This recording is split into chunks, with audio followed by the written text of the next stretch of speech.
Get Roxiano up here. Yeah, this is much better. Okay. Cool. We have something that one of our friends put together, a little beatbox, right? Should we drop that while people are piling in here?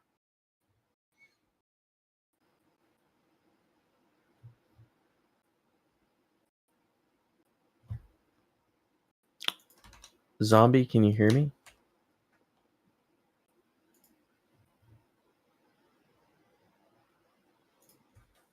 You might be getting that together right now as we speak.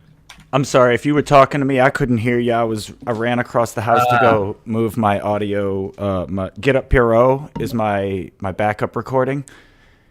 If you see him in the audience there, yeah, that's my backup guy. So Cool. I ran to go do that and forgot to put on my speaker so I could hear you from across the house. Are we gonna drop this little beatboxing solo one of our friends put together here? Yeah. Let me see. Let's do it, man. Let's drop it. I think I'm interested to know who y'all think this is, but it's something. We're well migrated, and the other Fully room has been migrated. closed. Now so you're only gonna hear this on the YouTube, so we need to get that link dropped to make sure. And where are we chatting? So I can make sure to have that. The amphitheater chat. Amphitheater chat, indeed. This on your page, right, Zombie? Yeah. It's on my YouTube. I put it only on the YouTube so we can have. There's only two chats. There's the amphitheater chat, and if you're on the stream, you can chat there too. But I would keep it mostly here because it'll be on the video. Did you drop the link for your YouTube channel there? Working on it. There you go. I got it. There we go. We're good to go. So yeah, it's going to be a little bit of effort today. You'll have to do some dual follow along, right? You'll be here and.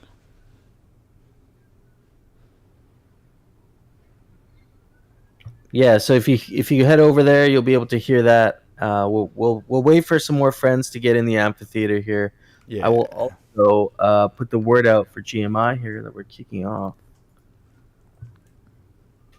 And this is going to be an exciting day, friends. If you are not aware already, there's a whole agenda for today, and I'll drop that down in the chat here right now. You can follow along. This is our whole agenda for the day, so. It's going to be packed. We're going to run through it all. We're going to give everyone a chance to, showcase their stuff, and we have some performances lined up for the end. So I'm super stoked on this.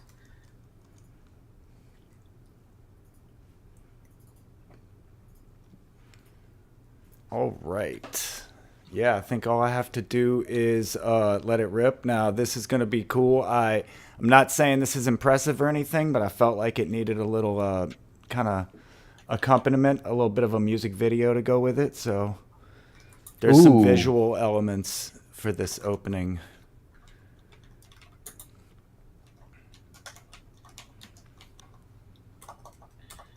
So just let me know when to fire it off. I know we want to get. So I got 11 people watching. That seems like a low number considering how many are in the amphitheater.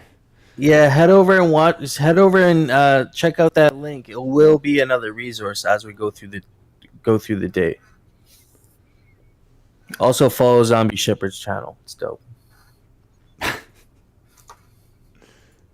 Yes, Rigo. We need to be following along in the Discord, in amphitheater chat. Also on YouTube is where we're going to have the music and stuff like that going. So it's going to be kind of like going back and forth. You may need to, at times, mute one or the other so that you don't have double talk going on.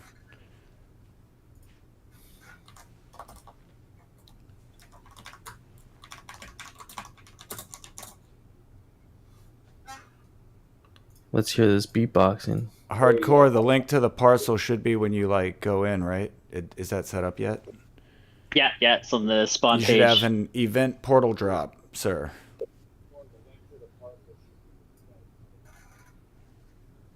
Just got some GMI people on our parcel. Dang, we got quite a crowd today on GMI's parcel. Welcome everyone. We got 70 people in the amphitheater. Go check 18 out on the stream. Nice. Okay, 18 on the stream. Get over to Zombie Shepherd's stream there, and that will be another tool for you guys to check out and follow along with what we're Hey, doing. something just happened. Ooh, something happened. Ooh, alchemical showers. Yeah, boy. Dang, look at Crazy that. Like a weather. feeding frenzy, man. That's crazy. That's what I like to see, guys. It's like crazy. Let's go ahead and rock and roll, zombie. Ghost piranhas. Look at this. Jeez. All right. Let's do this. We got 23 listening in. Anybody who's not listening in on the stream yet, you're about to miss something. We want to know who you think this Anon beatboxer is. We want to know. Check out this link. All right, that's your last chance. I'm firing. 5, 4, 3, 3.5. Oh wait, that's going the I'm wrong gonna try and see direction. if I can get it to play through my mic as well, so peeps in the Discord can hear it. 4 all over again. No, we're going. You ready? Here we go. Go for it.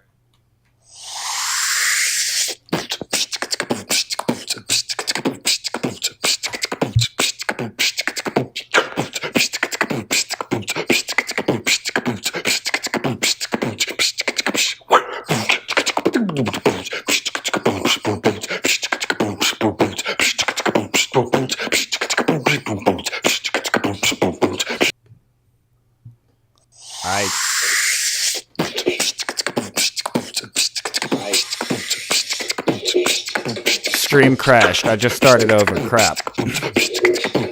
Stream crashed. I just started over. Crap.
All right. Sorry about that. I think we broke the internet with that. That was awesome. And I'm sorry. I had to mute you, Hefe. I'll unmute you now. You were causing a feedback loop. Man, that was crazy. I think I added some of my own effects in there. That was awesome. That was like a live mix with my mic and technical stuff. Oh man. Yep. That was cool. I like the visual effects you put in there. Added a nice touch. Appreciate it. Yeah, I got that picture off of Gravy's Lens profile, and I was like, all right, I'm going to turn this one picture into a music video. Watch. That is the infamous pumpkin biscuits there. Yeah. Dang, that feedback loop was kind of cool, though. That was unintended, but it came out real nice. That's a There's a Cider Dan remix. So we are officially kicking off the GMI Artist Summit now, and that was the alias Cider Dan beatboxing for us. One of his many talents besides shipping constantly is I think you said once that you were a drummer and you also dabble with beatboxing. So how cool is that? That's one of the summoners of Pixelcraft. That was awesome, man. I was impressed. I was about to go to bed. I was like almost done things. You dropped me that. I was like, oh, here we go. I'm back in Final Cut. Hey man, I appreciate you, and I appreciate all the GMI folks that are here today with us. You know, we got OXZ5, McCallum up here as well. We all these guys worked hard to put all this together and make sure we have a great day of speakers and events and performances. So I guess real quick, I can go through kind of like the general agenda for what it's going to look like today, and then we'll get right into it with Jesse Golden Cross kicking off our first presentation slash discussion. So we're here now, all 70 of us. We might get more people piling in, but today is all around showcasing the work that's been done so far. And so one of the ways we're doing that is through a silent auction that we'll be holding. If OXC5, if you have the link for that, if you don't mind dropping that, throughout the auction, throughout the day, we will be referencing this page. And so all the artwork that's up for purchasing today is going to be available there. And there's a ticketing system where you'll be able to submit your bids. We can go into more detail on that at some point today. But in the meantime, head over to that link and look at some of the work that's being displayed there. We reached out to a bunch of community artists and other people who have submitted their artwork. Some of it's one of one, some of it's more exclusive. But though all the artwork is there, see what you like, and we'll kick off the bidding through the ticket system. Mike Callum, do you have actually? We could give some more details on the ticketing system if you are able to. Yeah, let me jump in here real quick. Yeah. Just dropped a channel message link here in the GMI Artists Summit, so you can hot link to it. But essentially, if you're in the GMI server, you're going to roll all the way to the very top of the channel listings. At the very, very top of it, making it easy, there's an Art Summit bidder channel. In that channel, you'll see the instructions for how to submit a ticket bid, as well as get a link to the artist catalog right now that's currently available. Well said. Thank you. One other thing too, though, on that. Sorry, we settled this last night. Is we would really prefer all of the bids to be submitted in ghost denominations, just to make the accounting easier for me, please. But we are open to taking ghost, alchemica, glitter, or stables. All are welcome. Awesome. Yeah. So just make sure you denominate the bid in ghost, and we can convert it over to whatever means you wanna pay with. Okay, awesome. So that is the Artists Summit Auction Gallery. We can keep touching on that throughout the day. Let us know if anything really stands out at you specifically. And so other than that, we are going to get into our day of speakers. We got Golden Cross, who's going to be doing a keynote presentation on Aavegotchi art and its role in the Gotchiverse. There's going to be some real alpha, I'm suspecting, in this, so you definitely want to stick around. At the very least, for the first bit, we'll have a little break where we can go into more of the purchasables and give you guys a chance to take a little break before we get into the rest there. We got Master Yang, who's going to hype us up, founder and sentinel of the 8-Bit Gamers Guild. Among many of the other titles he has, will give us his take on crypto art, grassroots art communities forming. He's spent significant time in the Rare Pepe community and fake rares, and so he knows quite a lot about how these communities got started and what really drives NFT art communities. And of course, some hype, and we got some inspiration for more artistic types to get involved in the Gotchiverse. The last keynote presentation for today is going to be Nine Kong, and he is a Pixelcraft member, heavily involved in all the design choices, or a lot of the design choices that were made with building the Gotchiverse. And so we'll get to hear his experience, any visions he has for the Gotchiverse, and maybe he'll get to share some challenges he faced when he was designing a lot of these. I believe he designed a lot of the installations. and among other things. So that's going to be a great opportunity to discuss, maybe some ideas he has around future installations as well. We'll have another break shortly after that. We have a little proposal for you guys. And then after that, we'll get right into the artist intros. This is an open invitation, not only to the artists we reached out to, but anybody in the audience who feels they have been working on something creatively, whether they've actually launched their first NFT or they're thinking about it and they have the artistic talent.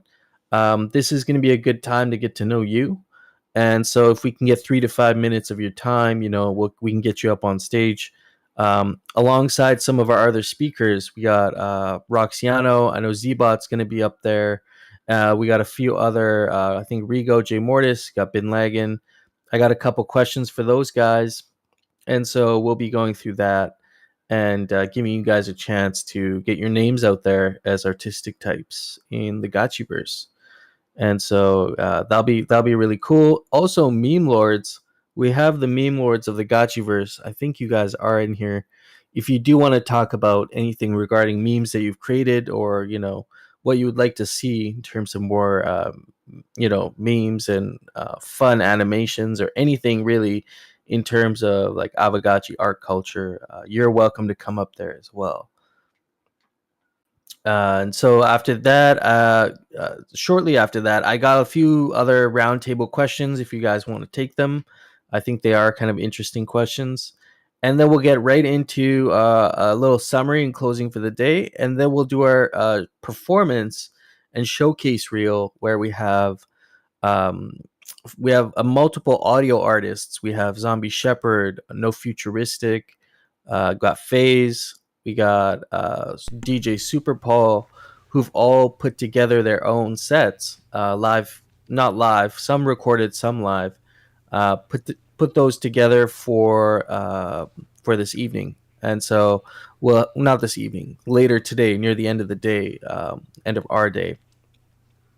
We'll be playing that out and also giving you guys a chance to flex all the work that you put into any artwork that you've done that you haven't showed anybody, or maybe you have and we haven't seen it in a while.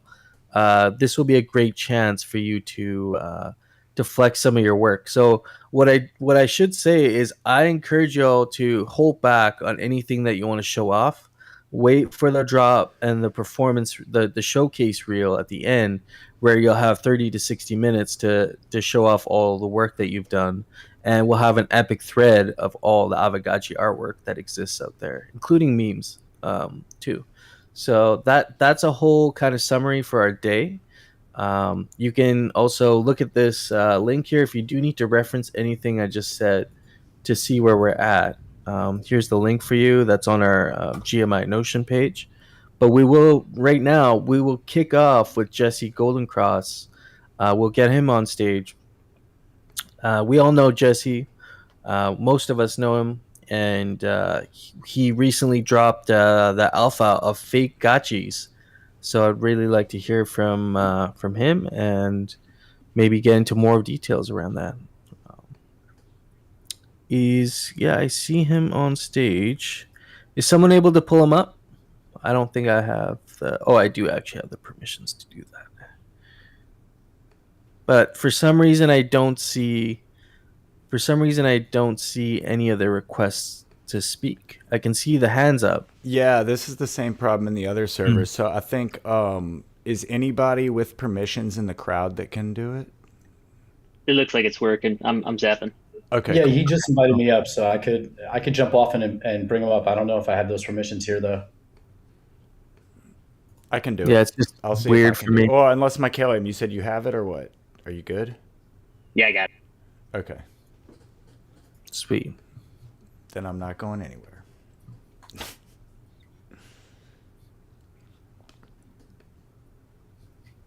Yeah, there he is.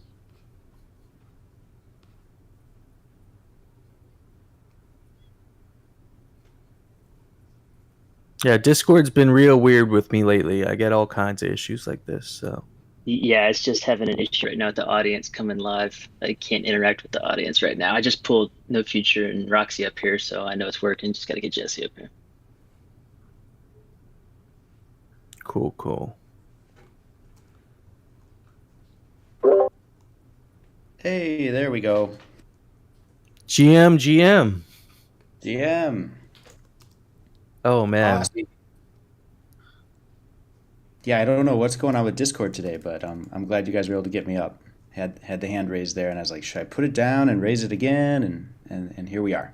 So super excited for the GMI Art Summit. I think this is a great idea. I think this is something that should be an annual event, if not a quarterly event, or just something we kind of live and you know constantly have a daily routine here in the GMI. I see you guys growing and continuing to just grow and influence as Aavegotchi grows, and now with what you guys are pushing forward here with like the Aavegotchi artwork. I think the future is bright for all Aavegotchi creators and artists alike. So just super excited to be here and glad you invited me, Hefe.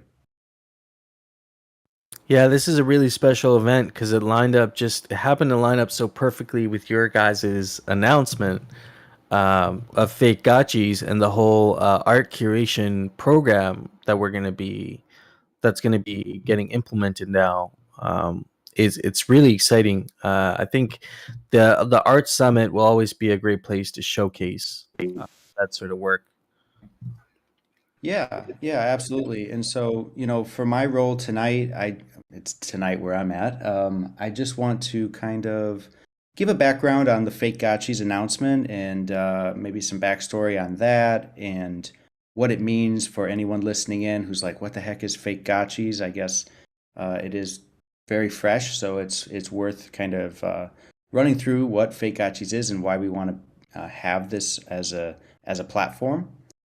And then of course give some shout outs to some of my favorite artists in the space and maybe share a link or two that's worth sharing. So with that, I guess Hefe, should I get started?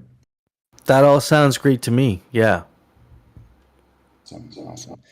All right. Well, again, thanks for everyone just kind of gathering here. I think this is just so exciting. The last summit was great, and then this one being focused on the art and the creators in the space, I think is just equally important because really Aavegotchi has always had art at its origins. Whether it's the fact that kind of the proof of concept or whatever you want to call the projects that Dan and I had worked on leading up to Aavegotchi were also art based. Like I feel like we're creatives, but we are also, and when I say creatives, I mean like a designer in one sense, but also, what makes an artist an artist? And I think we do have some of that in what we do because if you look at Bullion X before, that was a project where we were experimenting with smart contracts and the main focus as with Aavegotchi was pushing forward something that hadn't yet been done with smart contracts. But the way we wanted to go about doing that was artistically. So we got together with we were able to collaborate with a lot of different crypto artists in the space. And this is like 2019, 2020. So pretty super OG artists that we got to work with. And OG is one thing, that's just timing, I guess. But I think it also means like really talented and influential. And they had an impact on the space. And so working with people like Wizard X, Hugh Dresman, and even Coley. We got to work with a lot of names that everybody still follows today and names we can be proud of having collaborated with. So that's kind of the backdrop is we are definitely, art first and all that said, it's like, yeah, we want to build the Gotchiverse and games, but at the end of the day, it's all about the creativity and having a framework or a platform where everyone can create together. So that's kind of what we've always done, whether it was that or even, we heard that wonderful beatbox from Dan. He really cranked it up there at the end. And, we were in a band and all that and made a lot of original music. We didn't really care much for doing too many covers because it's always about the creative process. And so having an art summit like this, I think, is very appropriate. And it's very it's just very pleasing to me to see so many talented people gathered together around something that was just a kernel of an idea 2.5 years ago. So, with that said, it should really be no surprise that here we are with so many talented people, and it took a while to get here, right? So I think the one thing I want to do was just kind of give the shout outs to the process and how we got here. When some of you were here at the very, very beginning of Aavegotchi, and you may recall names like Vanilladelphia and Coito, who I don't think they're here in the chat with us today, but they were, among others, very influential and even created some of the earliest wearables alongside Zbot. I mean, Zbot created the great majority, but we did have, and very early on, there was that opportunity for other creatives to come in and work with wearables at the earliest stages. So if you're wearing that really exclusive head wearable, the beer helmet, that was created by Vanilladelphia, and some of the wonderful pieces were created by Coito and many others. So about a half dozen of the community actually. So I'd love to see some of them come back and re-engage with fake gotchis going live or with the art summit and I think it's an opportunity to kind of re-engage with some of those talents that are out there um, and were there at the very beginning. And then kind of the evolution that we started to see, okay, we did wearables, some wearables together, but then we started to see things like commission work, right? Like taking the Aavegotchi and hand drawing it, and you start to see Vector Scribbles and Roxiano creating all these wonderful pieces that were popping up on Twitter and OpenSea, and it definitely got my attention. I was like, this is beautiful artwork. This is awesome to see the Aavegotchi as kind of the base layer, and now you see these derivatives, and people are paying to commission these. They want to see their Aavegotchi come to life in different ways and different scenarios, and so that's quite powerful. And then that kind of evolved into, okay, it's not even commission works. It's just organic artwork coming from all sorts of people we'll get to meet and hear from today. The Rigos and Ben Lagans and all of you guys that have been stepping up and just surprising us every other week with amazing artwork. So my message is kind of, it's all very inspiring. It's incredible to see, and it cumulatively started to crystallize my thoughts on what we could do to further support this in a technical sense and with a DApp. And I've always been an advocate for, I've spent a lot of time thinking about the bazaar and how we could expand the bazaar. It already does some of the most volume as an NFT marketplace on Polygon, but it'd be really cool to expand the library, so to speak, inside the bazaar without watering it down or filling it with things that don't need to be there. And so very, very early on, kind of the backstory was, maybe we just need to create a smart contract where people will be able to go into the UI at the bazaar and they can mint something. And that was kind of, pretty straightforward. And as you do when you're building with Aavegotchi, you start to refine and iterate and think about how to make it more valuable to both the artist and the collector. And if we're going to do this, like, there needs to be something special about it from a technical sense. And so it wasn't really, we were kind of at a point where we were seeing the activity on OpenSea, and the artistic kind of explosion was already happening inside the Discord. And we knew we wanted to do something with this. And quite admittedly, it wasn't really, there was some focus on royalties and things like that. But it wasn't till I went to Miami earlier this year and got exposed to rare Pepes and fake rares, luckily through 8-Bit Guild and Master Yang and what those guys were kind of already doing with the Pepagotchi. And so I was able to, down at Miami for the NFT conference and the Bitcoin conference, actually get some in real life FaceTime. And, it's incredible what can happen when you're face to face. As much as we love virtual events in the metaverse, that was really eye opening for me to learn about this kind of curation that was happening on not on an EVM blockchain, but kind of outside of my periphery with these fake rares and the fake cards. And I just thought that was super impressive, and had potential to be kind of a standard for other projects and other collections, because that would give it more meaning.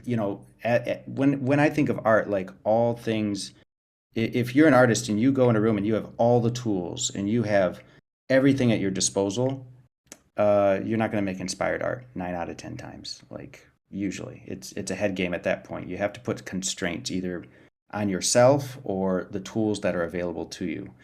And so having a framework, having some constraints is really a prerequisite to creating great art more often than not.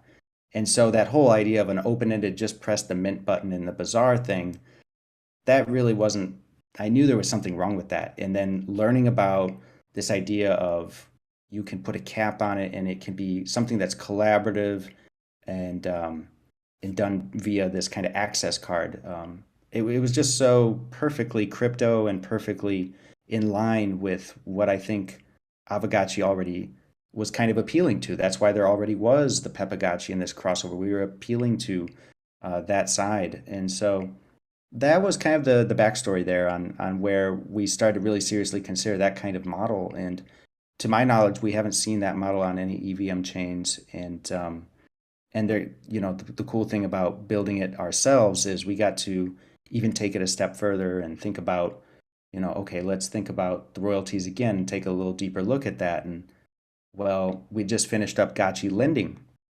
And as you guys know, with Gotchi lending, you have that kind of pie chart, right? When you're deciding what you're going to lend out and how you're going to go about that and what the split will be between you and the borrower.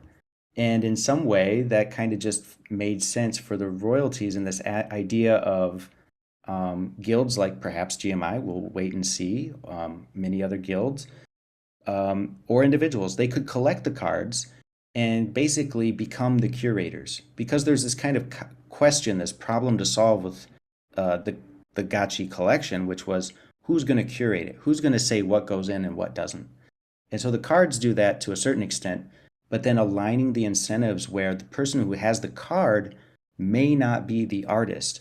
That was a big insight that really set things in motion, where we looked back at Gotchi lending and said, hey, we could apply something similar here where once again, you'll be able to kind of collaborate with somebody, a stranger on the internet perhaps, and hardwire what terms are. So we don't know what those terms will be yet, but it could be 20/80, 50/50, and it could be the publisher could be a guild or an individual, and they may have a certain aesthetic or style that they're promoting and curating, or it could be the artists themselves. They are both the publisher and the artist, so it's super flexible in that sense. And I think that's one of the things that, as these pieces started to click together, I just got more and more excited about where this is going. And I could tell this week, like everybody else here in this room seems to have latched onto that as well and sees, where this is going and what's unique about it.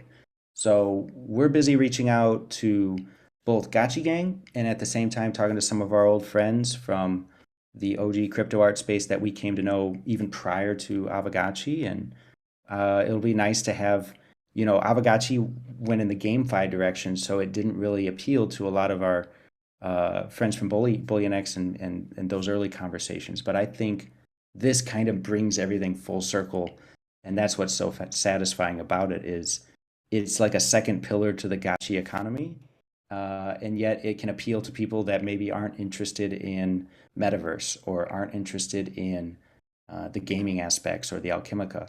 And that's totally fine. And yet here's a whole nother venue for people to express themselves and get to know Aavegotchi, or vice versa. They already know it and they want to share it.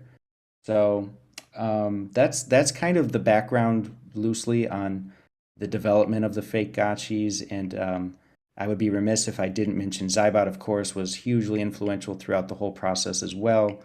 He was a huge advocate early on for getting more art into the bazaar, and I'm excited to say, we're almost there now. We're probably just a few weeks away from launching fake Gotchi smart contracts, and it's going to be really, really special. And it's cool because we're going to see a lot of art today that maybe some of it will be held back and minted as a fake Gotchi. I don't know.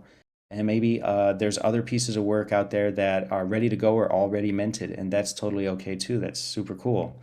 Um, and so the variety of Aavegotchi artwork that already is and is coming is just super exciting. So I want to share one link here. I'll drop it in the amphitheater. A shout out to our friends at Museum of Crypto Art, MoCA. You guys are probably very familiar with them. Some of you may have already seen this. They tweeted this out yesterday. They just launched their MoCA rooms, and one of the rooms that they built was the Aavegotchi room. And of course, right now it's filled with Aavegotchis, but we may have to get our own room going at some point, or multiple rooms, and there's going to need to be some space made for all these fake gotchis and perhaps a lot more of the art that we're seeing out here today. So shout out to Museum of Crypto and everything they're doing. Renil, I think he might be in the room here. He said he'd try to make it today, but it is the weekend and short notice. The work those guys are doing is amazing, and I'm so happy that they are always showing love to Aavegotchi and very engaged. Gotchi gang / MoCA. It's beautiful. So I think there'll be a lot more to do there. Always love working with Renil and the team at MoCA. And I really don't have a whole lot more to say right now. I just wanted to kind of prep a welcome message and give you guys a bit of backstory on the fake gotchis and the parts that I find most exciting about it, which I think is just how it creates this framework for us all to be inspired together. And we'll see where it goes from here. But I'm just super bullish on just max enjoyability that we're going to get out of this, no matter what the market says. This is really for us. It's for Gotchi Gang. It's for Aavegotchi DAO. I mean, just the queue. If we talked about the queue alone, that kind of DAO curation element that's baked into the fake gotchis, that alone is like super exciting. And we'll have some UI. I wish we had one to show you today, but we'll have some dashboard UIs mocked up. But imagine something like a sushi kind of rotating, one of those sushi restaurants where all the food's rotating around the room.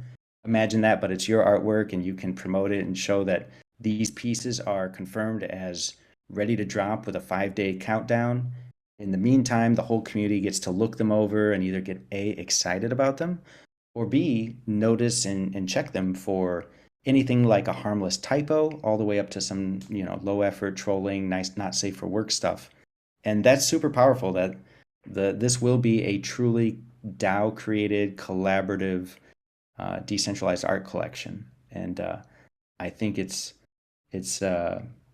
seems like all the pieces are coming together really well. So we're super excited about all this, and I'm so glad that it just Kismet, it just worked out here with GMI independently. The whole art movement that's organically grown here with Aavegotchi also happening right around the same time. We were able to kind of make sure we are ready for this and get it announced.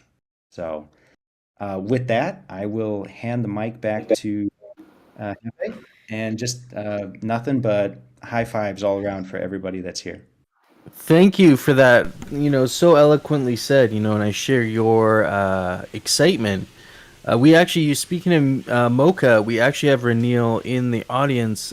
Maybe we can get him up on stage if he really wants to touch on, just real quick on the display aspect and what they've been working on there. So Renil, welcome up on stage there. Hey friends, good to be here. Yeah, we've created something totally insane. I sent a video to Jesse that he can share.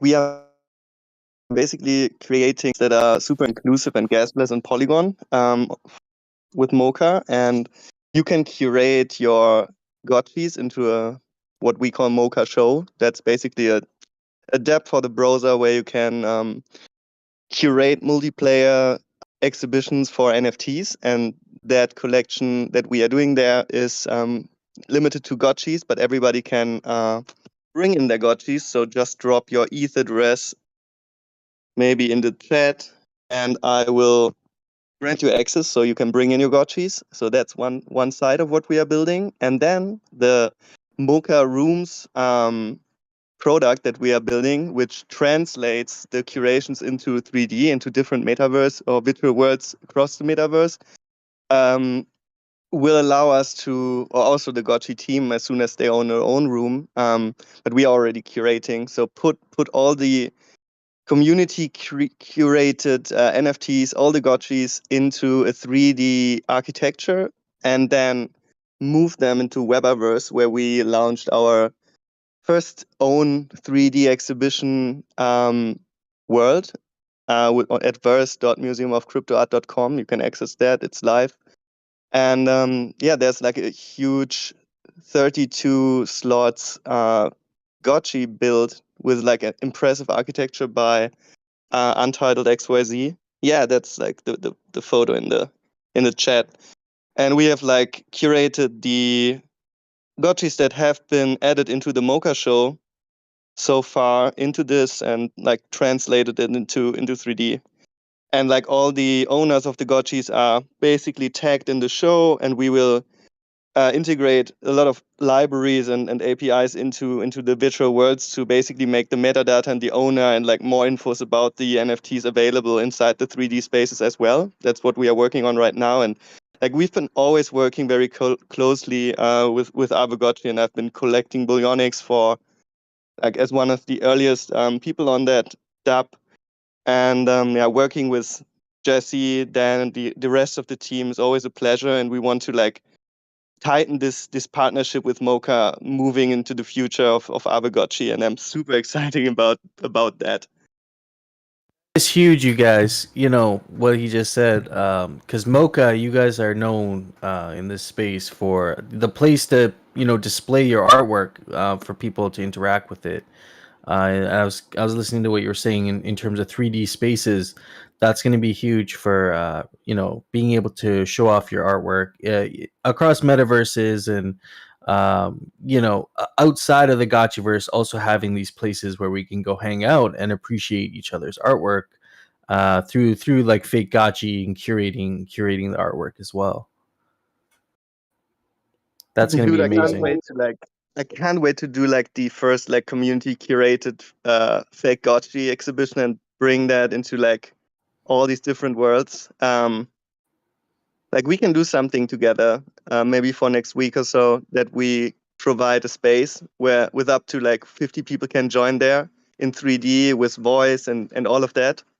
That's already like possible and ready to go. Like we can insert the Aavegotchi room from Webaverse into Mozilla Hubs and do a multiplayer session there together. Oh, wow. Yes, please. Very cool. Let's do it. I'm game for that.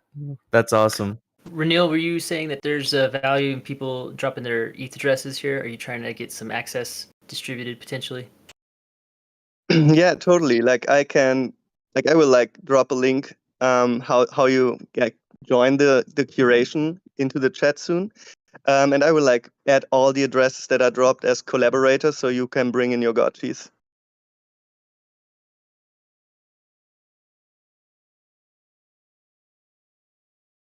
I'm on it, sir. Thank you for that. Thank you for sharing that with us, and we'll be keeping an eye on that as well. I think Aavegotchi, Fake Gotchi, is going to be a big part of big partner with Mocha as we move forward. So very cool. So with that being said, a couple of things from Jesse's conversation there. Again, great presentation. I think one of the things that struck out to me from your conversation there was, using the artist patron relationship to create great art. And I think one thing I could encourage for people who maybe are, they don't consider themselves creative, or they're just not interested in the creative aspect specifically. There are plenty of great artists out there who maybe have not done an art project. You might know people within your own circles in real life that create great artwork. And so this is a great opportunity to reach out to those people and say, hey, look, I'm not specifically talented artistically, but hey, I got this card and like it allows me to collaborate with you on a project. So maybe you can come check out Aavegotchi. It gives you a window to maybe explain what we're trying to do here, and then oftentimes I show them the video you guys put out for the Liquidators, that trailer, and that seems to get the point across and gets these artists inspired to make something to follow the lore. So that's one way I've been approaching artists. And I encourage people to do that too. Also, if they're not that creative themselves, they can always collaborate with others. That's going to be a big deal, I think. And so these cards are going to be quite valuable, in my opinion, in terms of what you can do with them creatively. I believe you were saying, Jesse, right? One of these cards will allow you to mint up to 200 of that work, right? Yeah, that's right. You can do up to 200 editions of the same piece of work. So one original work, 200 editions. There's 7 2-1s, so each one is its own NFT, its own token ID, all of that. But yeah, you'll be able to mint up to 200 of those, which there's so many ways to go about it. But like if you look at like known origin and most of the main mintings on layer 1, typically those type of platforms I think cap out at about 25. So we really want to push the limits, take advantage of being on Polygon, and at the same time, these are able to be bridged back to Ethereum if we try to future-proof these things. So if there's any reason to bridge to layer 1, people can do that. And yeah, you hit on probably one of the most innovative parts of the smart contracts and the whole idea here of the incentivizing collaboration, because one of the things we recognized early on is we want to, fairly distribute the cards, and that means, certain people are going to get the cards that are not artists, right? And then you start thinking about, well, we want quality, we want really great art, so how can everybody be involved? We want to have everybody can have a role, and so again, it comes back to things like the queue. We can all curate together, but then there's also the really direct curation where if you hold a card or multiple cards and you accumulate cards, you're able to start to build out your own kind of series under the greater umbrella, and you can collaborate with it may be one artist or as many artists as you want. And so yeah, that collaborative aspect and that way for everybody to have a role to play is really important to us, and so I think it's pretty well reflected with the final design. Yeah, I was really impressed with that aspect. And my mind opened up to many different possibilities in terms of like, oh, I got that family member who is artistically talented. Maybe I should approach them and see if they will be willing to collab with me on one of the series and get a card published under me, but also showcasing the artist. So that's gonna be game changer in my opinion. Also in terms of design, we've seen what we've seen is since Aavegotchi started, since I joined, and before that, Aavegotchi art and memes were like always a big part of the Gotchiverse.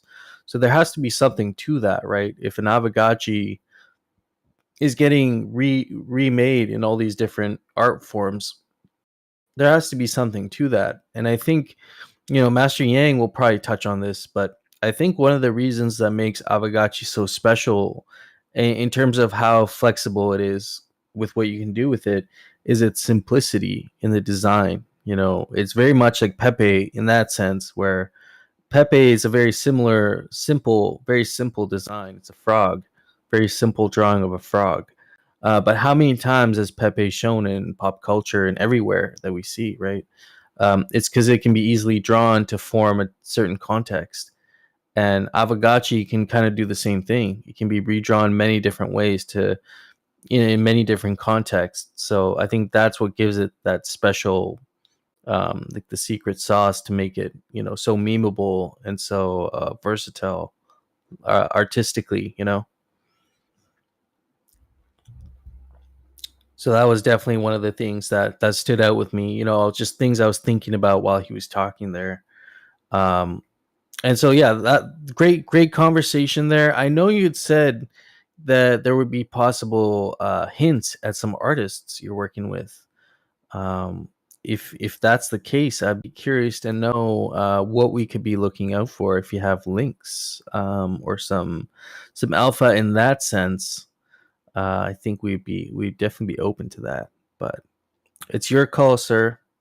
If we're not ready for that, we'll definitely hang on and we'll wait. But okay, yeah, let's get him back up on stage if we can do that. I don't think I'm able to still.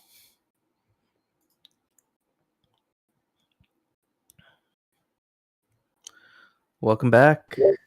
Hey, back on stage here. Yeah, so I would love to name drop some confirmations on some of the artists that will be coming up, but I think it might make more sense for me to just kind of describe the general idea here, which is if you check out the Fakegotchi's blog post at blog.aavegotchi, there's that part about 35 cards reserved for Pixelcraft.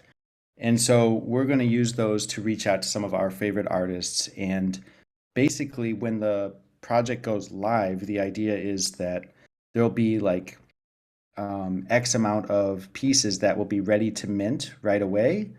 And then the distribution of all the cards to everybody through the Aavegotchi airdrops and everything, that'll all go out immediately, pretty much around the same time. And so those initial ones are kind of being referred to as the summoning works.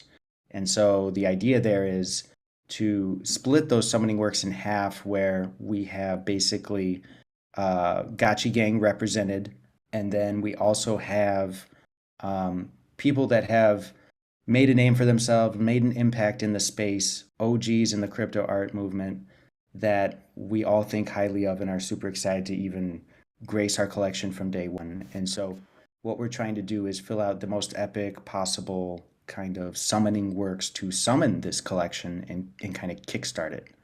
And so that's kind of the premise of it. I think that came through in the blog, but I feel like, it's always a trick with these announcements and blog posts. You don't want to make it like 20 pages long, but you also want to like get everything across so people read it.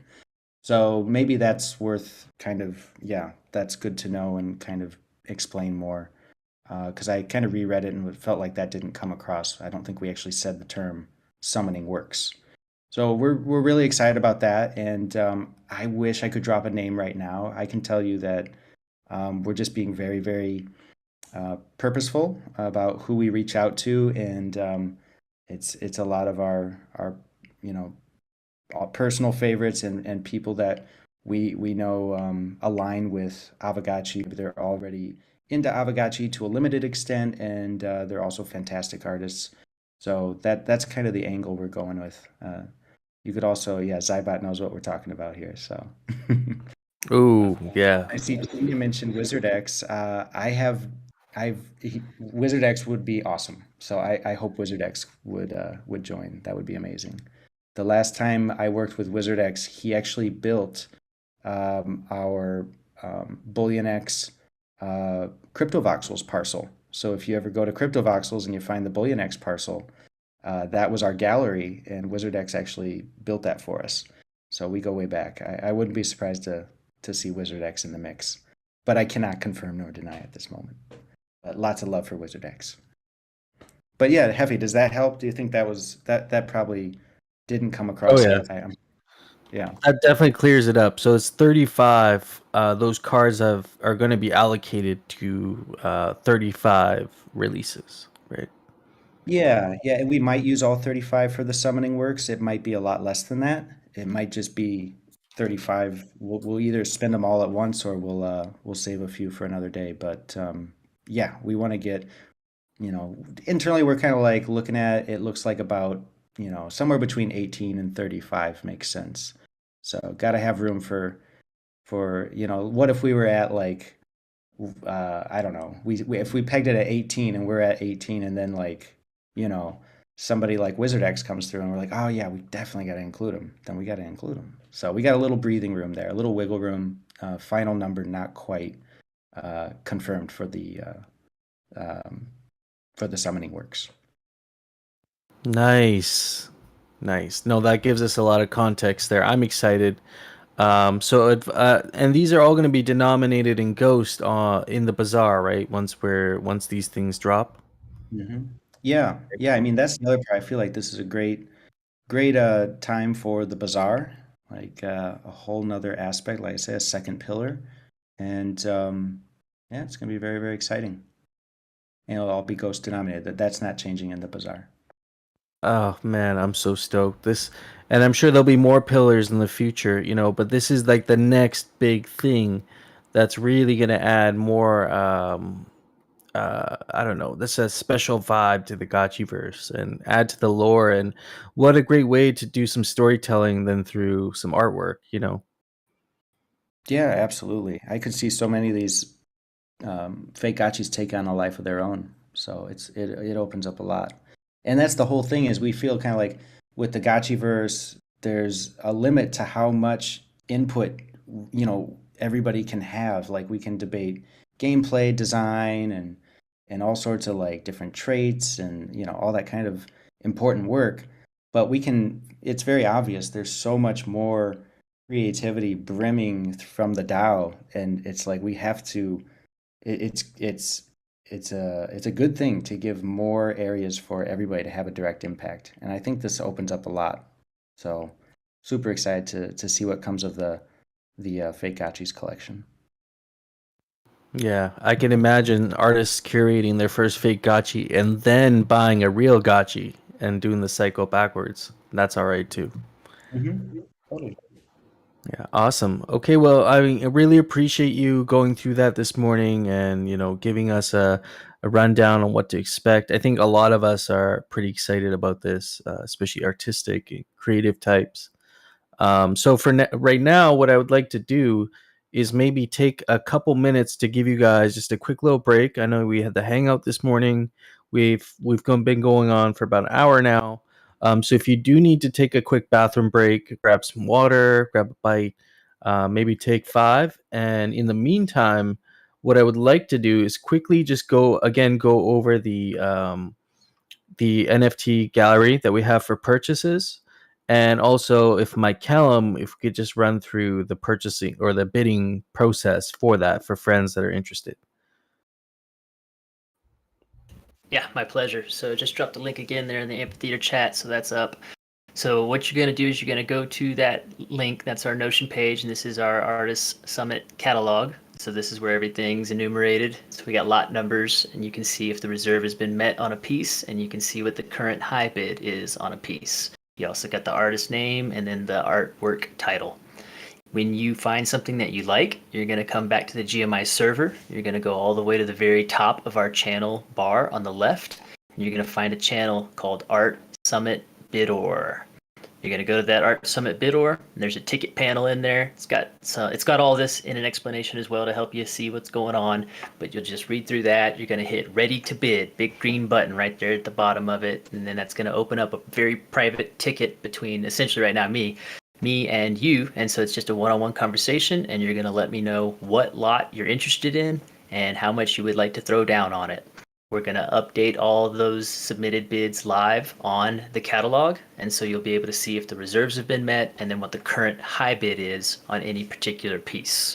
So if you see something you like, go ahead and open a ticket, and if you see that your quantity of bid is not the current high bid, then you know that you're not taking that piece home. So yeah, that's happening well. I'm seeing a lot of emojis now on the ticket panel, so I think people are good there. If you have any issues or questions, just type it out in the chat or just let me know in a DM, but it should be pretty straightforward there. It's looking like it's working really well. We got a lot of bids flying in. I'm updating the auction catalog live, and so a lot of competition for some of these pieces. Make sure you scroll the whole page because we got some people sending some art over here kind of last minute and squeezing some pieces here in the tail end. And just so you know too, this auction is going to be running through the end of tomorrow's Gotchi Space hosted by No Futuristic. So this is not just the duration of the summit for bids themselves. We will be taking bids all the way through the end of essentially Gotchi weekend.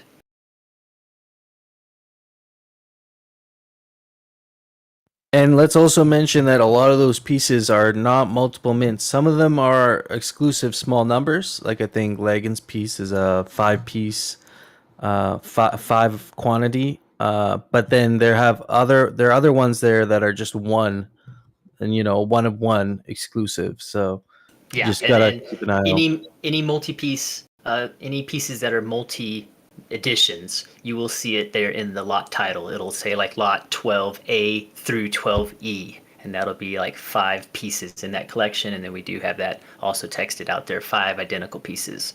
The large majority of these are indeed one-of-ones.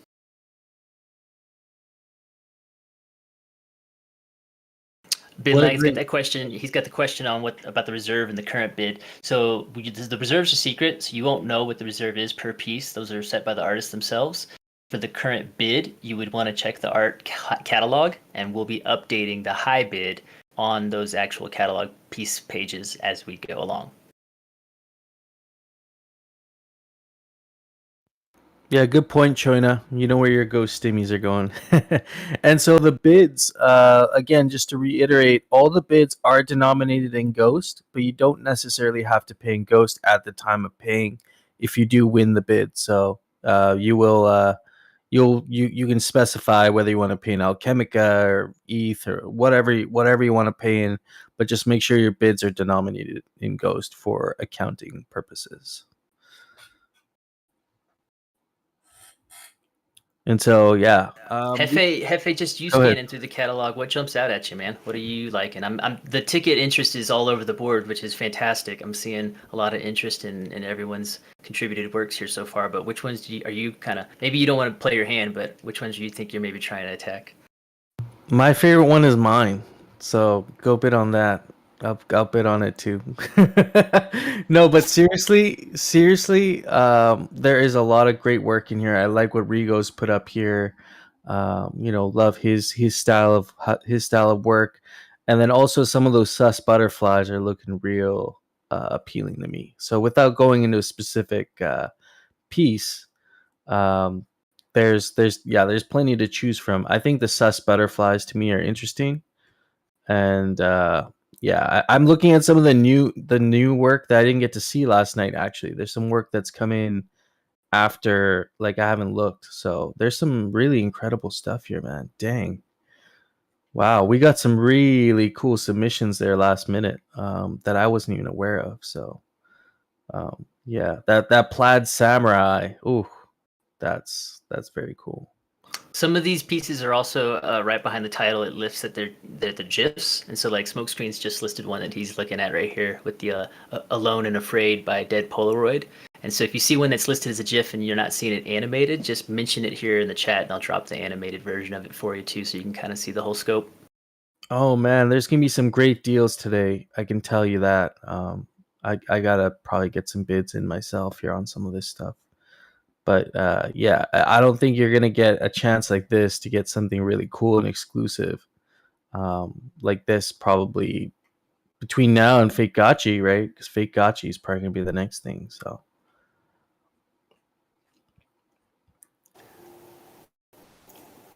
Yeah, my two NFTs, the ones by Raxiano, are 1/1s, and I do want to say something special about if you do end up with one of these NFTs or any of the original NFTs that have been commissioned.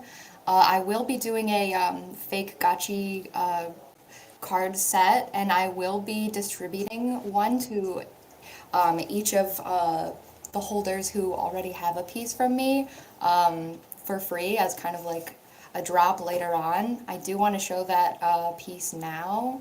Give me a second, I'll drop it. Bring in the heat.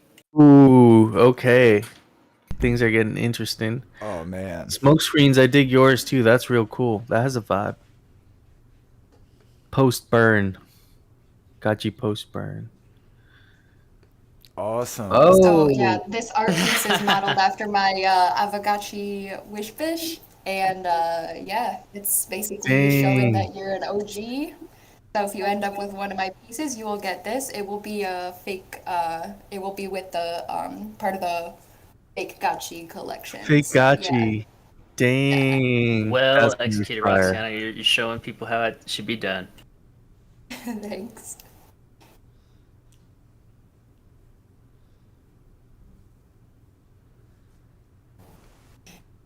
Yep, temporary watermark. Guard the peace, right? Can't have someone go mint it. That's right. Golly, Yeah, I will 'cause, warn you yeah, guys. it No, hasn't been no minted futures yet. blasting me. No futures blasting me with bids right now, guys. Make your wallets ready. It's gonna get competitive. We got all Oh, weekend. I plan on taking everybody, so you better get in or all of your shit. All right, stacked. He's cleaning house. He's starting an art gallery, friends. It's gonna happen. Um, all right. So there's the bidding. There's the ticket system. Have a look at the work. Feel free to get your bids in even after this event. We'll keep going through till the Gotchi space on Sunday, so you have some time. But definitely don't sleep. Make sure you get your bids in on these. And so, with that being said, I would like to invite Master Yang on stage, and we can get into the next part of our discussion here. And so, Master Yang, you are welcome to come on stage. If someone can pull him up there. Yeah, Hefe, what about the OpenSea and lens drops? Do we want to announce that real quick? Just Oh, you know what? Why don't we get that in here? Are you able to take that one there? I actually no. Maybe Z-Fi Okay, and okay. Mycalium is looking at it. They've been working on the Okay. Notion, so Yeah, so let me just help with this. It's going to be a little bit easier with Zombie after the fact on the stream because you will see on the stream that he will be able to like physically show you the arts. But I'm going to just drop a whole bunch of links for you here and just verbalize them because this is kind of off the cusp here. So that first one there's from Bowtied Nerd. The second one's going to be from Bowtied Nerd. So these are both lens collects that you guys can pick up off of lens from our artists here. This is going to be OpenSea collection from Rigo. There's lots of links that don't have definitions. This is sloppy. Work with us. This is a live rectification. So Rigo's got two collections still living on OpenSea, the self-portraits and the Daydream Homes.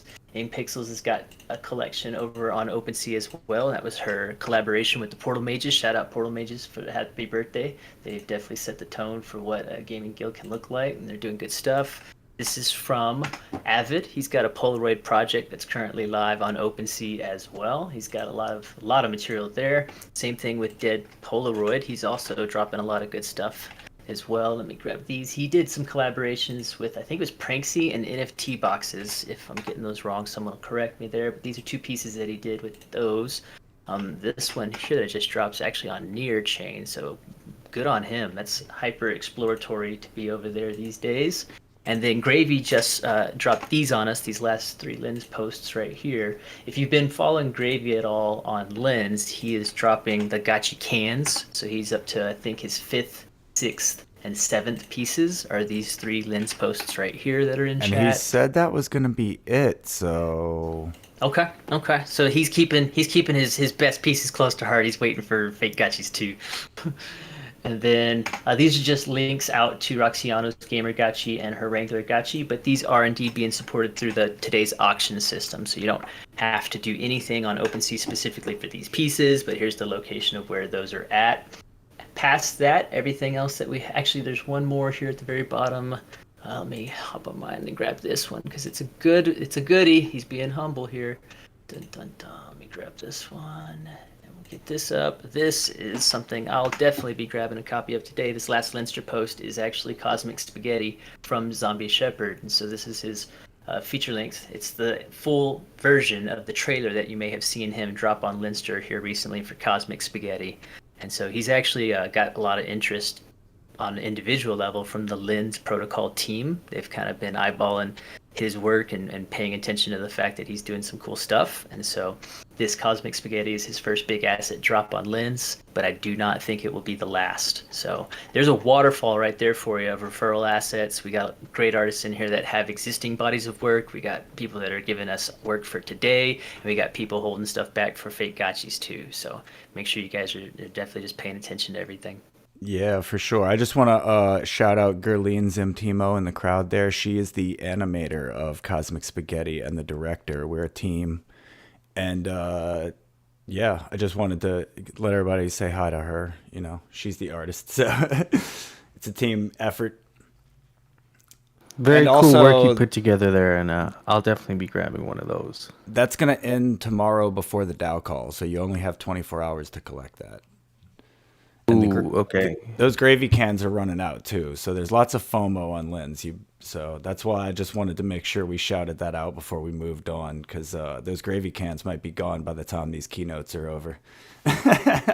Dang, I think I'm gonna have to. I'm gonna try not to sleep on that, but see, shout out to Gerline also for doing the artwork on that. That's dope. I love that art style. So we got if we're good with that, thanks Michael for running us through the referral links and what's out there right now, collectibles, and giving us a rundown on the bidding system. With that being said, I would like to welcome Master Yang on stage. Master Yang, Sentinel and founder of the 8-Bit Gamers Guild, among a whole bunch of other titles outside of this outside of the Gotchiverse, is here to give us his take on crypto art, grassroots communities, and just in a general sense what he sees with Aavegotchi based on his experience. So welcome, Master Yang. Yeah, GM sir. Good morning, everybody. How's it going, Hefe? Thanks for GM. inviting me up. Good to see some of you guys. No Futuristic, Mike Halem, Roxiano, Anthony, everybody. It's good to see you guys. It's been a while. Hopefully everybody's doing fine this morning. Oh yeah, I love the energy in here Good this to see morning. you. Absolutely, Awesome. yeah. Been missing you, friend. Yeah, GM sir. man. It's been pretty crazy. Started the Aavegotchi journey last summer, and here we are about a year later. And about 4 months ago, became a father for the first time. So the Aavegotchi journey is going to hold a bunch of different milestones, both in our Web3 life and our personal life. So I'm just kind of like dealing with and adjusting with my new life. You're in real life mentor now. That's correct. Yes. Minted a fresh one of one, and it's fun. It's fun being a dad. I highly recommend it for those of you who are considering becoming a parent.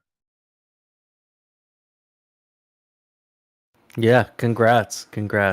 And so, with that being said, the 8-Bit Gamers Guild has trailblazed as far as bringing art into the Gotchiverse and also having presence cross chain, right? Yeah, maybe we can touch on Pepagotchi a little bit and what that kind of means to you, and your initial idea behind that whole concept.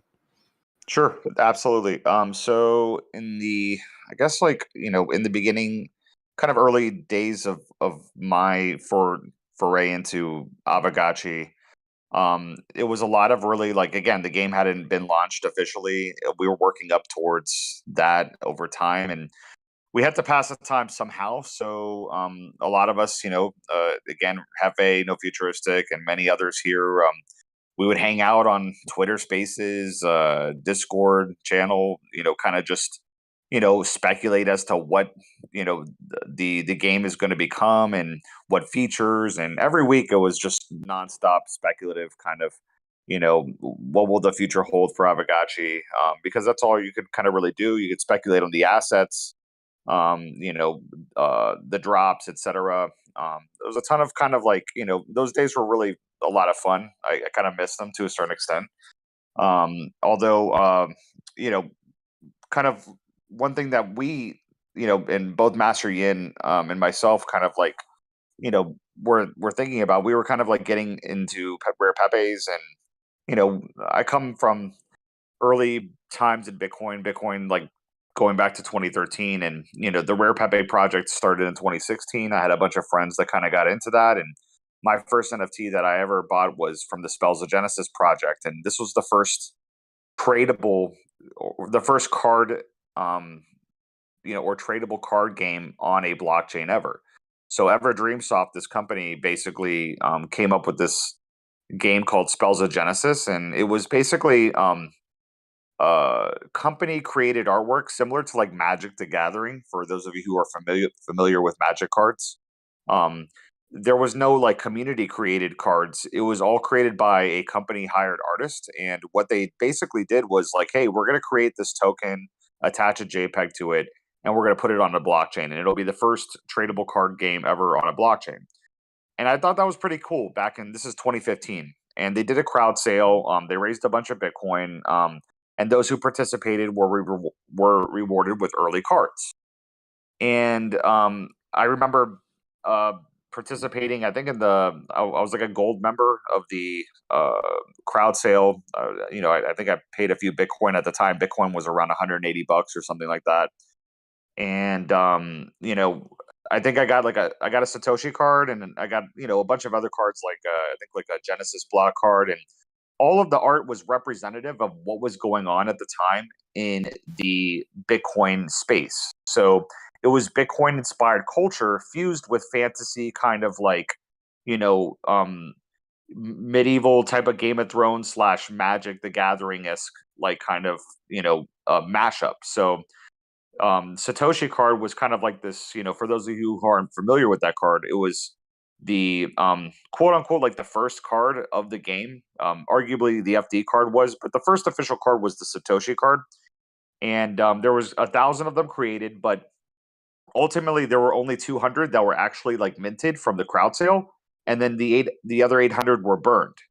So um, at the time, I didn't think much of it. I thought it was just cool. I got the card. I participated in the crowd sale. I supported it. I remember telling Master Yin at that time, I was like, "Oh, this is pretty unique." And you know, but immediately, like, I was kind of down on my Bitcoin investment, like in that card. Like, the card kind of like just slowly dissipated into um, you know, the ether, and the game kind of like never really took off, and whatever. It just didn't really go anywhere. I didn't think much of it, but you know NFTs started kind of becoming popular, especially like summer of 2021 last year.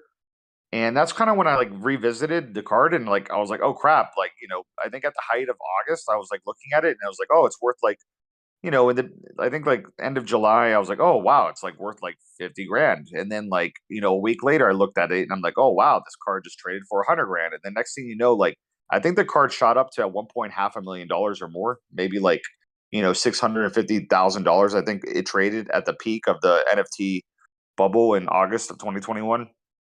So and that's because of its historic value, the historical context. It was like, the first card, the first card of the first tradable card game on a blockchain.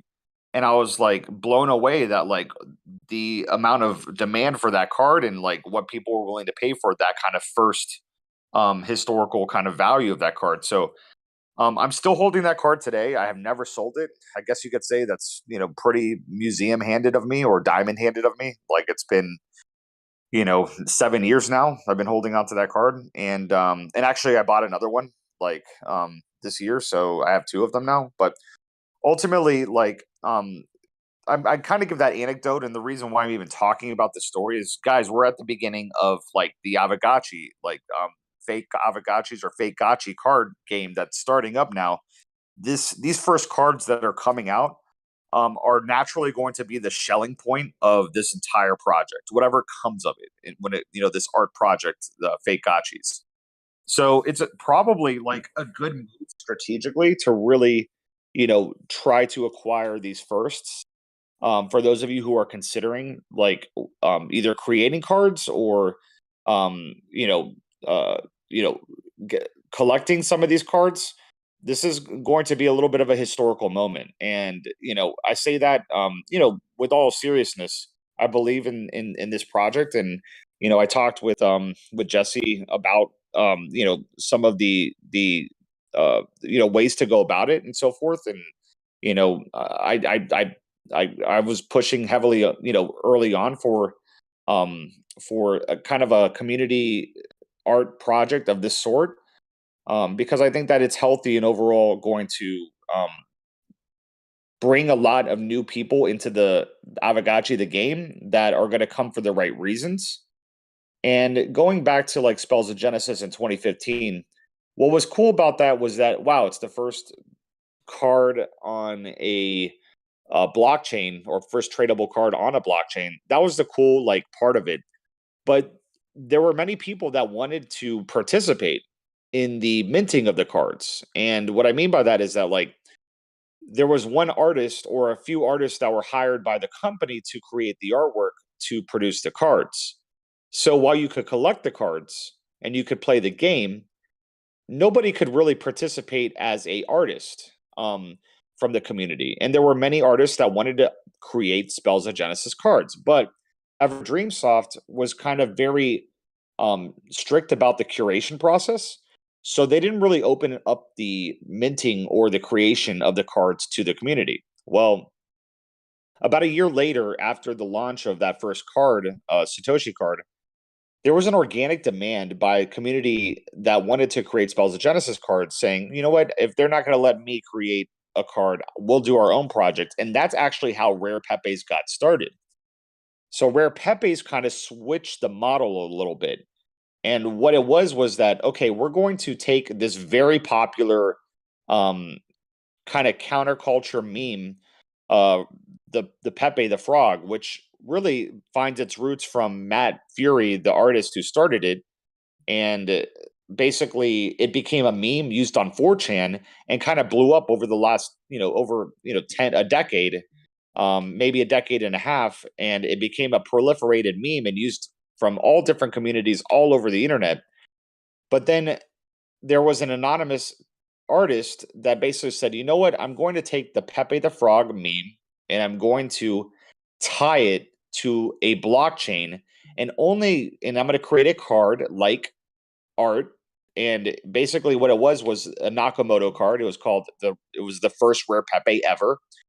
And the artist who created that was an anonymous artist called Mike.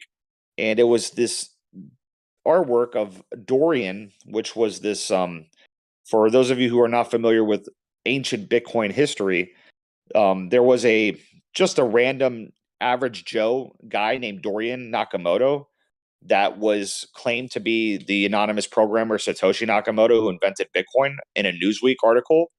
And it was really just a complete lie in order for Newsweek to, get a lot of attention and a lot of views. And that guy, who really doesn't even know how to code, became very famous overnight. And the artist took his face, made it green, kind of like a Pepe the Frog, and created what we call today as the first Rare Pepe, card 1 of Series 1. And the nickname of that card is called the Nakamoto card. He only made 300 of them. And those cards regularly trade anywhere from $250,000 to $500,000 today. And if you own one, you become part of a 300 club, meaning that you're part of a very, high profile elite group of art collectors who desire that card. I'm very fortunate myself to own a Nakamoto card, and that's the first Rare Pepe. So what Rare Pepe did was the Spells of Genesis playbook, but they said, you know what, we're going to open this to the community, and the community can create the art, and there'll be a curation board with loose standards, just a few standards, like, hey, it has to be like green, kind of like a, Pepe the Frog of some sort, just a couple of rules, and it has to conform to this size standard of the card. But aside from that, as long as you conform to those standards, almost any type of artwork got submitted. And there's about, I think, 1,700 Rare Pepes today, different cards of varying different issuance amounts, and not all of them are worth a lot of money. Most of them are worth a few bucks, maybe a couple cents.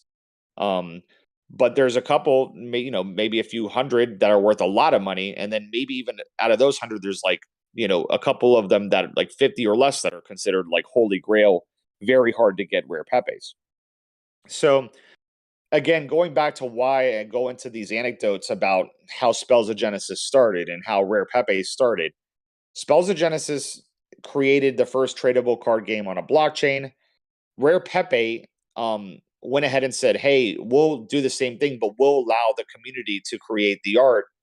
And Rare Pepe's, really, their formula was just what we now know today as the beginning of NFT crypto art.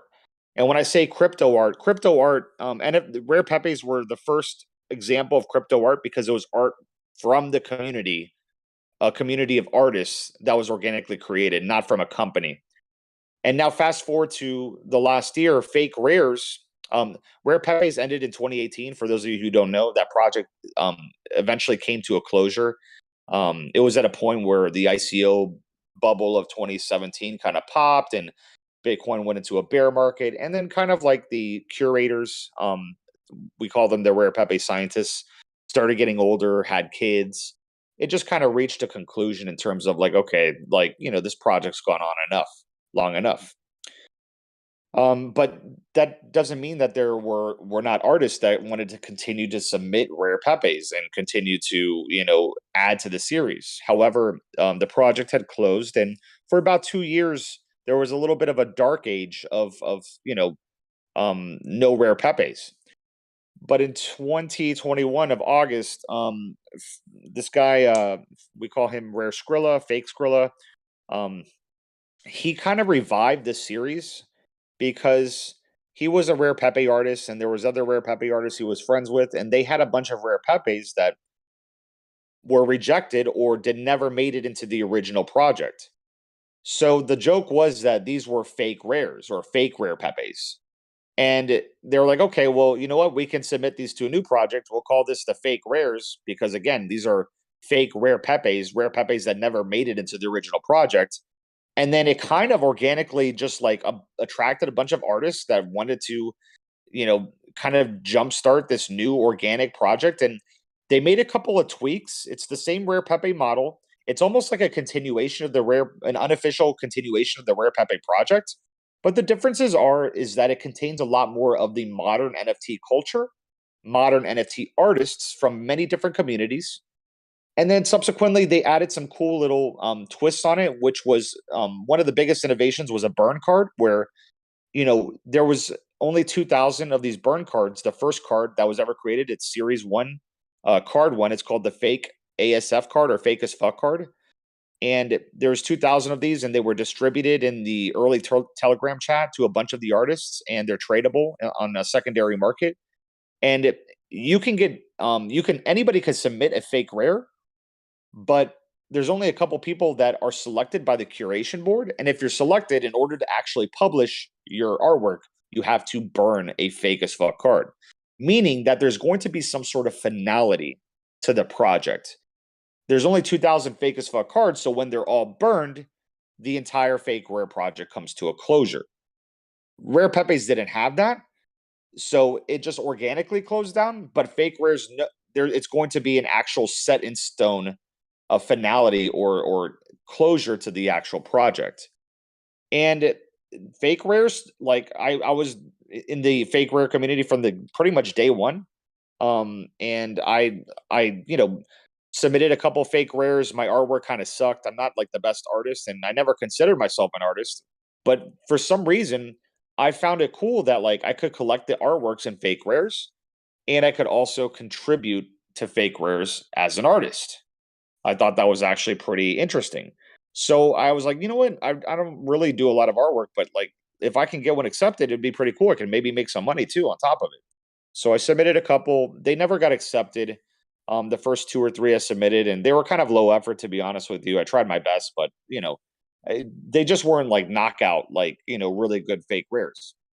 But at the same time, I was in Aavegotchi with Master Yin, and like Aavegotchi was something that I was becoming more and more passionate about, and like it was fun talking with everybody in the spaces. And I'm like, dude, I saw this really good opportunity to maybe bring Aavegotchi into the fake rare community. And I remember hearing about this rare Pepe called the Sarutobi card. And that's, for those of you who are not familiar, it's Sarutobi, Sarutobi. And Sarutobi was this probably the first blockchain game ever, I think, if I'm not mistaken, or the first example of a play and earn blockchain game ever. And that's probably important for you guys to maybe research, given the fact that we're all in Aavegotchi, which is a play and earn game also. So Sarutobi, which was this like little pixelated monkey, was the first like example of a P&E blockchain game ever. And somebody in the Rare Pepe community created a Rare Pepe that was called I think it was called Saratobi Pepe, if I'm not mistaken. I gotta double check that. But all it was the monkey, and he painted the monkey green. But what was interesting is that the Rare Pepe card you could take that card and bring it into the Saratobi game, almost like you could take the token from the counterparty blockchain, and you could bring your Saratobi Pepe into the actual game of Saratobi from the Rare Pepe. So this was the first Rare Pepe based upon a P2E game, and I just thought that was really cool. So I'm like, let me see if we can repeat this. And so what I did with Master Yin is we said, let's bring Aavegotchi into fake rares, as this being the first fake rare based upon a play and earn game. And that's how we created Aavegotchi, where we combined the aesthetics of the Aavegotchi ghosts into the aesthetic of a fake rare, or like a green Pepe the Frog.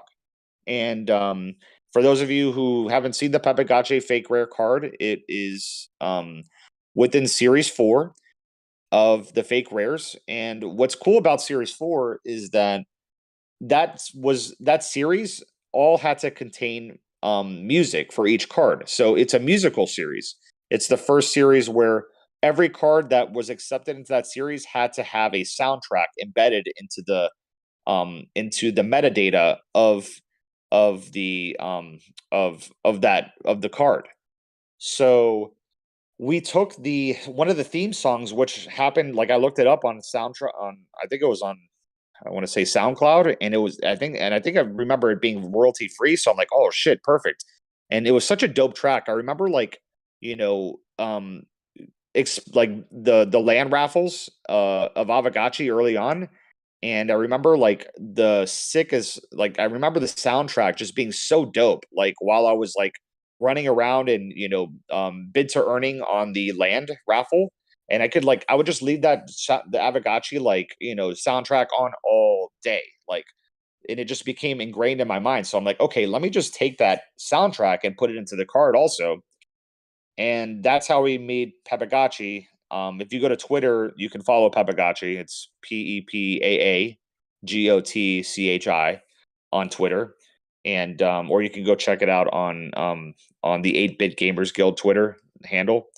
And feel free to link those, Hefe, if you want, in the chat, and drop the Aavegotchi card so everybody can see it. But we made 121 of these cards. We got it approved. And it's got embeddable music. You can go check it out on xchain.io and go listen to the soundtrack that's embedded into the card. And it looks pretty dope. I mean, I find it pretty cool. It's got the aesthetics of the Pepe. It's got the aesthetics of the Aavegotchi. But what I really loved about it, and I think honestly, it was one of the first fake rares. I don't want to say it's the first, but it's one of the first that really took another community and brought it into the fake rare culture. And that was very important, because I think that I really pushed for that, and I pushed for the importance of that when I was trying to persuade the fake rare curation board to accept the card. And if you look now, the fake rares that are being approved in Series 8, Series 9, they're almost all artists from one artists or artists from other NFT communities. And that's just bringing a plethora of collectors into the fake rare community, and fake rares are starting to blow up. Some of you I know in here collect fake rares. I remember that fake rares didn't even sell out. I had to give away many of my early fakes or trade them because there weren't even enough collectors to buy all the fakes. So in these first couple of cards for the fake gotchis, don't be discouraged if the cards don't sell out. Everything's a humble beginning. You know, trade cards for cards. I encourage all the artists to if you don't sell all your cards, remember guys, a lot of how the first series of fake rares went was artists trading cards for other cards. In fact, there were some cards I couldn't even buy even when I offered BTC. The artist said, no, I'm only trading cards at this time, because they wanted to collect cards. It's almost like they found the cards were going to be more valuable, and have a better ROI than the BTC that they could collect in the early series. So I'm giving you guys this perspective because it's been a hell of a journey. I've been in Bitcoin and crypto a very long time. I've also, I've been in NFTs. When they weren't even a big deal back in the day, and now NFTs are becoming more and more of a big deal. And I think that this community art project that Coder Dan and Jesse really pushed and lobbied for to get done, and they put a lot of hard work into it. Um, I think is going to be just a really great thing for Aavegotchi in terms of adding another layer of community to the game. Um, I think that we saw with the launch of the game, there was definitely a grassroots vibe, and then a bunch of players came into the game, thousands of players from many different guilds that really had no idea about Aavegotchi culture or Aavegotchi early culture, kind of came in to farm the game a bit, and that diluted a little bit of the grassroots vibes. At least from my perspective, some of you may or may not agree or disagree. But I think that a community inspired art, gotchi card project like this, taking a little bit of the building off the fake rare model and rare Pepe model, but also adding another layer of the gotchi kind of spirit and ethos and some of the Aavegotchi kind of culture, as well as things like the bazaar and royalties and some of like the cool infrastructure that Aavegotchi and Pixelcraft has put together early on to support the launch of this game is going to be very interesting. And again, I think Jesse said it well. There's really no other EVM community that's really put this together yet, and I'm surprised that has not happened. But thinking about it deeply, it's because you need a marketplace, you need a lot of different infrastructure in place in order to support a project like this. And Aavegotchi is one of those communities that has a lot of that infrastructure in place, and that I think is going to add a different dynamic to this project and allow for high chances of success. I'm really just overall excited about that. I could go on and on and on, probably talking forever, but I guess I'll just kind of stop here and for now, just to get some of your perspective and feedback, and happy to kind of add more to that. But yeah, I wanted to share some of that historical perspective because I think it's important overall to see why this is going to be, in my opinion, an important watershed moment for Aavegotchi. Thank you so much for that insight, giving us the historical perspective. I think, seeing the evolution of what's been going on in the Bitcoin blockchain, the early beginnings of when the first NFT was minted on the blockchain, and then going into Rare Pepe, and then, the challenges faced with Rare Pepe, and then the evolution of that into Fake Rare, into finally that's, and maybe we don't even know if that's the final form, but this iteration on top of Rare Pepe now is comes with a new wave of innovation with the cards, and they've learned from the past of the previous projects. And so I see Aavegotchi as being, taking what they've learned over there and now implementing that in our space. So again, thank you so much for giving us that historical perspective, because I think looking back that far can really tell us where this can potentially go. I know we were talking about this the other night where you were describing your early beginnings in Bitcoin, and you saw how the community members shuffled over time, and maybe there's some OGs you still remember from back in the day, but maybe they're in different roles, different contexts in the community, and just how this community can be ever evolving, but the art is always there. The art always is able to memorialize certain events that happen on the blockchain, and put a stamp in time. That was really interesting. Yeah, I think that this is a chance for us, all of us, to document important moments in Aavegotchi history, important people in Aavegotchi history, and overall just culture of Aavegotchi. Look at this as like, look at these NFTs in this gotchi card game as its own blockchain, but it's a blockchain of culture.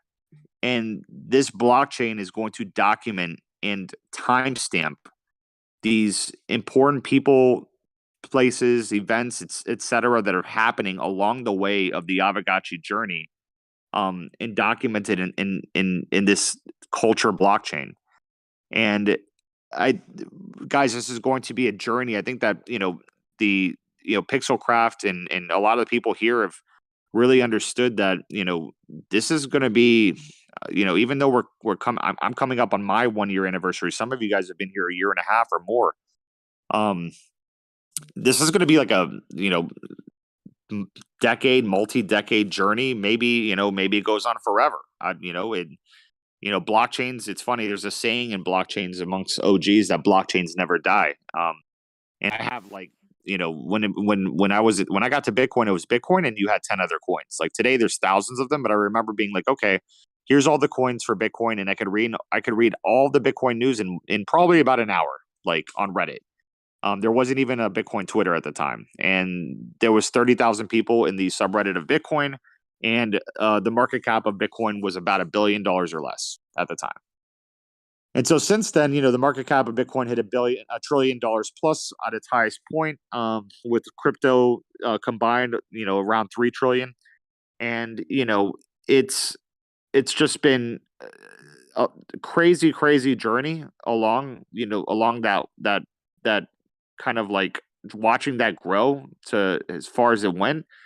And what I love is like coming back to some of these old rare Pepes in 2016 and seeing like really like cool moments, whether it be the Mount Gox collapse with the Gox card. So you have this card in Series 1 called Gox card, and it's with Mark Karplus, who was the founder of Mount Gox, which was the first Bitcoin exchange that imploded famously. And that's documented in a rare Pepe.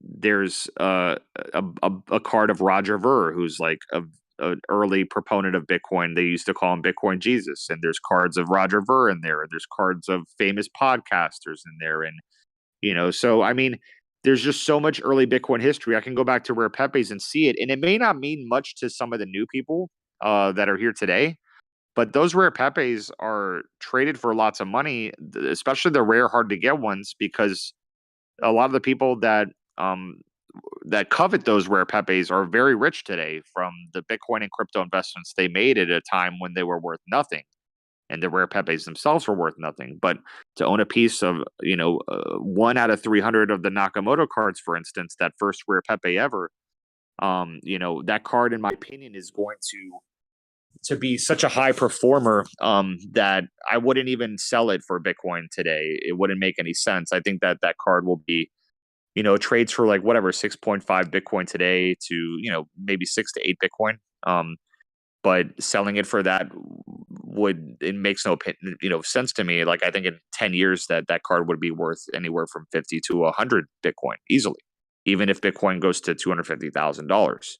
So I just think that these certain NFTs that are going to be nostalgic to us, and like for instance, if the game Aavegotchi continues to be successful and take off, and maybe it becomes a lot of you guys, I don't know about you guys, but I remember when Axie Infinity was I think like a $50 billion like market cap or economy at one point, and it took like a few months to get there,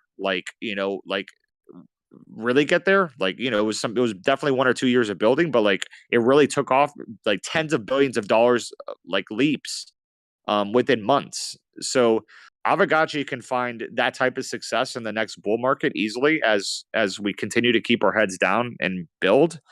Not that necessarily like money is the only objective for some people here, but ultimately, like if Aavegotchi finds a success and there's a legitimate economy that's built out, like in Aavegotchi, and there's parcels and there's a metaverse and it ties into other metaverses. Like think about what these cards could potentially mean to people in 5 years, in 10 years. It's hard to think that far out sometimes, and it's hard to even conceive about some of these different blockchains or different P2E games or P&E games reaching that sort of success, but that type of success can happen overnight, like literally seemingly overnight.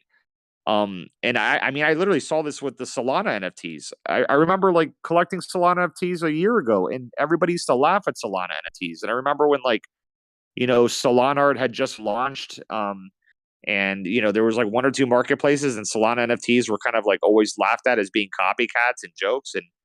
And now Solana NFTs are like, not everybody's joking about them anymore, and it didn't take long to get there. It took about a year. That's it. And now there's like billions of dollars of NFT trading on Solana, when there used to be like literally nothing just a year prior.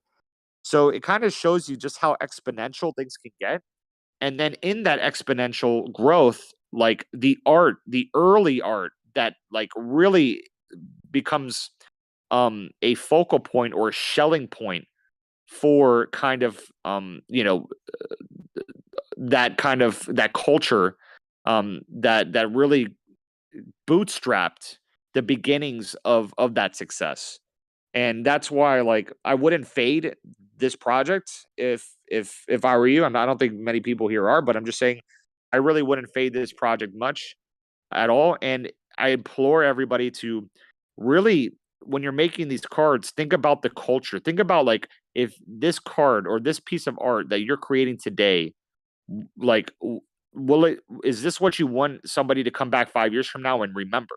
And that's what it's all about. It's about really creating that meme that is going to pierce the hearts and minds of this community, and just really like become one of those like shelling points, like where we look back on and go, God, man, I remember that card from that guy, or I remember that card from Rigo, or from Roxiano, or and it just everything from the artist to the time when that card dropped to the collecting experience of that card, and where the game was at that point in time, and us being in this Twitter spaces, all of that forms a memory, and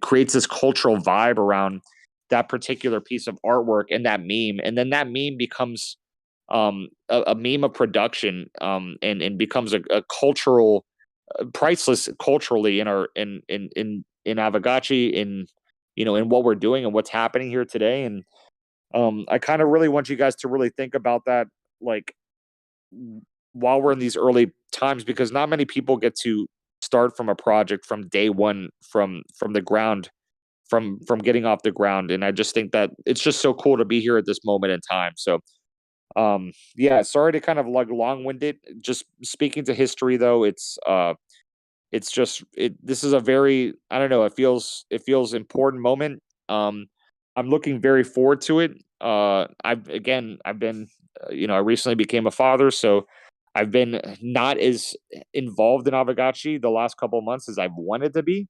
However, I'm looking for this project to help me bring my attention back a little bit. Also, work's been busy, business has been busy. I run a bunch of different things, and I got too many projects going on. But both Master Yin and I like are looking at Aavegotchi not just in the next month or in the next year or whatever, but we look at this for like, okay, this is a project we're gonna be here for many many years. And there's gonna be times where you have to walk away, take a deep breather, go like work on life a little bit, but then there, you come back to it. And again, it's the community is going to change a little bit. There's going to be people that come, people that go, people that rage quit. All these are different parts of the journey. I'm no stranger to it.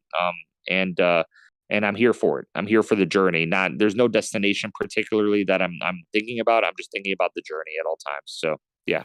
I'm going to jump right in here real quick because that is not long-winded at all, man. I want to run through a damn wall. You always get me pumped up. Proud Keck Lord, happy with everything 8-Bit's doing. Just appreciate your time. I always appreciate listening to you talk.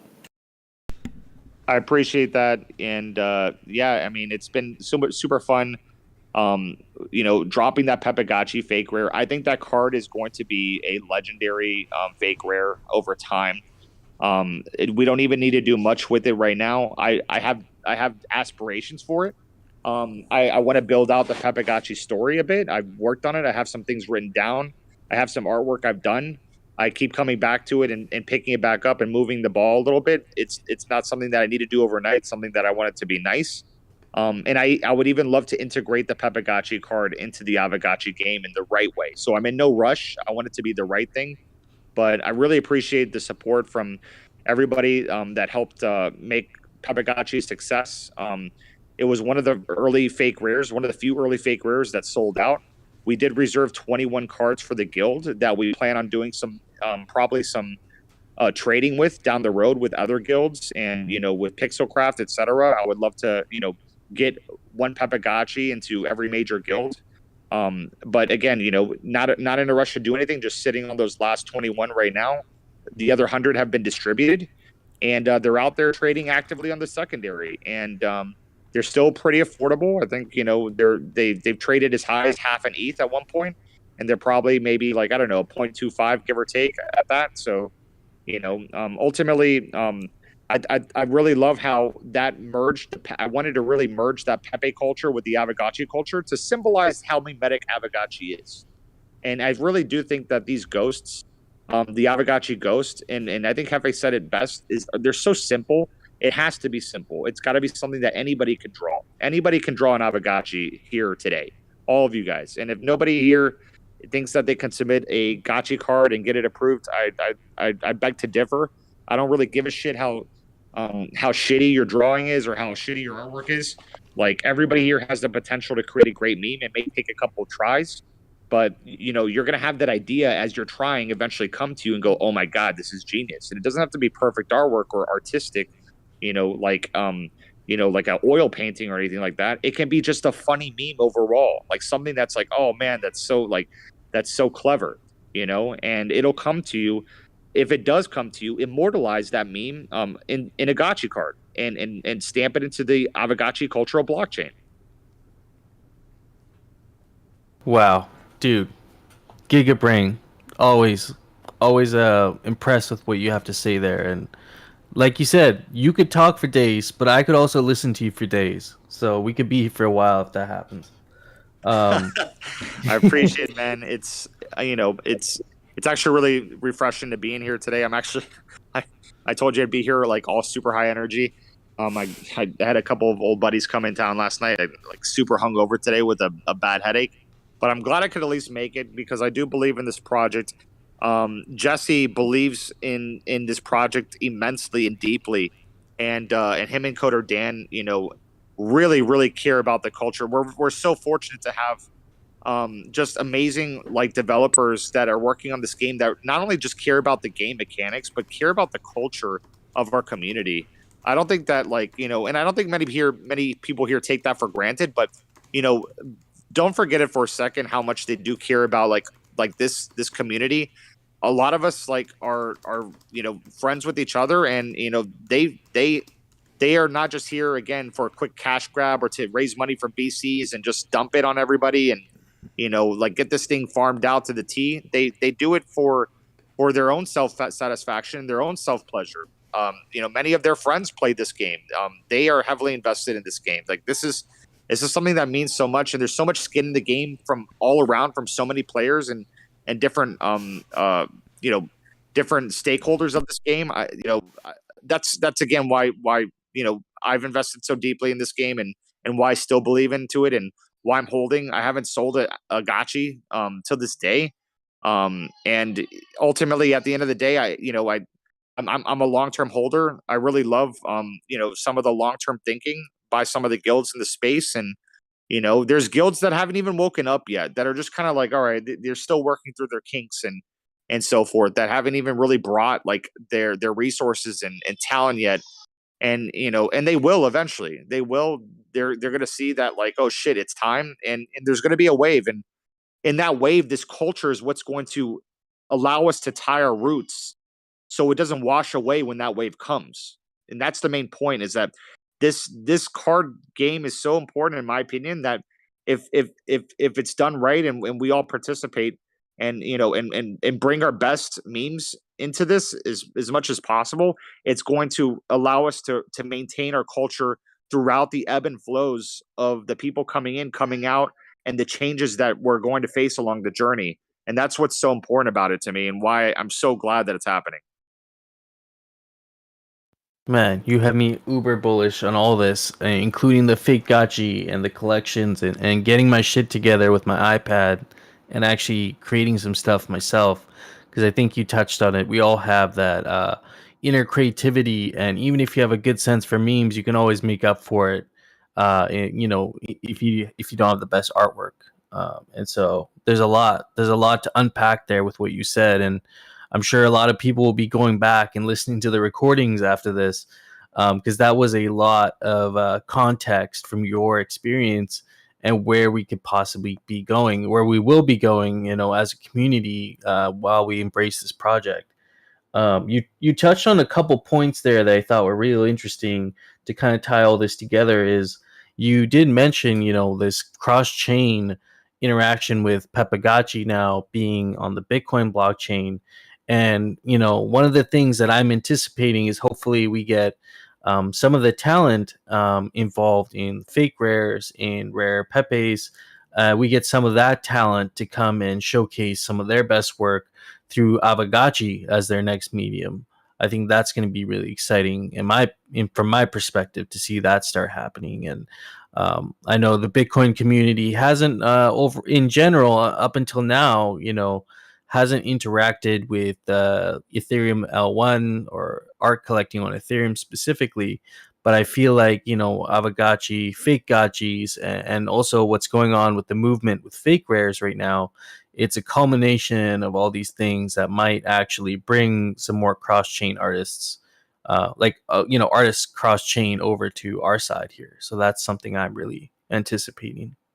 I mean, I may or may not, I may or may not, be right about some predictions, but I wouldn't be surprised if this launch, happens with a few fake rare artists that are in it, and Pepe artists that are coming from the Pepe community and the fake rare community to bring some of their talents into the gotcha community. And what's going to be really funny and interesting to see is that if that does happen, if some other artists that haven't played this game or own any gotchi assets or land in the gotchiverse or anything like that, or Aavegotchis, what'll be interesting is that if they launch a gotchi card, and or do a gotchi card and participate in the gotchi card project, what'll be very interesting to me would be, would they at that point in time find it interesting enough to maybe play the game also, and get into Aavegotchi, and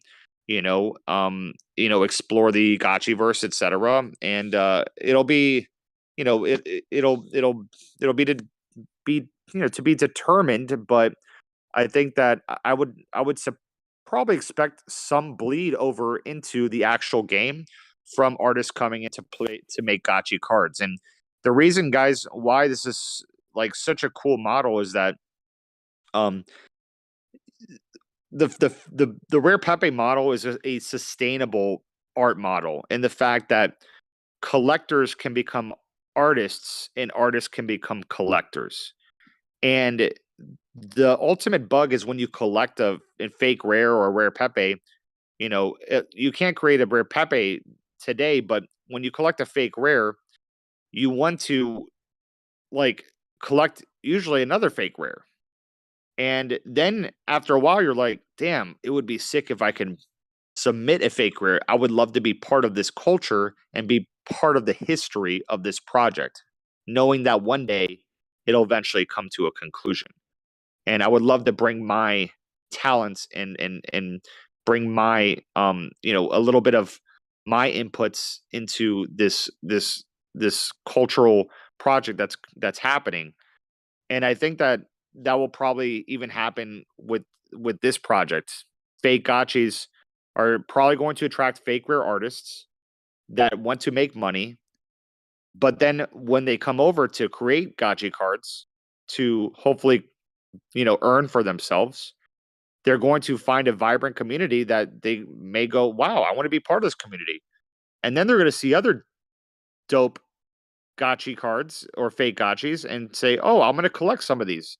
So now the artists are not only making the art, but they're also collecting other cards from other artists. And then next thing you know, they're buying their first Aavegotchi, or maybe they don't even buy it. What's cool is that they don't have to. They can borrow one, which is so awesome. Like the fact that, there'll probably be some other artist or some collector that they become friends with, and they can borrow a gotchi for probably a very reasonable rate, or, and play the game and go, wow, I can maybe earn some for myself, buy some gotchi assets, and then get back to collecting, make some more gotchi cards, and it's just going to snowball in itself. And this is why it's so sustainable. Artists become collectors, collectors become artists. And then we have an element where there's a game involved, and you can even become an asset owner in the game, or you can play the game and not become an asset owner. There's nobody putting a gun to your head, but at the same time, there's just so much to do. And last but not least, there's a new element of royalties, which doesn't exist in fake rares because of the counterparty protocol and how it works. There's no royalties built into that protocol.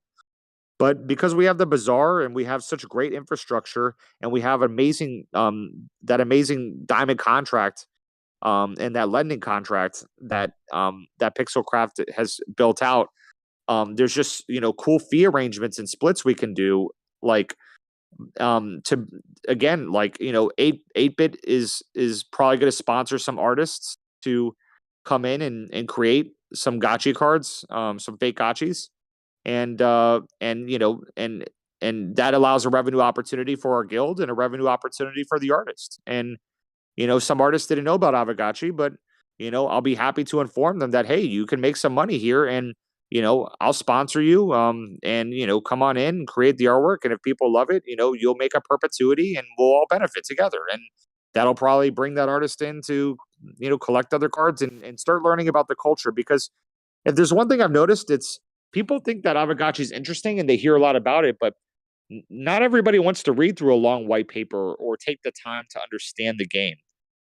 There has to be like something else that's going to drive that for some people. Like some people are naturally autistic or just interested in general in a game like Aavegotchi, but there is a learning curve to it. There is a little bit of a entry barrier in terms of like knowledge and trying to get set up and buy your first gotchi, and how do I buy land, and all these different questions. But if you have a little culture kind of sprinkled in that, it can like build the curiosity enough to the point that it like crosses that threshold of being too busy or too lazy to want to learn more about how to get into the game. Now you have the culture aspect that's kind of like driving you that incentive just high enough to pull you in past that point, which I would probably like to call the you can call it the point of no return, or you can call it the that event horizon, where it's like you cross that part of the black hole where light can't even escape. So some thoughts and perspective on that. I think that there's a sustainable model here, and this model is going to grow the community in the right way, with incentives that are not going to be as perverse or create incentives that are going to make the game like just farm and leave. It's going to pull you in and drive you to stay. That's the point. All right, I'm gonna step in here and put a fire hose before you burn the house down here, Yang. That's lovely, man. That's fantastic. Again, if you guys are into this and understand the preachings happening here, be aware of the 8-Bit Gamers Guild, join that server, hang out with this guy. It's always just a good time listening to him talk. Really appreciate it, man. And again, I can go forever, guys, but a little bit of my perspective. I'm sure some of you agree, maybe some of you will disagree, and that's okay. I don't know it all either. I'm learning along the way. And I want to thank those of you who have worked so hard to get this project off the ground. Jesse, Zbot, all you guys, and I was happy to lend some of my advice and perspective along the way as well. And I think that the model is good, and it's going to evolve it's not going to stay static, in my opinion. I think that there's going to be things we learn about these first couple cards that drop, and how that experience works. And we have some great talented people here that are going to iterate on that. And I think that like I don't want it to stay static. I love the fact that fake rares changes every series a little bit, and that Series 1 reminds me of a certain point in time and a certain type of artist and a collecting experience compared with Series 8, like completely different series. Series 4 was about music. Series 3 was when the first like major artists came in, like Sear Light and Gran Yun, did their first fakes in Series 3, and that was like a big moment, you know. And then Series 8, like you had VVD curate that series, and he brought Alpha Centauri Kid and some of the biggest artists in the NFT space into that series. And the journey of fake rares has just been so different that like each card in each series reminds me of like a different moment in time, and people want to share in that weren't there for it. People go, damn, that sounds so cool when I say it to them, and then they want to have a little piece of that too, even though they weren't there. Like they love hearing about that, and they want to be part of it. So today they're fakes that once couldn't sell out are going for very pricey sums. And I suspect the same will happen to Aavegotchi. There's going to be people coming in that want to be part of that want a piece of that culture that they missed, but they still can collect that piece. And more people will want to do that, and it will drive the price more and more over time. So have some fucking fun in the beginning with this project, you guys. Don't take it like incredibly seriously, but when I say have fun, this is the time to create sick ass memes, trade with each other, support your artists, try your skill at becoming an artist, collect a few cards. You don't have to collect them all, and ultimately learn and vibe. This is all about good vibes, and this is the part, in my opinion, that's the most fun about Aavegotchi. The farming part is a way to make money, and that will also become fun over time. But ultimately, like for me, the NFTs and the artwork is and the memetic part of it, and just vibing with you guys on a Twitter Spaces has really been my favorite part of Aavegotchi always. It still is today. That's a perfect spot right there, guys. I just dropped a poll in the amphitheater chat. Just a quick temperature check. Is anyone needing a break at this point? Right now, Let's Go is winning, and so I think we're going to be able to segue. Oh, okay, yeah, it's dominating. Looks like you guys are energized still, so I think we're going to use this as a natural segue right from Master Yang preaching about art to one of the creatives himself. And I think that, Hefe, if you want to kind of segue us, I think we're ready to kind of transition right into Neon Kong here. Looks like the poll's good to go, and so everyone's still on the edge of their seats. Dang, yeah, man, Mastermate Yang, thank you again. You got everyone pumped up, man, and I'm sure there'll be a lot of people looking at fake rares and the other way around as well. So thank you for, I know you got a million things going on, but really appreciate you spending the time with us. Congratulations again on the fatherhood too, man. Yeah. Big deal. Thank you guys. I really appreciate everything. Thanks for inviting me, Hefe, and it's good to see all you guys again. Looking forward to this project. Thanks, Jesse, for getting this off the ground and working so hard. And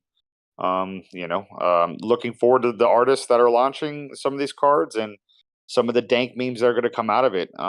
Super excited and stoked. So thanks again, and enjoy your weekend, everybody. Yep. Thanks for being here. Yeah, you as well. Thank you, everybody. Hell yeah. So, I mean, with that being said, we should welcome our next guest here. We got Nyan Kong. He's a Pixelcraft member, heavily involved in the design of a lot of aspects of the Gotchiverse. And so I'm curious to hear about his experience, doing that, maybe some of his experiences artistically and creatively, and, maybe even talk about the design process, and then maybe even some concepts and ideas he's might be bouncing around in his head for future work and installations. So welcome, Nyan Kong. I believe you're already on stage. That is correct, sir. Thank you, Hefe. Appreciate it. Happy to be here at the GMI Aartists Summit. I kind of feel like a stand-up comedian following Dave Chappelle, but I'll do my best anyway. Yeah, I agree that Master Yang, great speech, man. Congrats on the family stuff. And wow, what a whirlwind of history. That educated me big time and was very riveting. So thank you. You also have a great radio voice. which I do not. And you may hear right now, I've got this sort of sped up voice. I don't know what it is with my mobile Discord, but every time I join one of these hangouts, my voice just gets all freaky. So anyway, I'll jump into some thoughts, and then anyone's free to interject with any questions or anything. Feel free to go grab some food. I had to run off, unfortunately, to grab some waffles because I was starving. But I'm all fueled up and ready to go. But yeah, everybody do what you need to do. Yeah, right on. I guess maybe the way we could kick off, a good way to maybe kick off would be to talk about how you started with Aavegotchi, your experience initially coming to the project, and maybe your initial impressions, and then get into your actual experience designing with the design aspect of bringing the Gotchiverse together.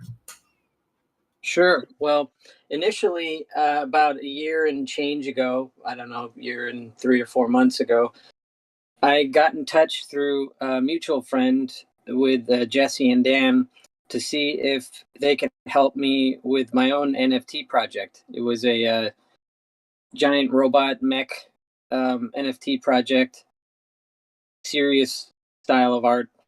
And I was looking to Jesse and Dan potentially as maybe partners to work together, collaborate somehow to move it forward, because I'm not an engineer. I don't have any technical knowledge, nor do I have any infrastructure. So I was looking to them to maybe partner up in some way.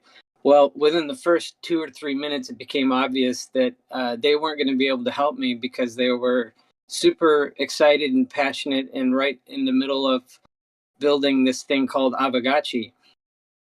So we got to speaking about it, and I thought, well, may not be able to work on my project, but maybe I can help them with their project. And that sort of is the birth of our conversations that led to me helping out, consulting with some game design and some conceptual art. And the main reason that I was working with them was to help contribute ideas towards shaping what they were calling the Gotchiverse. So part of my education was taking a look at the brand so far with Aavegotchi, all of the character art and what existed on the websites and the community and all that stuff. And very cool, a very interesting art style. And so the challenge for me artistically was to try and create an environment that complemented the look of the gotchis, because it's a very characteristic retro pixel look, childlike, sort of naive style, very appealing, charming, but also rendered facing the camera, very flat. So left, right, well, initially it was just the front facing angles, and the whole side angles, back views, and all that stuff was in production by Zbot, who I want to send a shout out to. That guy is amazeballs, and it's always a pleasure to work with him. But my role quickly became, how can I complement what he had largely created? This look of the gotchis, all of their wearables, and this whole universe of customization. So the challenge with the world was, how do I create a sense of space and dimension with these flat characters? So I did a bunch of experimentation to explore maybe possible angles, like isometric, stuff like that. There were some ideas already when I joined, so I looked at those, considered them. And how do I craft a world that these characters can explore that will be interesting, give you a sense of adventure, and ultimately support community involvement? And so those conversations between Jesse, Dan, and I went on for months while I was exploring how to create these graphics. And one of the fun parts of all this was it's always fun to research a new project and sort of immerse myself in the rules that exist and potential for future stuff. So one of the favorite parts for me was my origins come from pixel art way back in the early 90s. And that's when 3D was still very rudimentary in the commercial space, but it was also very much into 3D. So my jobs at the time at a small video game company centered around pixel art, in which I learned from some elite pixel artists from England. They worked in sweatshops over there. They learned how to make pixels look like blending on the screen, because at the time you would make these graphics on a computer, but then they needed to translate to a television set. And when that translation occurred, there would be blurring of pixels and certain colors would look completely different on screen as opposed to what was on the computer. And the concept of anti-aliasing and aliasing was something I learned back then. I had to, how to make things look blended and not blocky or pixelated. And at the time, that was the goal, was to remove the blockiness as opposed to embrace it. Like some of the older game systems and things, they didn't do that. They didn't have the colors to do that. They have very super limited palette numbers that they had to work with. So learning how to make a few colors look like many colors and how to render things was super fun back then. So working on this project with Aavegotchi, it totally took me back there. And even in the origins of us working together, I got to leverage all the skills I've developed over my entire career. So, you know, maybe 10 years ago, you think, yeah, there's some retro community likes pixel art. But you see all this Call of Duty, it's like photorealistic and everybody's going for all this cool stuff. Also a bunch of stylized things. You might start to think, well, is there really a market for that? But Aavegotchi is definitely one that proves you can nod to the past and improve for the future. And so that's been one of the most compelling parts of all this, is the vibe that Pixelcraft created with the Aavegotchi characters and the community. And it's been a big learning experience for me because I've been a part of many communities in the past, but the whole crypto space was at the time extremely new to me. So very exciting, and set out to do, as I said, a bunch of testing, explorations for a number of months. And some of the steps I took for that, exploring different types of backgrounds, like how they would mesh with the characters. That involved everything from color schemes, like Vaporwave and Future Funk, to the actual rendering, and then mixing 2D and 3D. And the reason that I incorporated 3D, despite it being a pixel art game, was looking at the sheer size of the world that we were going to make. I mean, it was incredibly immense. And I had worked on some games before. There was a game called True Crime. There were two different games for that, helping build the recreation of, 150 to 250 square miles of location, real life locations in a game. So I have had experience with building large areas, but the space that the Gotchiverse was going to inhabit was just dwarfed all that. I mean, the Citadel having 55,000 parcels where people could own just blew my mind. So part of designing the look of the world also involved some game design, which was crafting the first release area of the Citadel. So you may have heard the term pixel map, but I created a pixel map to represent each parcel, each bit of ground alchemica, the roads, all this different stuff. And all of that was based on a friend of mine that I worked with for years named Ofer Alon, who is the creator of ZBrush. Many of you artists may know that tool, but he and I go way back at Sega, where we worked together for a number of years.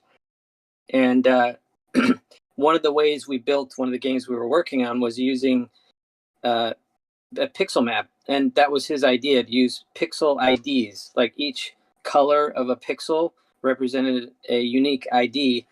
And then those pixels could be drawn to create maps, and those maps could be translated into actual game graphics. So perfect fit for the Gotchiverse here. So use that same technique years later, and that has served us really well. The challenge of getting 55,000 parcels with certain proportions of numbers of like how many humble parcels there are versus spacious, and how many landmarks do we want? I mean, so many considerations. All of that was built upon this concept of the pixel map, and that allowed us to balance all these values and space, working towards our first land release. So coinciding with all that stuff was the development of the actual look. So continuing with that, we started out with some basic stuff, like the grid, the ground alchemica, parcels, roads, like all the basic stuff. Did explorations for the citadel walls and towers, and then began some really early rudimentary installation ideas. At first, they weren't animated and they're very simplistic. All this with the intention to try to match that charming look of the gotchis. So that was kind of the first, I would say, 6 months of hard work. And that involved experimenting with levels of detail, like what looks good, rendering from 3D. Actually, to get back to the 3D point, one of the main reasons for that 3D was to be able to support the graphics for such a huge world. And I was looking at this as, okay, I'm going to be responsible for making the graphics. So how can I make tons and tons of graphics quickly? And if we ever make changes, how can I adapt dynamically? For example, let's say we have a certain angle of a thing. If I had drawn that in pixel art and we wanted a different angle, I'd have to redraw the whole thing at a different angle. So that was one of the many reasons to use 3D, but also when you start to get into animation and all that, it just balloons exponentially trying to do that by hand. So that was one of the reasons for going the 3D route, but it also presented some interesting challenges in terms of how do you match the look of the gotchis in this world you're trying to create. So as I mentioned, the angle of the camera was important, that it's orthographic, no perspective. The level of detail, like how detailed are these objects? I mean, are there texture maps? Does that even fit the look of the gotchis? Because they're pretty clean and crisp in their look. Aliasing, I experimented with that, tried it without aliasing, so it's very pixelated. And then there's the motion of stuff. The Aavegotchi still are what I consider version 1, in the sense that, well, technically, I guess it would be version 2. Version 1 was their front views. Version 2 is adding the different angles that Zbot worked tirelessly to create. But the next version, that we're exploring different ways of approach, are how to add more life to the gotchi characters. Because right now they're basically billboards. So they're wearables and things like cactus and stuff. They're sort of stuck there, and when they move around, it just moves with them. Naturally, we want to do more sophisticated stuff. So we're exploring what we can do and when it would make sense to do that, because there's a whole bunch of stuff we're juggling to release. So that speaks to the motion of the characters, both in their bodies, but also in the parts of the bodies, and what could we do with that, and how complex is that to do, and how much scope are we talking? Are we opening cans of worms that we won't be able to close? How do we approach all that so that it's smart and we can maximize our return? But then how does the world reflect that? So one of the agreements that we all made early on was that things that were about gotchi size, maybe bigger, like the liquidators, for example, those would be hand-drawn, pixel crafted, although we have other pixel crafted artwork like special effects and certain world graphics. Largely, that was the distinction between what would potentially be 3D rendered versus 2D rendered. And so larger characters, structures, things like that, the agreement was to have that delineation between who would do what and how we would do it. So that's pretty much the beginnings for me, and the basic process. My involvement in the project is like a number of people on the project. I've worn many hats. Game design is a big one.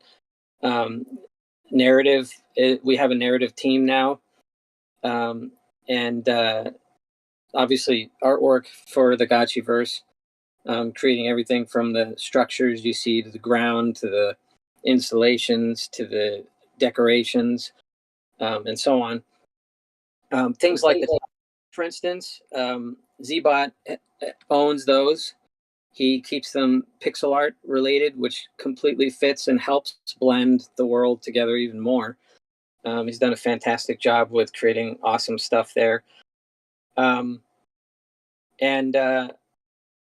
Yeah, so that's kind of part one of my answer. If anybody needs to take a bathroom break or grab some food, go ahead.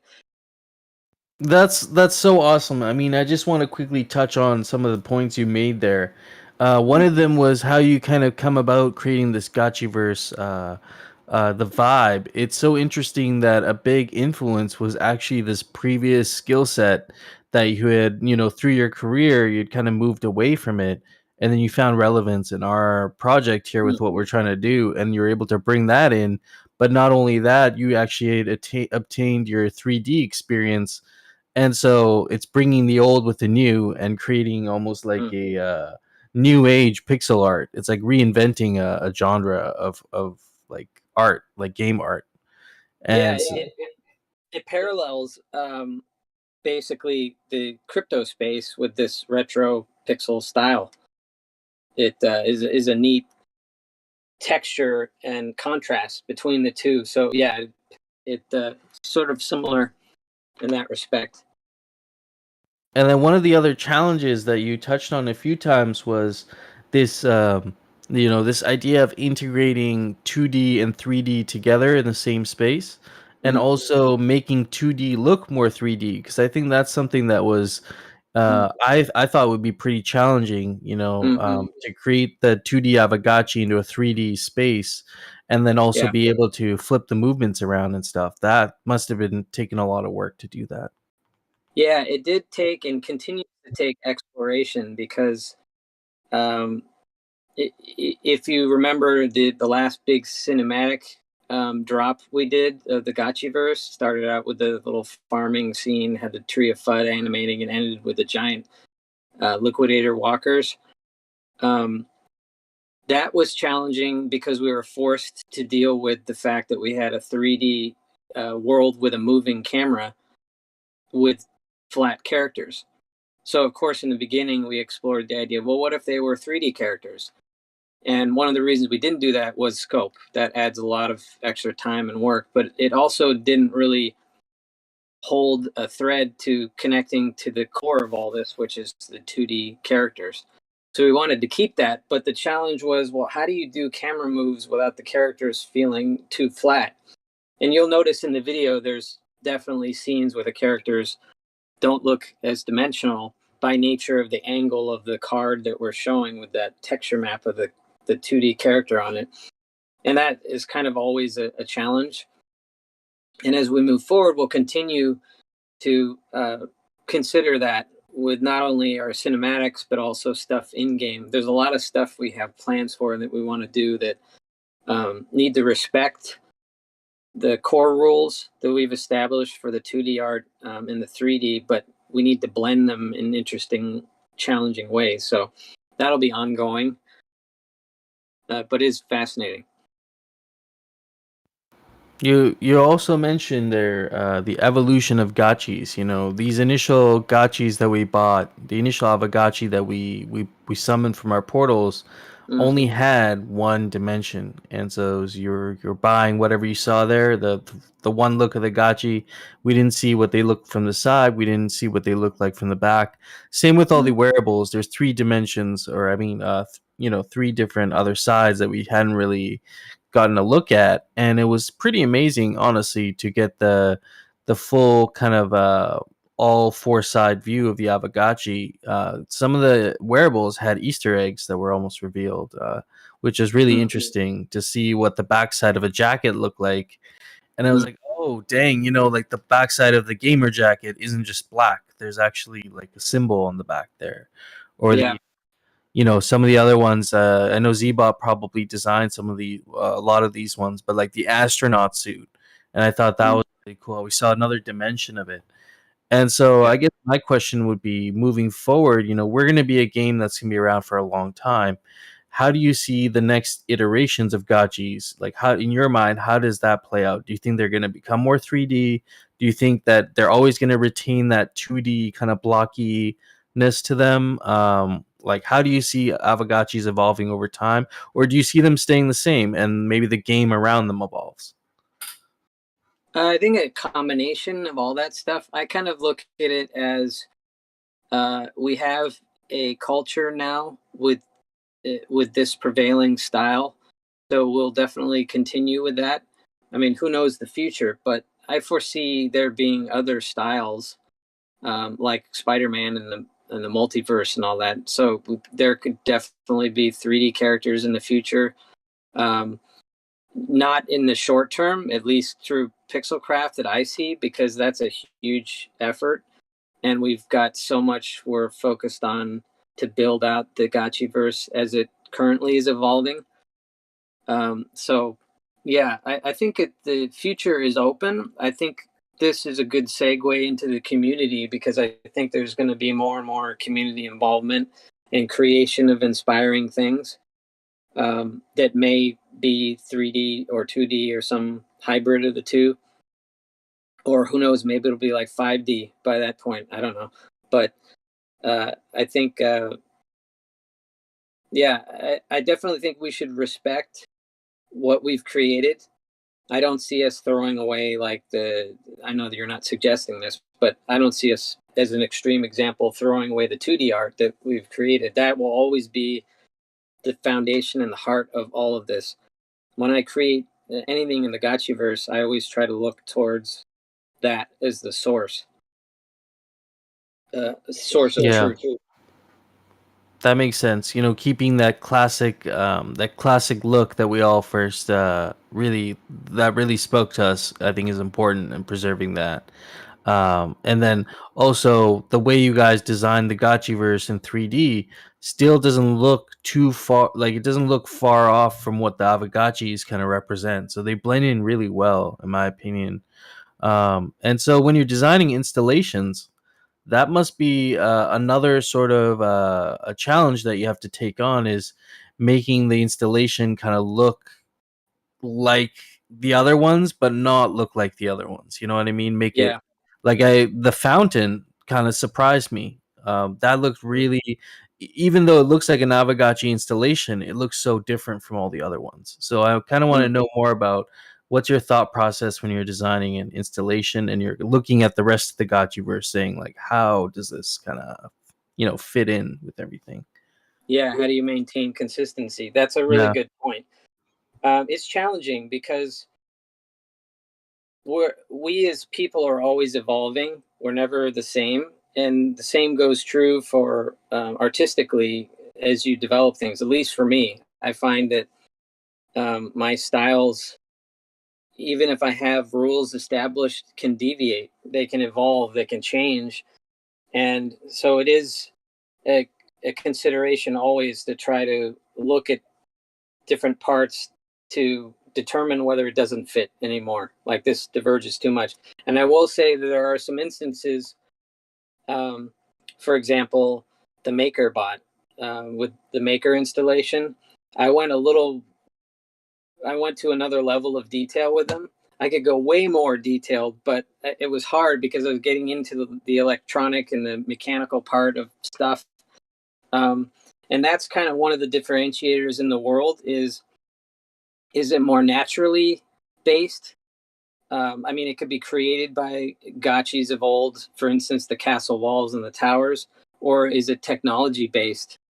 And what are the origins of that? How is that created and how does that look? So there's definitely considerations and rule sets established for not only shapes but colors, levels of detail, stuff like that, for the different types of assets in the world. And it just comes down to keeping an eye out to try to keep it as consistent as possible. It's not perfect, and that's okay. As long as it's close, I think that's, I don't want to say good enough, but I think that achieves its purpose. Like the first consideration is, does it feel good? Like, does it look good? Does it sound good? Does it do what it's supposed to do? Like, is it supposed to be an aesthetic thing for looks only, or is it supposed to offer some functionality? And if it does offer functionality, does it speak to that in some way? There are obviously a lot of considerations when designing this stuff, but when it comes down to trying to maintain a level of consistency, I think there's a good system for that now, as we create new installations or whatever it is, new parts of the world. There's a lot of things that we're working on that nobody has seen and probably won't for some time. Big pieces of the puzzle that we're building. One of them I mentioned, the new narrative team. We're actually building out the narrative for the next 2 to 3 years.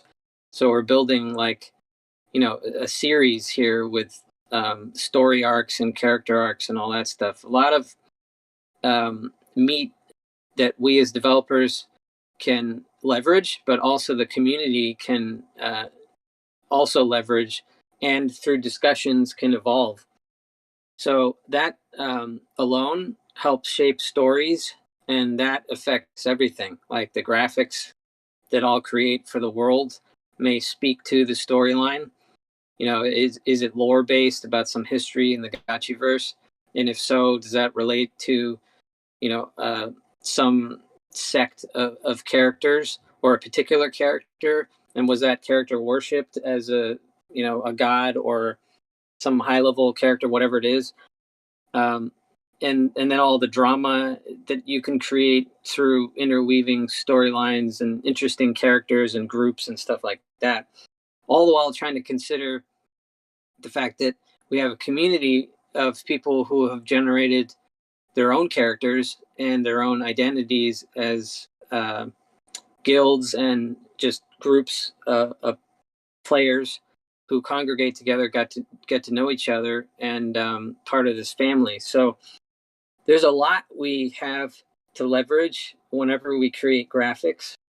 So there's what's already there. How do we add something new that doesn't stick out like a sore thumb, but it adds to the universe? And how is it going to further making this experience cool for everyone? And then in some cases, how is it going to be cool because it's going to allow the community more direct power in customizing their experience? So the tiles is a classic example of that, where you can create artwork.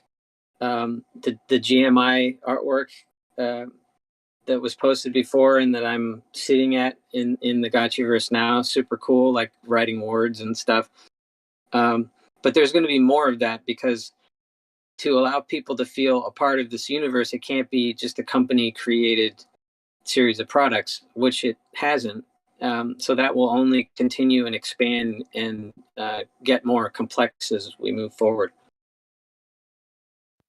There were some great points that you made there, including what you just said with when you guys are, with the narrative committee, and, you touched on building storylines and, building out the future, what the Aavegotchi story is going to look like. It's really interesting that you're looking at the community storytelling that's been going on right now via, the 9 Adepts maybe, or some other stuff that people have been putting out there, and taking that into account. Is that something that, if the community keeps making their side stories, do you think there is going to be more of these kind of like weaving other stories into the main story? Like, is that going to be something you guys are keeping an eye out for? Definitely possible. At this point, what we're trying to establish narratively is a core Bible, like the canon, from which everything can spawn, inspiring the community and serving us for our development purposes. But there's definitely, it's not in a vacuum. So as we create this stuff, people are going to have opinions, people are going to have new ideas. And so keeping a finger on that pulse will be super important, because I fully anticipate there being amazing ideas from the community that we for sure would want to leverage. And that may mean restructuring some of our plans for the future to accommodate that. So I think anything is possible for sure, but by nature of this being a community, there needs to be communication and sharing. So once we get this narrative to a certain point, we'll figure out how are we going to roll that out to the community. And that might be a single important point for us to explore. But at the very least, we'll have some kind of idea that will serve us as we're building things, so we know where we're headed. That's sort of the point of creating this, looking ahead all the way through the series, like these 9 great battles. Like, what's the point of the 9 great battles? Answering all the questions that you would expect to have to make something compelling. So certainly, as people weigh in with their ideas, we'll have an eye out for them. Yeah, no, that's very cool. And seeing the light paper come out, the Gotchiverse light paper, the way that we did that reading and all the effects that came out after that, that story between the liquidators and what we know with the initial details, that's still long standing. It's rooted itself in Aavegotchi. We talk about liquidators all the time, and seeing that next wave is going to really bring in another another wave of inspiration for whether it's artwork or other storytelling or a game. It's going to have wide ranging impact across Aavegotchi once we see that next layer of lore that gets revealed. And so that's going to be really exciting. Agreed. I guess one of my questions that I had for you was regarding, we talk about integrating media into the Gotchiverse at some point, through specifically maybe the lodges, but also we've talked about other potential installations that we could talk about regarding, broadcasting or radio stations. Maybe we could get some context around that, and how you see media being integrated tactfully into the Gotchiverse. What's kind of your ideas behind that? Well, I will start the preface by saying that Coder Dan and Jesse are largely the leaders with some of this crypto-based stuff. So, for instance, the NFT display, that's going to be a new feature that will allow people to share and customize, which is super exciting. That there's a number of big pieces that go into making that, but that's going to help people get much more involved in their space and offer more functionality, certainly over time. But a lot of people have brought up a number of ideas for things, whether it's being able to visually display things or audibly share things. So you speak to like the radio tower and stuff like that. We actually have a huge list of prioritized items that we want to develop or are developing already. And so I can't speak too much to those things. I want to sort of let Jesse and Dan speak to those, whatever alpha they want to share. But the key points to consider are: one, we're definitely listening, whether it's through a radio tower or our ears, to what the community is expressing they want. One of the challenges as a developer is, you may have 100 people with 100 different things they want to see, and each person is super passionate about each thing, and it's impossible to deliver that. So it helps when more people rally around certain things, and that can help change priorities within the development team. But the big factor in all this is just time, because we have very ambitious plans of what we're trying to build. and constantly serving this crypto Aavegotchi community. One of the big milestones for that, and Jesse is a big proponent of this, so is the coder Dan, but about customization. So that's a big area that we are entering into in a big way. The tiles and all that stuff was sort of like getting our toes wet, but we're going to be headed more in that direction. Not to the exclusion of other ideas, but we're going to try to give the community more and more power and say in what they create. And when you mention the word tactfully, I'm assuming you mean like, how do we not have dicks everywhere?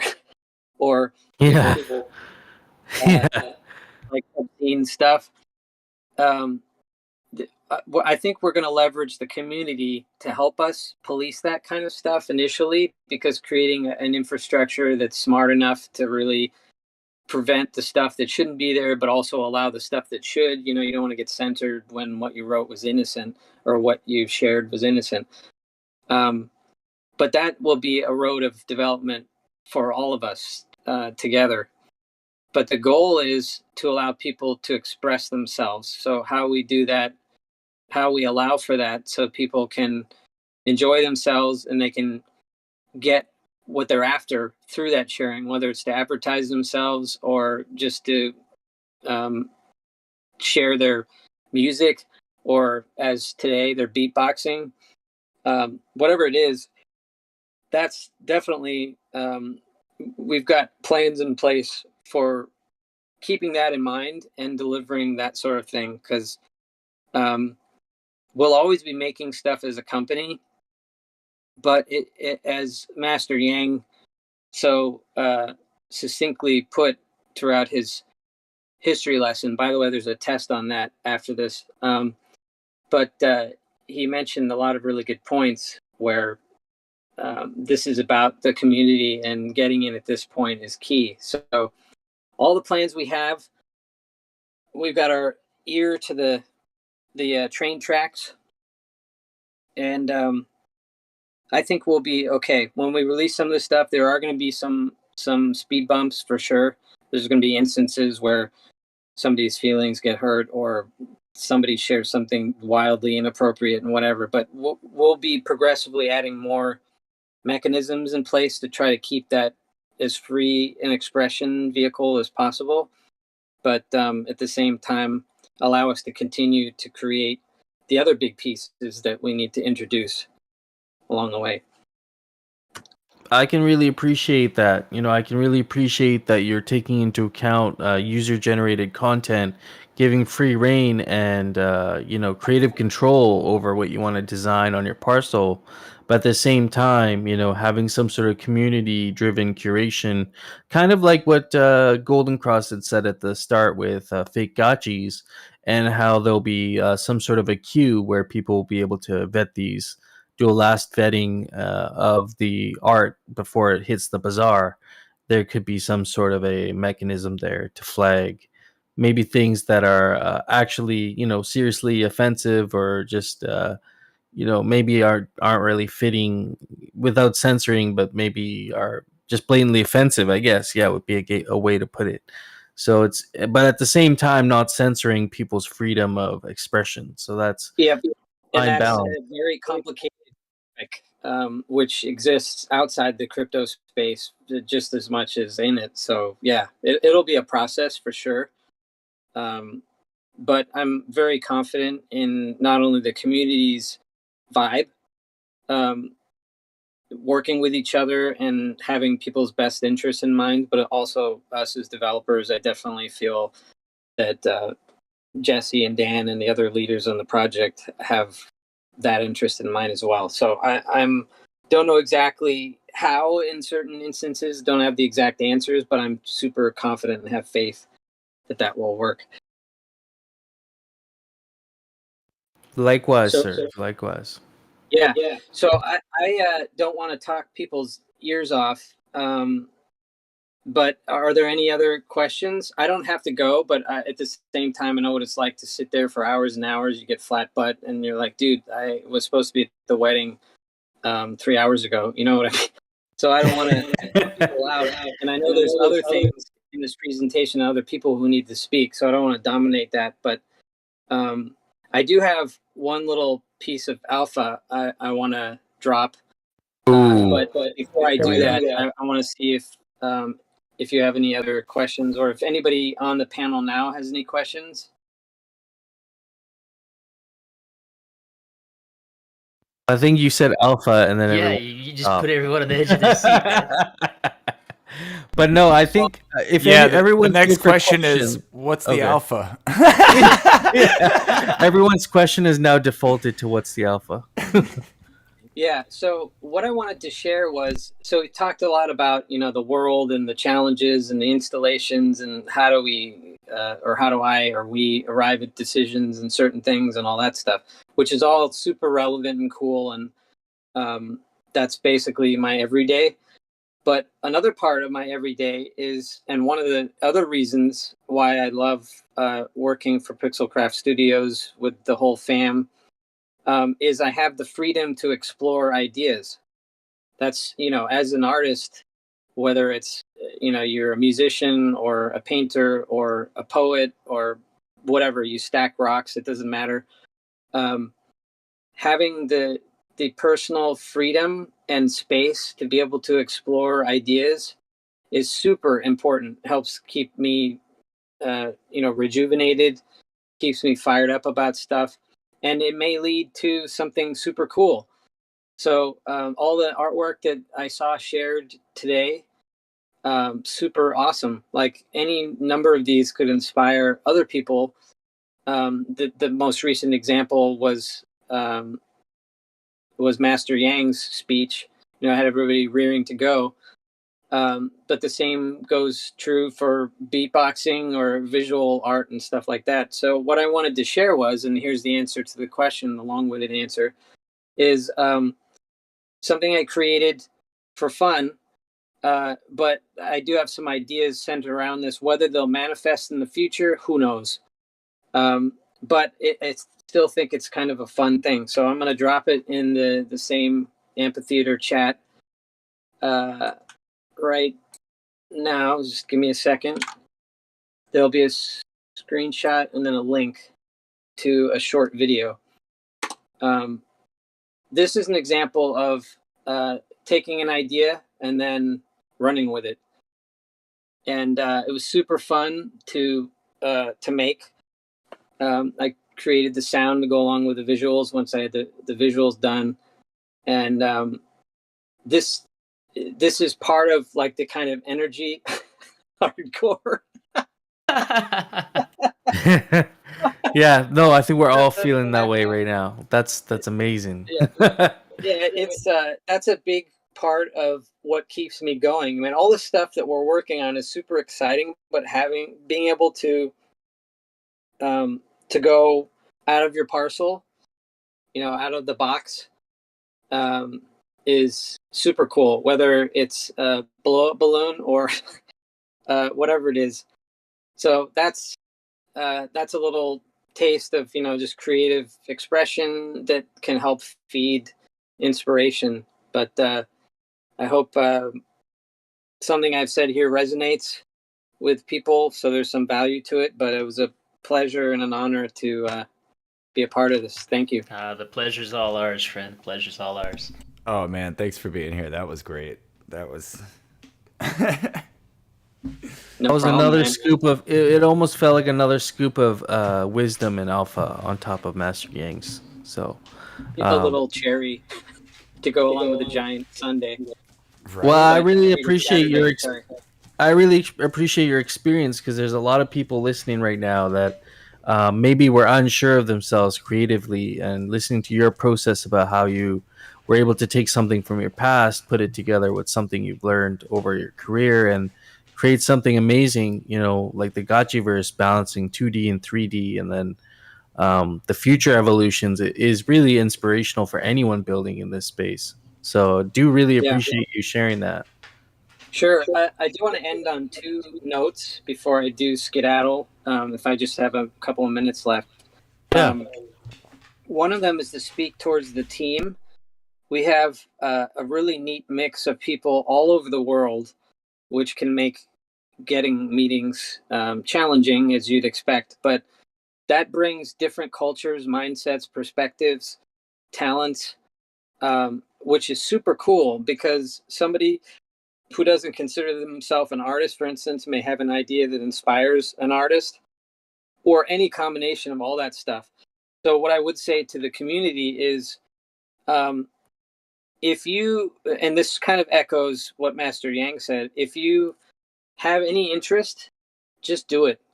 Like, don't be afraid. If I had to pick a community that I've ever seen online, this would be the one to share your stuff with and not feel like you're going to be ridiculed or judged or anything. In fact, I think you'll feel supported. So if there was ever a time to fly out of that nest, and maybe you've dabbled in stuff and you're like, no, this looks like crap. All the stuff I see everybody making is amazing and I shouldn't share it. Just do it. Because in the end, it's not about, is it an amazing, technically executed piece of art? It's, does it make people feel something? And that could be that they laugh because it's funny, or it could be they're sad because it speaks to something that reminds them of something. Who knows what it is? But that's sort of the point, and that speaks to storytelling. So if you have a story to tell, even if it's a scribble, you should totally share it. And whether that's for bidding purposes or just sharing it in the community, you have the potential to build self-confidence by sharing. You have the potential to improve your skills by sharing, and also become a tighter, connected member of the community. So there's really no negatives to what you can get by just expressing yourself. So with that, I'm out. But thank you. I really appreciate that. Yeah. Really appreciate that. Very inspirational. Gets me inspired to start creating my own thing. And like you said, we all have that space to be creative and flexible. It's just Yeah. about actually doing something with that. And Yeah. One request for a future one of these is to get Zbot in here, because he's a great guy. I had the opportunity to meet him and his wife. My wife and I met them, I don't know, 3 months ago or whenever it was. And his energy in person is just as jovial and passionate as it is online. Really great guy. And he's super inspiring. So I think getting him to share a little bit about his story and his vision for stuff, I think people would be riveted.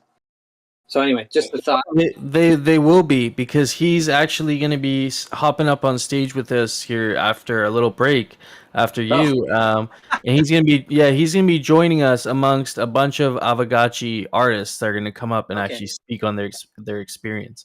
So excellent. My apologies for not reviewing the agenda closely. That's not your job, sir. You're fine. yeah, no worries. And I don't think we mentioned that in the agenda anyways. It was kind of a little surprise. So Zbot will be up here. Oh, okay. So I didn't mean to blow the surprise. No, I remember easy segue.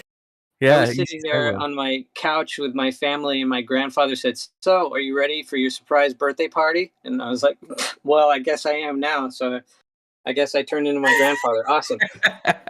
Well, with that, thanks so much again, and let's keep this ship rolling. Great job, Lovely. everybody. Thank you for being here. Yeah. Absolutely. Thanks for being here. Break time? Let's make a few announcements first, and then... Oh, yeah. I guess we have a few little announcement to make here. Just a little olive branch from GMI. And then you're all free to go take a break, and we'll reconvene in between 5 and 10 minutes. But I guess we should start with our... well, you guys have all the details for this, right? If one of you guys wants to... What olive branch you talking about? I got the one thing in mind. I don't know what you talking about. Okay, well, I'm talking about our emoji slots for GMI. Oh, perfect. We're call to action, right? There you go. Done. Yeah. Dropped it right there. These are notes that are in the agenda as well. But and also second, it's kind of a wrapped up thing here. First of all, it's an open solicitation for server boosts. We're aiming for that level 3 server boost status, and we've had a pretty good contribution from some of the community members like Manor here recently. And so big shout out to server boosters, and it's very helpful, especially as we're starting to do more of this stuff and stream more and host more audio-based events. We're starting to gobble up a little bit of bandwidth in here, so it is always helpful and appreciated. There's likely gonna be a little treat in the future for server boosters without being too maliciously soliciting of that nature, but just be aware that ZFi is very passionate about server boosters, and so he's been working on some good stuff for us.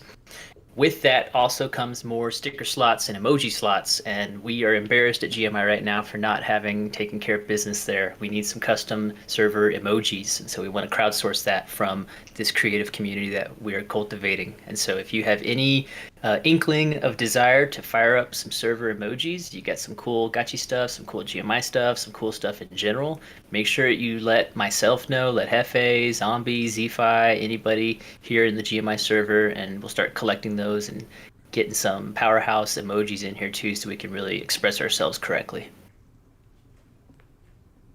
Yep. That's anything else? I mean, that's an awesome drop right there. We got any more announcements before I announce the music we got going? I'm good. Go for it. All right. Well, we're going to have about a 10-minute break. What is it right now? It is 4 minutes after the hour, so we're going to come back at 15 minutes after the hour.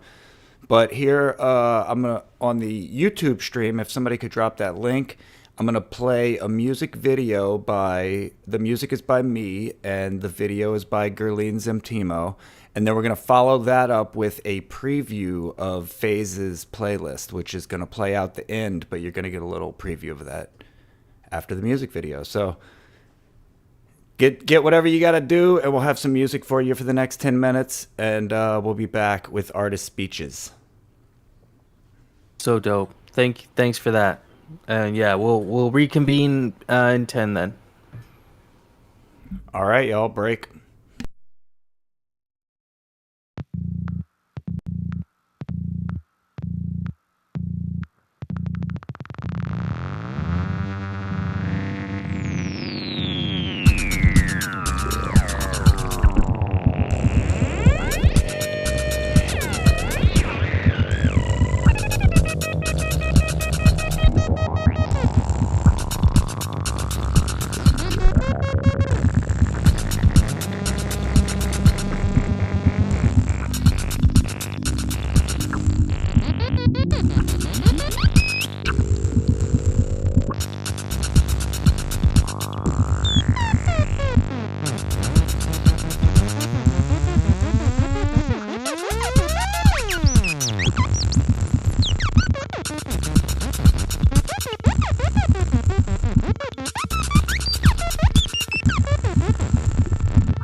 Yo, we out here straight up disrespecting liquidators. Lord Nookie knows what I'm talking about. Lord Brills knows what I'm talking about. Lord Hills knows what I'm talking about. No futuristic, yes I am a fly guy. Sip a brew with my Gotchi gang crew before we drive by. On some liquidators getting liquidated. District 12 take their alchemicus and they're licking acid straight to hell. I dwell in the Citadel, District 1 sitting well. I excel like spreadsheet never known to fail. With this martini up in my hand and a crown upon my head, come and catch me if you can. Taxing me with Uncle Sam scams, collecting alchemical drip across the land span. Yeah, that's a grand plan. Airdrop, no need to grandstand. I make the air hot with this Gotchi fireball flow. No, I won't dare stop. Why would I stop? March 31st, Alpha launch, Gotchiverse, it's happening. You need to get a Gotchi, you need to get some land. If you're not doing that, what are you doing? You're buying PFPs? What, you're not Yuga Labs.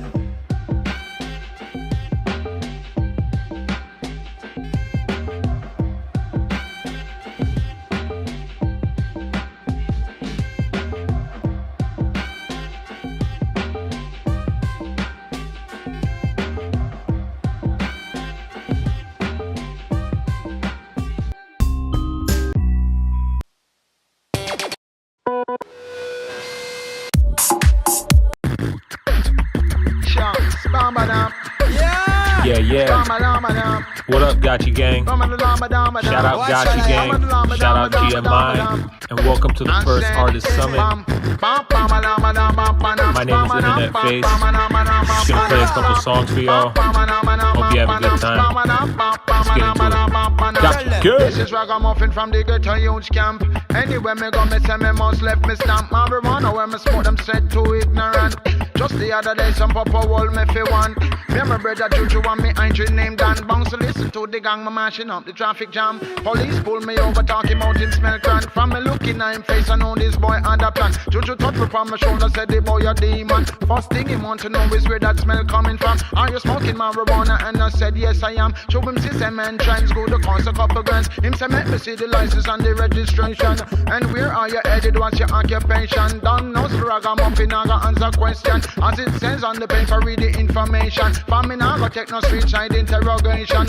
So book me if you book me, carry me down a station. Let me show them how we did it in a style and pattern. Pam, pam, pam, a dam, a dam, pam, pam, pam, a dam, pam, pam, a dam, a dam, pam, pam, pam, pam, a dam, a dam, pam, pam, a dam, pam, pam, a dam, a dam, pam. I've been gone a while away from you, and I hope you understand that I've got to do what I must do to be a better man.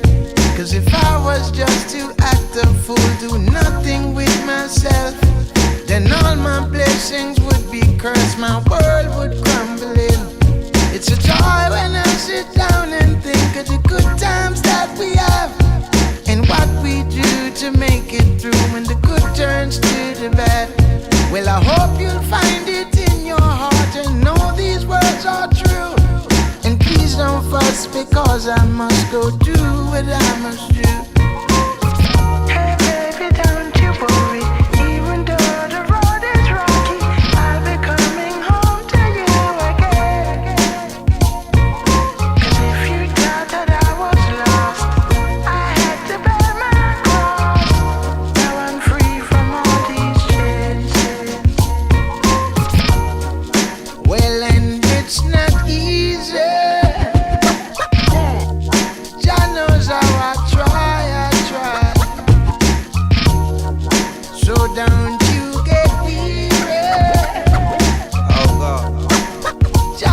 how I try. God knows life is one big road with a lot of signs and turns and twists and curves. And even though the road is rocky, but maintain the rock and keep on rocking.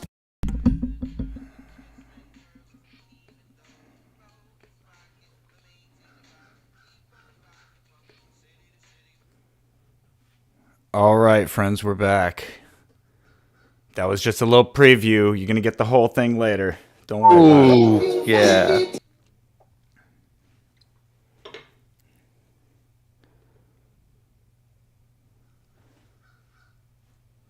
All right. I was So just we'll... looking that up. Dang, that was some fire. That's gonna be for later. We gotta save some for later. We got some performances lined up, so that's gonna be epic. Well, why don't we try and get through our artist discussion here? And I got some great questions for our artists lined up. So um, right now, I'd like to invite Zbot up on stage, as well as any other artists in our community. I know Gotchi Farmy had have some people who are very involved in that aspect. So any Gotchi Farmy that have been working on some artwork and would like to share, we got Roxiano, No Futuristic, Anthony. Um, yeah, Zbot, if you got your hand up, we'll get you up here on stage as well, and we can just have a group conversation around our artistic process, what you guys find interesting. Maybe share some of your story as an artist. We got Phase as well, you're welcome up. Rigo, we got Contact, we got so many people. You guys are free to come up here. Lev, yeah, I see you as well. Definitely want to get you guys up here and have you share some of your story. Yeah, jump up here, y'all. Gerline spilled water on her computer and had to leave, but she's coming back on her phone in a little while, so she's gonna jump up and talk a little bit later. Yeah, that'd be great. That'd be great. Right on. So we got Lev up here, Roxiano, Zbot. Welcome on stage. We're about to kick off the artist discussion. Contact, we'll get you up here as well. Rigo. I don't know how many people we can fit up here, but we'll try and get up as many as we can. And so, while we're getting people up here, I guess we can start off with the legend himself, Zbot. Welcome on stage, sir. You've done a lot for the Aavegotchi community, and you were an artist before you even got to Aavegotchi, right? So maybe do you want to give people a little insight into your beginnings as an artist and maybe how you found Aavegotchi? And yeah, maybe you can kick off with that. Or I don't see him on stage anymore. Actually, I think he just disappeared. But he was server muted, but I unmuted him. So if he raises his hand again and bring him up. Oh. It just was working great.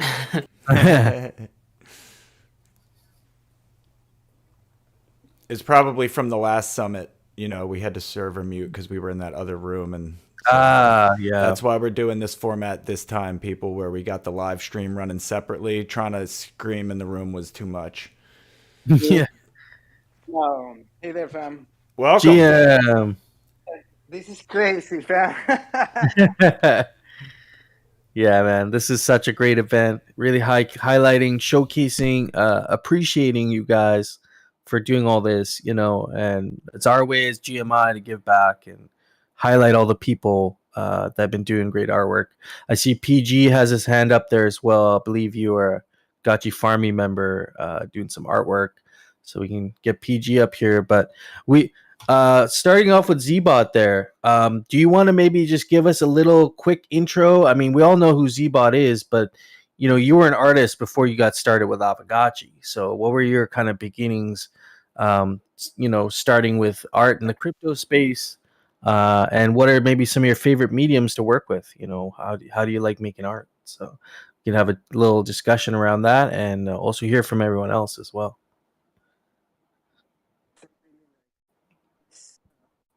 It's really make me feel super humble and overwhelmed to see all this. Really, really, really, I love it. And also on New York when we did everything with Gotchi Gang, it's really like priceless.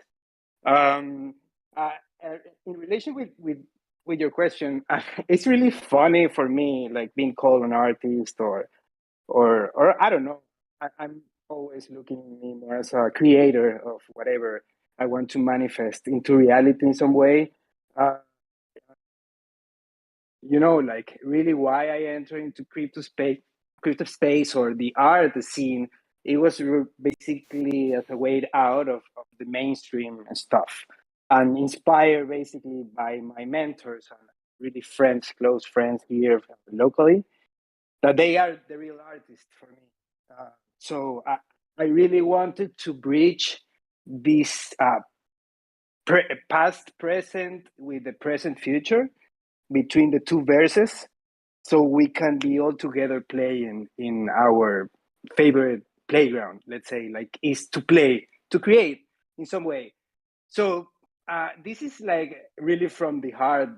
Uh, this way to say it, because there is another way to say it, like, okay, the 2020 crash came to the world and everything got fucked up, and there is every client in the design industry world that is about also advertising and all that stuff that so everything crashed, and it was like the perfect moment to say, okay, screw up all the past, all the shit, all that mindset, and let's just simply like jump into the unknown. And Annie asked me what inspired me basically on New York about everything, and my answer was like super, like, the unknown was basically the answer, and I believe that that is where the innovation and the things that haven't come to life are. So if you want to go through whatever you feel, your dream or whatever, just go to the unknown. That fear that you feel is really, I believe, the love of what you want to create in the end, and the journey of the unknown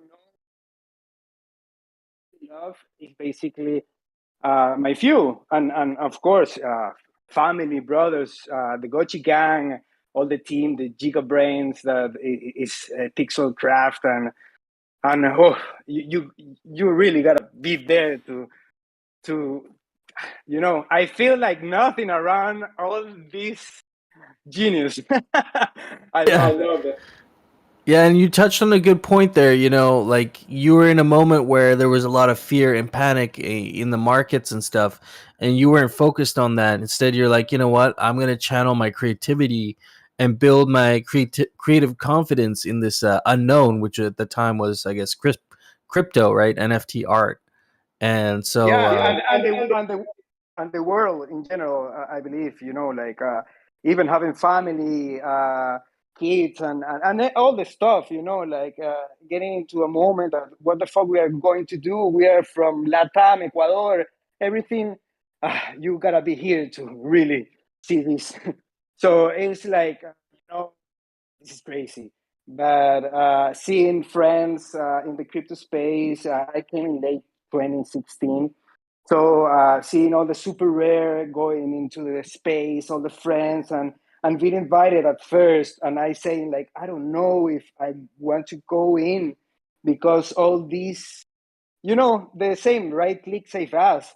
So it was like, effects or just I don't know how to really label that kind of, like, that feeling when I first saw all these out of the academy in some way, out of the paradigms around, art, design, curation, point of view about what it is or what it should be, or who is an artist or whatever, all that stuff that really doesn't matter at the end.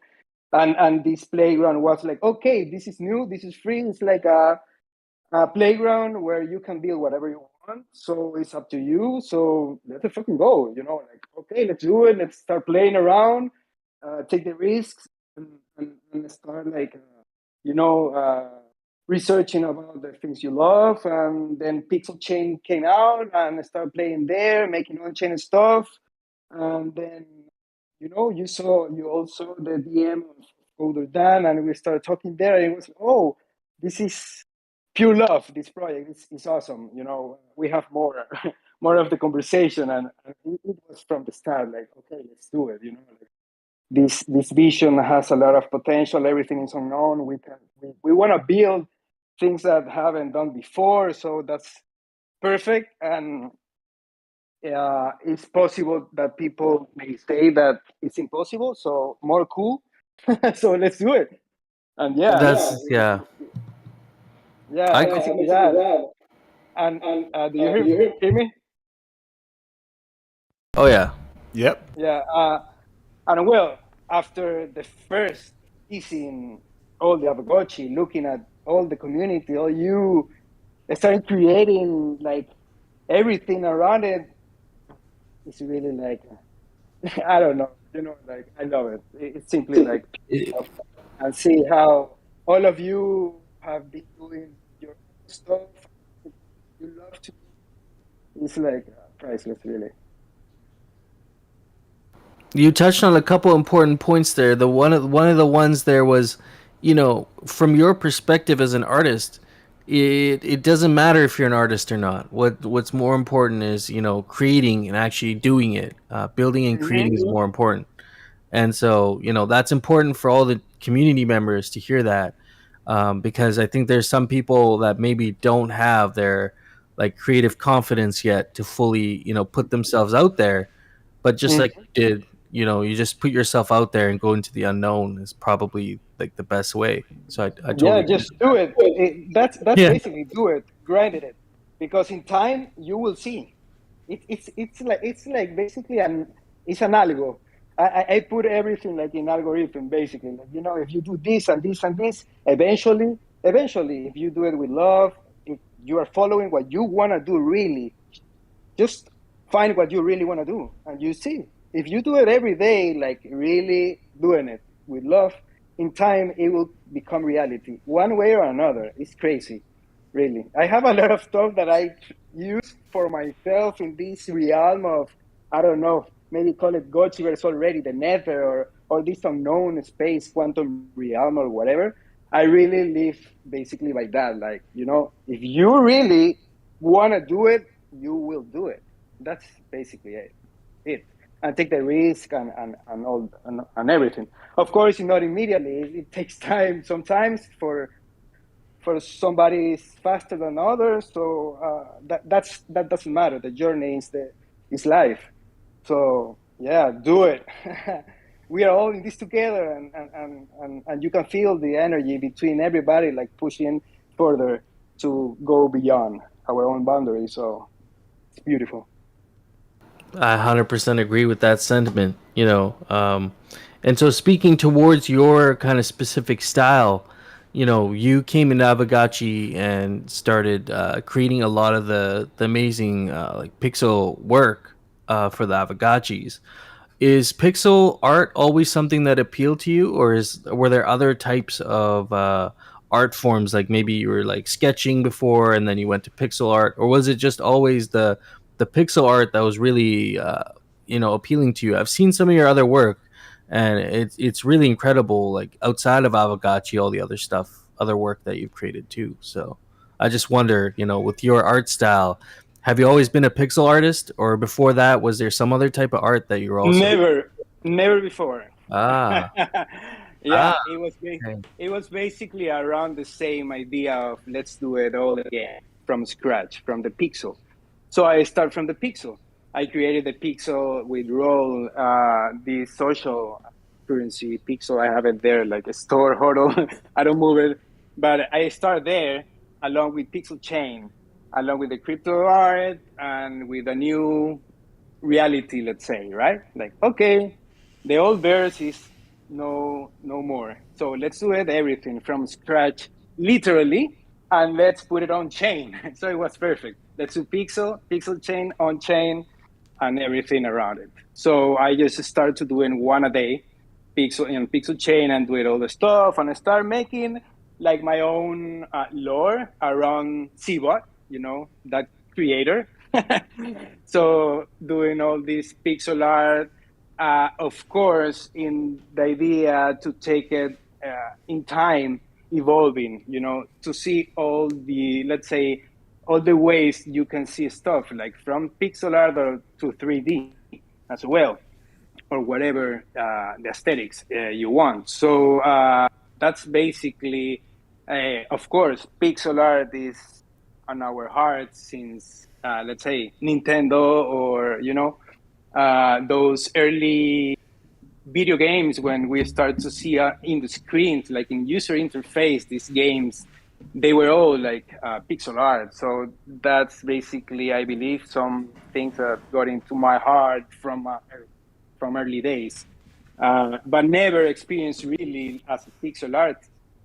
I was doing previously, some years before, like some kind of art using like really straight lines, like making this digital feeling of doing something by hand, doing straight lines, but just like a sketch of stuff. I really was dedicating more into this uh, industry of design and branding and all that stuff. That is cool at some point, but I was trying to figure out what art is or what an artist is, but nothing really makes sense to me. But when I found the on-chain and blockchain, I was like, oh, this has some sense, because I will put my time and energy into the code. We are all code, this math, and it will be alive forever. So, and it could be traded and people will create value around it and maybe some royalties. So, it's more sense. It's like, okay, this is the moment that we can store really our time and energy as creators into something that will last beyond us in technology. So that's something that really appeals a lot to me, because just imagine doing some stuff, putting your time and energy, and maybe that stuff never is being seen by nobody, or or never came to life, or just get lost in time, or and this was perfect. Even if I have really super, for me, genius artist friends, brothers that I really like love, and those are my mentors really. Like it was like, okay, I want to feel really this. Okay, I'm creating, and it makes sense for me and my family and all the stuff around it. More than being a creator as an ego, like just for me and for me and for me. I don't like that. I prefer like just do it and it's alive by itself. So this crypto art is in blockchain and on chain of overall on chain. Like after all, everything. That's basically why I started as a crypto artist. It was the on chain feeling of storing your time and energy of life to be forever in some way. Wow, that's deep. That is very deep. Storing, time and energy and creativity on the blockchain, and it has economic value also over time. That's going to be, I think that really does bring out people's artistic side, because there's a way, just kind of like what Master Yang said earlier. It's kind of like a blockchain of culture. Like we have Aavegotchi has posted a thing there. It's the blockchain of culture. It's being able to put a stamp in time saying this thing happened and I created it. That's so awesome. And it's like putting love on chain, because if you love what you do, and love is, we are all love, and it's that drive our own creations, and it's stored in time and energy, blockchain, blah blah blah, and all that lore is like, for me, super inspiring. Like makes sense in some way. Yeah, 100%, 100% hear that. And so, with that being said, thank you for sharing some of your insights. We don't get to have live conversations with you very often. We always see you in the chat, but it's really nice to hear you and feel. I can feel your energy. Even though you're probably quite a distance like away from where I am and where everyone else is.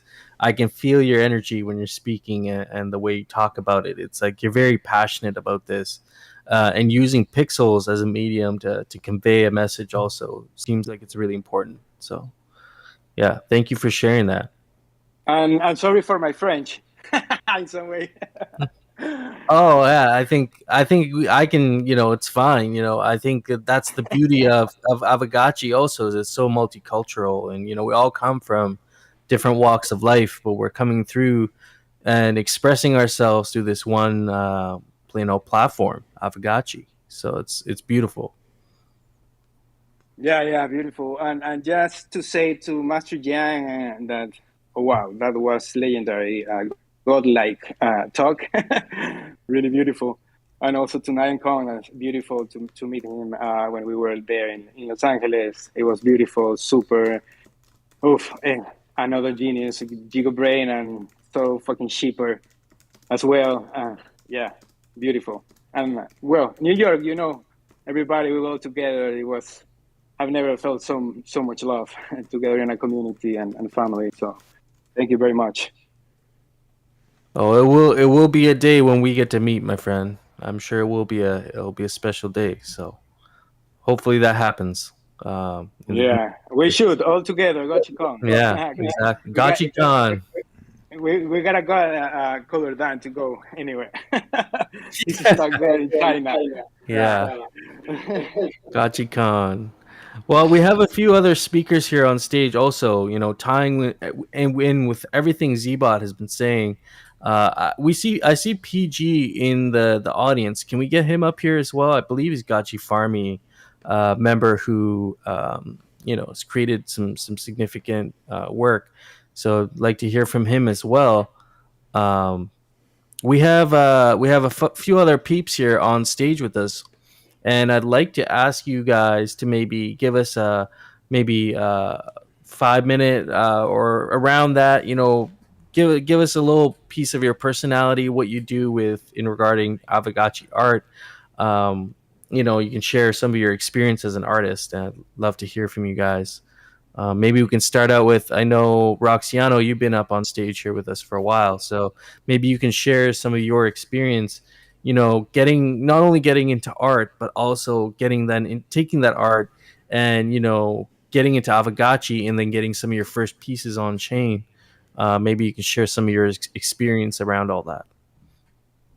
Yeah, sure. Okay. So, so art has been like a part of my life for as long as I can remember and even before. I've been an artist for my whole life. I didn't touch digital art till around college when I was able to buy my own tools. I started with a Wacom tablet and a small laptop, and then Surface Pro, and then after that, the iPad, which I currently use to make my art. And it's more than just a hobby for me. It's like therapeutic and like woven into my soul, even though that sounds kind of funny, but but yeah, when I don't draw for a while, I get an itch for it and I'm compelled to create. So of course when I enter any project or community or anything, I always find a way to tie my art into it. I've made webcomics and visual novel games in the past. Some I finished, some I haven't. But what I really want to do is make my art into a career, not just my digital paintings, but like my video creation too, which I'm also really passionate about. And with Aavegotchi, I found a community that welcomed me and recognized me, and I'm so thankful to have done NFT commissions for some of you, and everyone who watches my YouTube channel, and it means a lot to me. And I really hope I can grow these projects from here on out. Like when I first found out about NFTs and what they were doing for other artists, I was like super excited.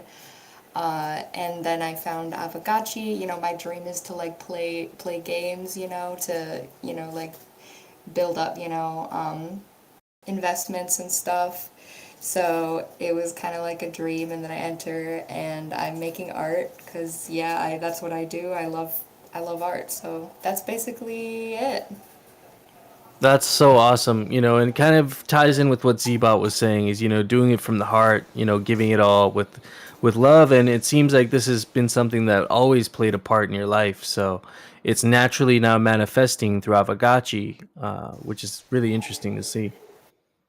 Yeah, exactly. And I see Hardcore raised a point in the chat saying if you don't create, it will eat you alive and your soul will suffer. I definitely feel that. I feel that. For real. It's in my soul.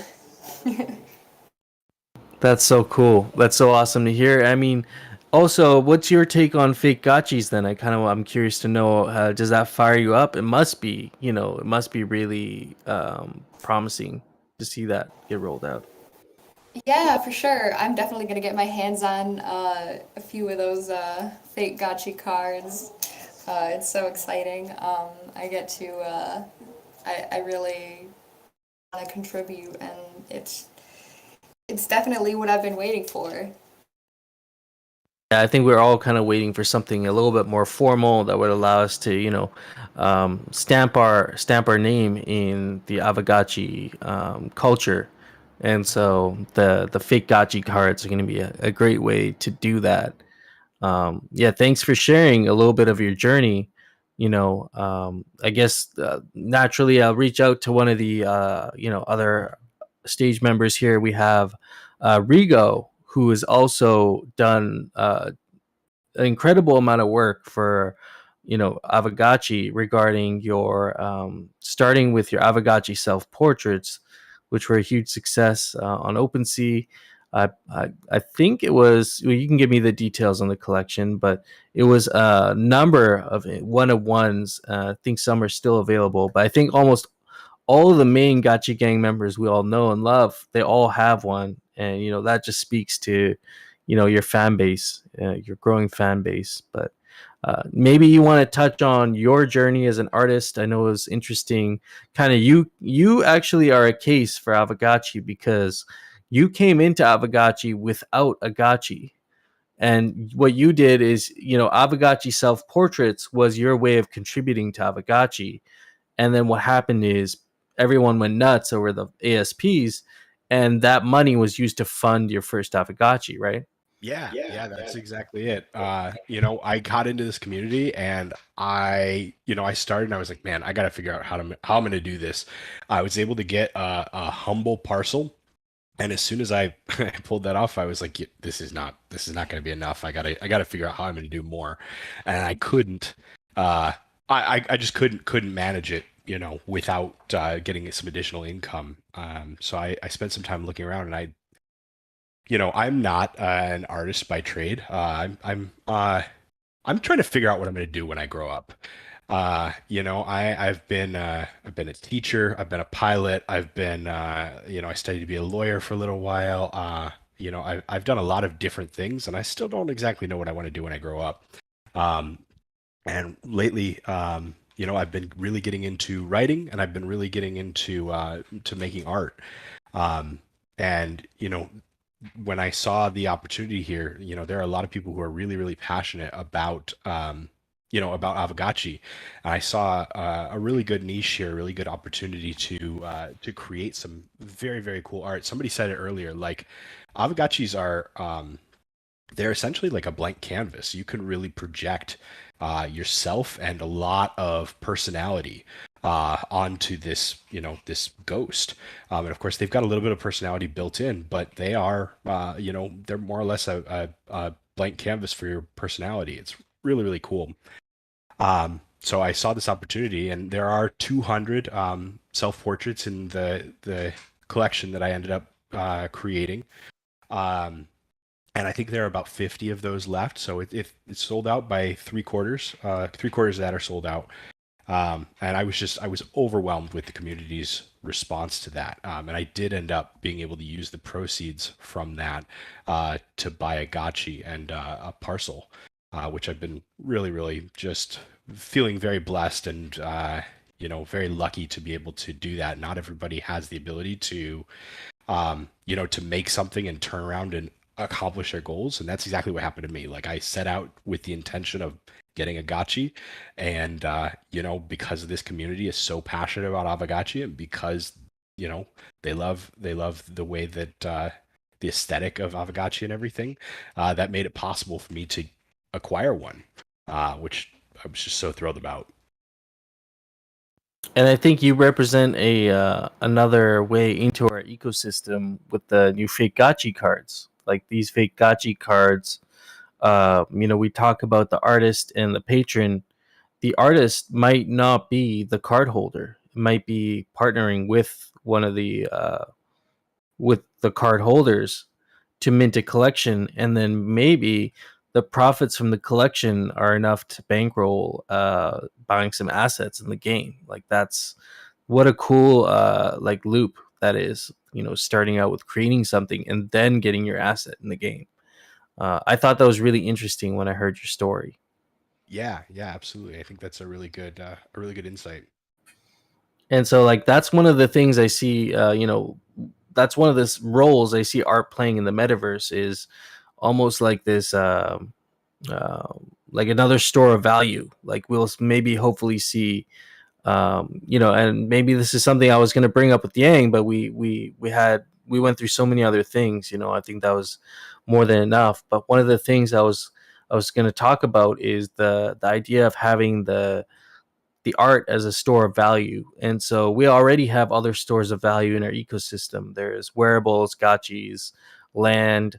I'm curious to know how the art is going to get valued based on that. You know, besides the ghost value, you know, how many parcels were traded for X art piece?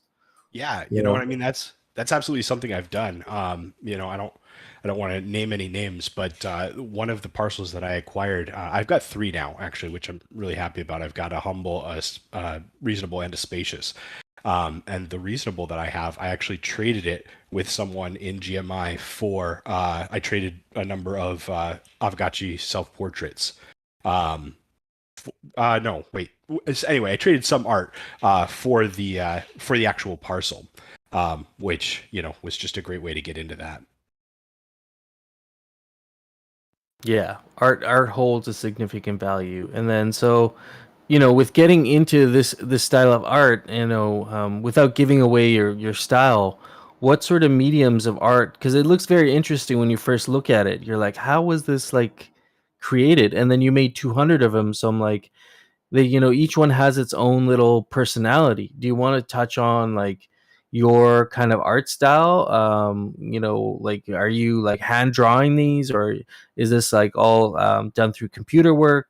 Like do you want to give some context? It's Yeah, up to yeah. you. Yeah. Great question. So these are all generated using a few different tools together, but primarily they're using AI image generation. And then, of course, afterward, I take them and a lot of times I'm splicing multiple images together and then taking it back to the AI generator and taking that image and generating it in addition on top of that.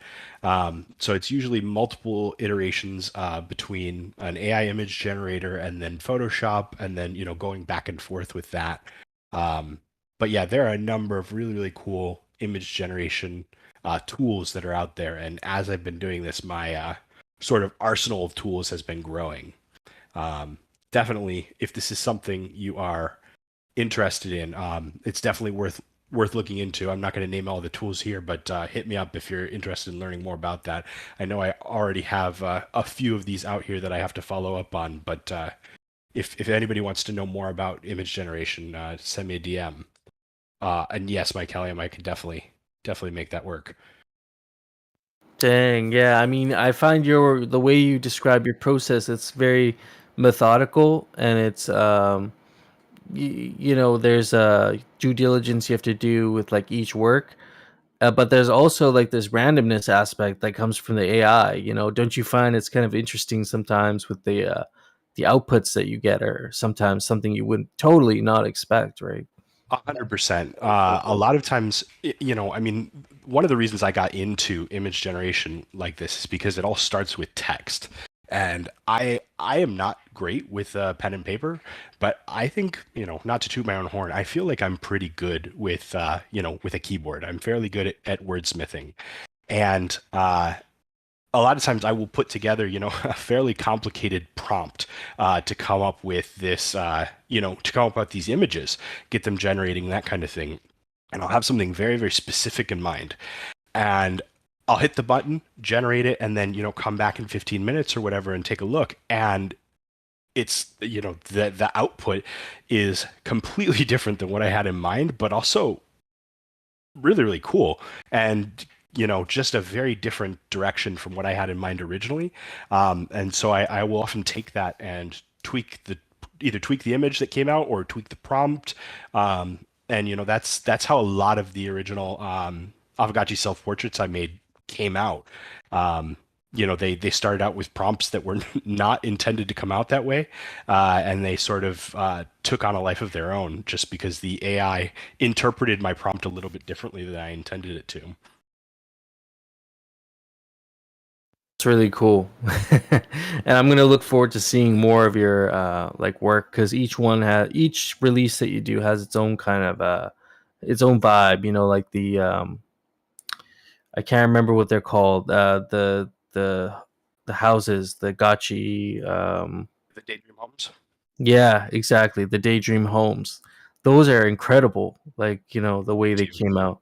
And I feel like some of your ASPs, the self portraits, could find like they match up really well with some of those. So it could almost be like a set, it's really cool. Yeah, absolutely. I definitely feel like some of those match up quite nicely. And you could see a lot of that. Sometimes the styles of the art match up as well. In addition to the the theme itself of the art and it. I don't know. Words.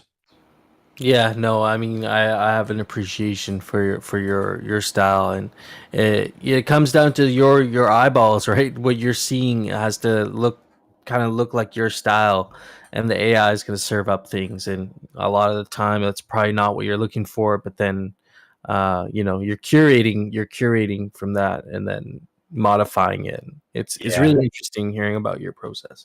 Thank you. Yeah, I think from the original 200 Aavegotchi self-portraits, I probably made about 1,000 of them, and had to dump about 800 because they just weren't, they weren't good enough, or they were completely unrecognizable, or that kind of thing. So it definitely comes down to having an eye to see it as well. Yeah, I agree.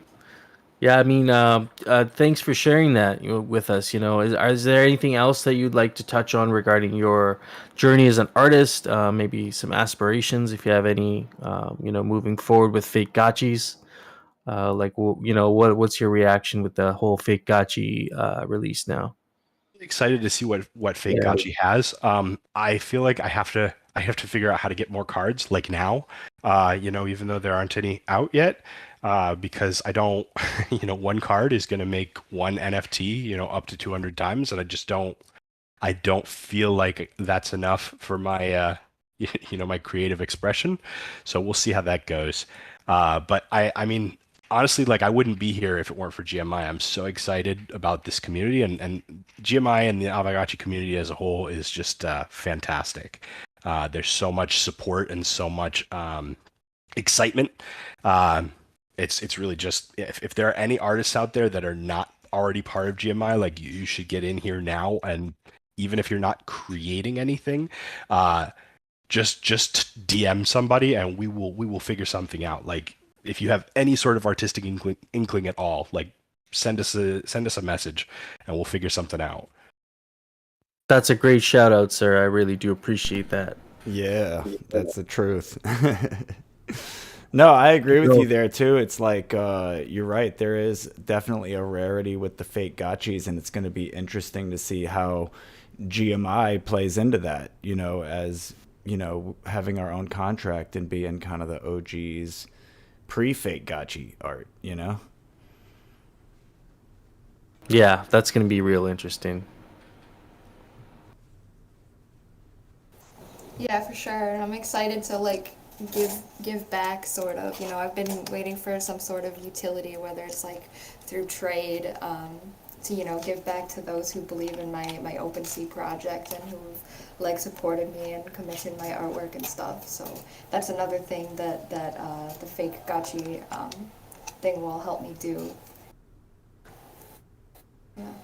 Yeah, for sure. Yeah. I think we should try and get some of our other peeps here. I want to hear from them as well.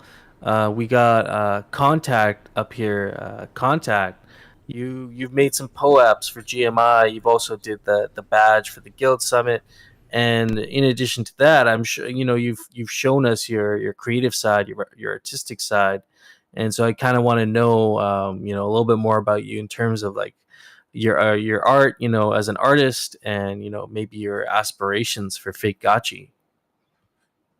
Yeah, for sure. Can you guys hear me all right? Oh yeah. Alrighty, so yeah, hi guys. My name is Contact. I'm a photographer, filmmaker, digital artist based out of Buffalo, New York. I graduated from Canisius College in 2019, and that's kind of where I started getting into art. You know, I got my first mirrorless camera, got my first Wacom tablet, and started creating. Right after college, I found work. I was working as a video editor for a full service ad agency.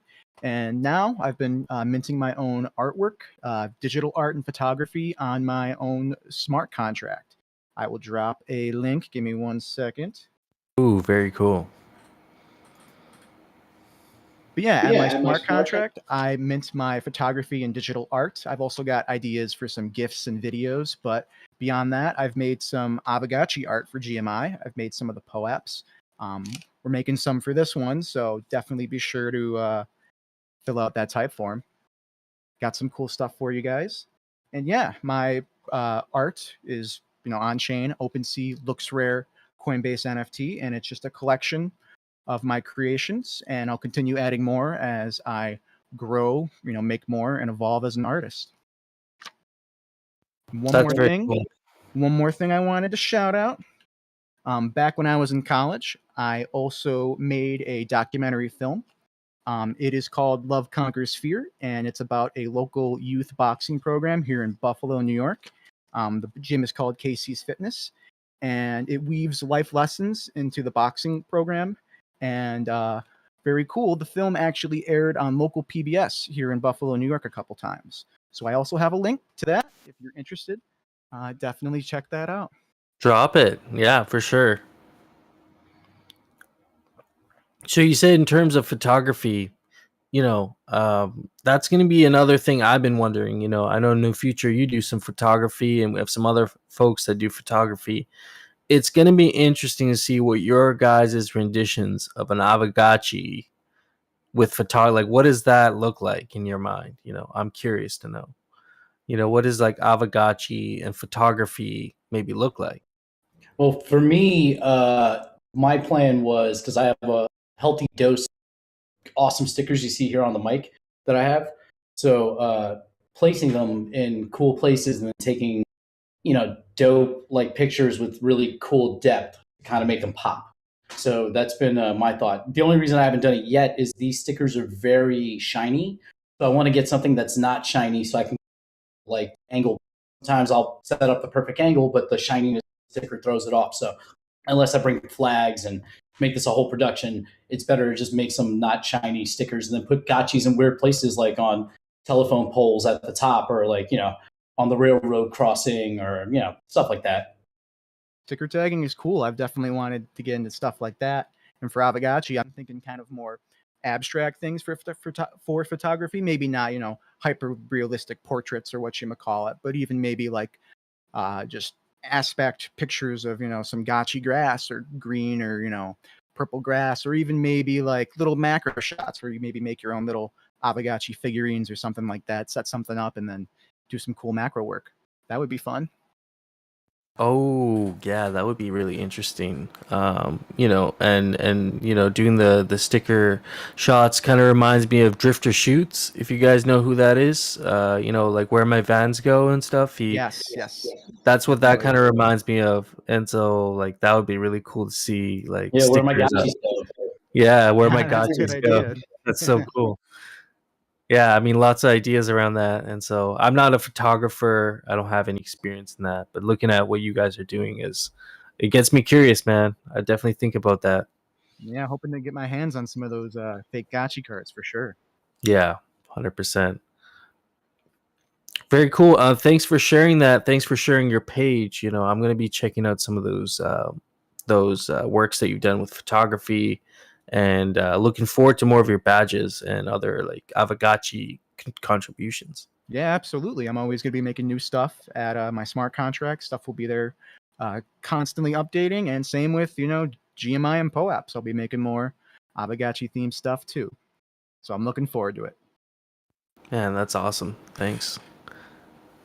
We got some more peeps up here, guys. So we're gonna go through the peeps up on stage here. I see PG's hand up there, friend. I've tried to get you up here. I haven't had any success though trying to get you up. So if one of the Aavegotchi Summit staff, the GMI Summit staff, could try and get PG up here, it's either that or you have to click on the notification to get He's up here. having some issues. If Okay. PG, if you're hearing me, I would want you to literally jump out of the server and come back in here, and we'll reinvite you, and it should work out.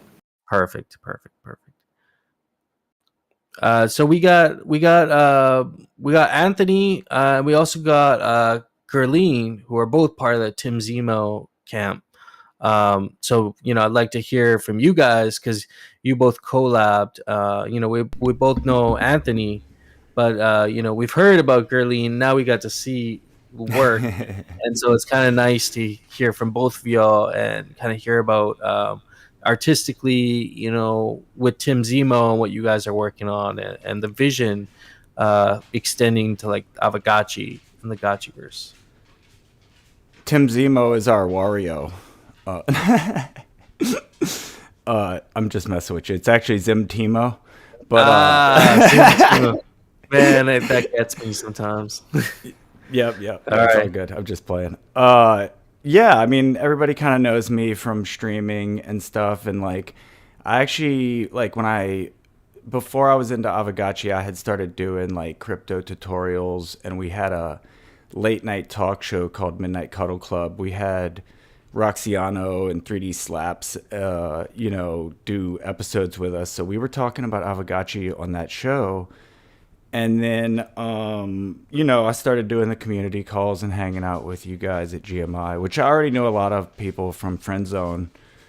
But yeah, when I got in the GMI server, I had just finished some music that I was like, this is like perfect Aavegotchi music. And that's kind of what got me hanging out here. So I still have a lot of those songs unused that I'm looking to do some stuff with, collaborate with people. Rigo and I got some secret, stuff. We've been talking about it, so it's not really a secret. A lot of people probably know by now, but I'm going to play that song later in the playlist. But yeah, Gerline has seen me be in this community and just see how embracing it is. And I've been trying to get her in for a while, but we have commissions and outside work, and it keeps her busy, whereas I'm like full-time Web3. And so I can just play with my ghosts sometimes when I'm not like full at Bankless DAO and everything. So yeah, now she's helping me design some mosaic tiles, and I've been telling her I want her to do some music videos or some kind of things for the Gotchi album I wrote. And even maybe do some kind of like Gorilla's Death Clock type of animation that's like kind of a funny like thing around the music, and with Lynn's now, like I really love how that is working out, and it seems like a perfect place to kind of start messing with the things we do, because we've been big on social media for like since we started. It was all like about like how do we utilize social media and as a medium, and not just as like here's my work, but like how do you actually make social media meaningful to your project. So but yeah, I'll let Gerline kind of take it from there. Yeah, I was gonna ask, Gerline, in terms of your experience as an artist and now coming into the crypto space and being part of a Web3 community, and then also already being a part of like Web3 social, which is awesome. In your, what were your early beginnings, I guess, as an artist, and then now into the role you're in now? What are some of like the hopes, or like what are some of the anticipations you have like for like getting into Web3 now as an artist?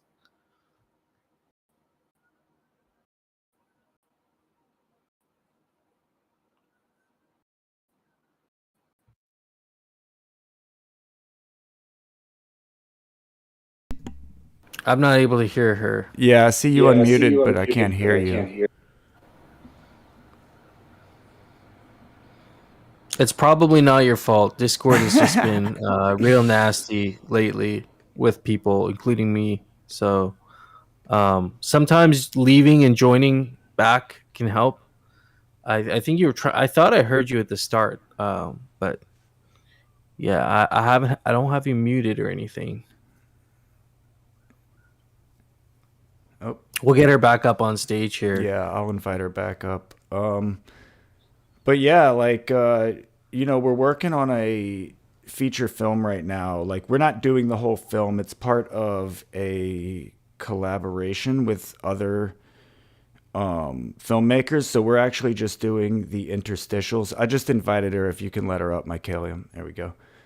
All right, can you hear me now? Hey, we can hear you. You take it. Okay, perfect. I was saying that I'm a bit of a creative nomad in the sense that I started out just being interested in drawing and painting, and then I ended up in fashion design, and that's actually what I went to school for, and I got my bachelor's degree in fashion design. And it wasn't as satisfying as I thought it was going to be. And then I started illustration, and I started doing commissions, and I still wasn't really satisfied with that. I love it, but it was just something was kind of missing from that. And then around 2015, when I met Anthony, I started getting into comics and making GIFs, and it was like I was getting closer and closer to what I wanted to actually be doing. And when I started animating, it was like things just clicked. It was like, for a lot of people, I think animation can be very tedious, and you have to have a lot of patience for it. But for me, I think I just found something that allowed me to express the thing that I wanted to express. And for me, that's storytelling and world building. So a lot of the times I get really obsessed with an idea, and it expands. Like, Anthony knows this about me, where I'll have like a simple comic, and then I start creating an entire universe in which these characters exist. And then I start creating more characters, and then I start creating environments, and it really gets out of hand.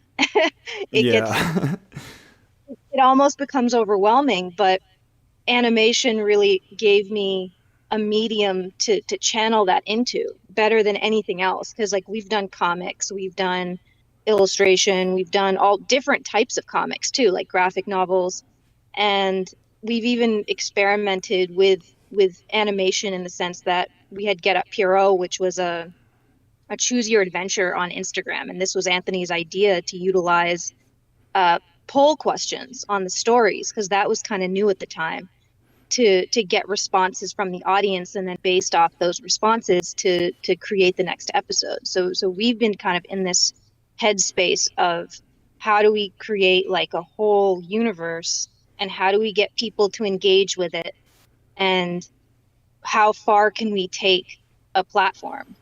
And so with Web3, I feel like we kind of have found the perfect home. Like, this was 2017 when we were starting Get Up Puro, and I think we were a little bit ahead. Like, the platform couldn't really do what we wanted it to do. Like, Instagram isn't the right place for that idea. And now with Web3, I think, and LensTube, we have all these ideas of, like, finally it's like we have a way to kind of create these ideas and bring them to life. And so I'm really excited about that. And yeah, we were pretty ahead with the Choose Your Adventure, because we beat Netflix to it.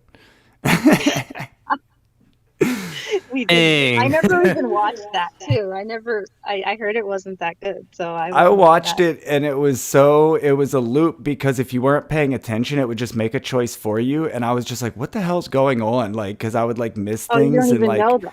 yeah, like it'll just choose for you. But no, I think that, like she said it, like she likes to dig down and really like focus on world building, and that's kind of why we work really well as a team, because like she can focus, and then I'm looking at like, Web3 and social media and marketing and thinking about all that type of stuff. And then also like a lot of the time, so like Cosmic Spaghetti specifically was a thing where she was just creating, and she just gave me this pile of scenes and was like, oh, here's some stuff you can put sound to.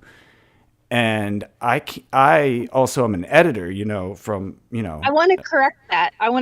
Because I feel like I didn't actually give it to you. You saw all this collection of like weird stuff I'd been working on at like 1 a.m. It was a And blend. you were like, what is all this? Like, and You asked me I to kind of, do cat calls and shark fights, which is the opening scene. yeah.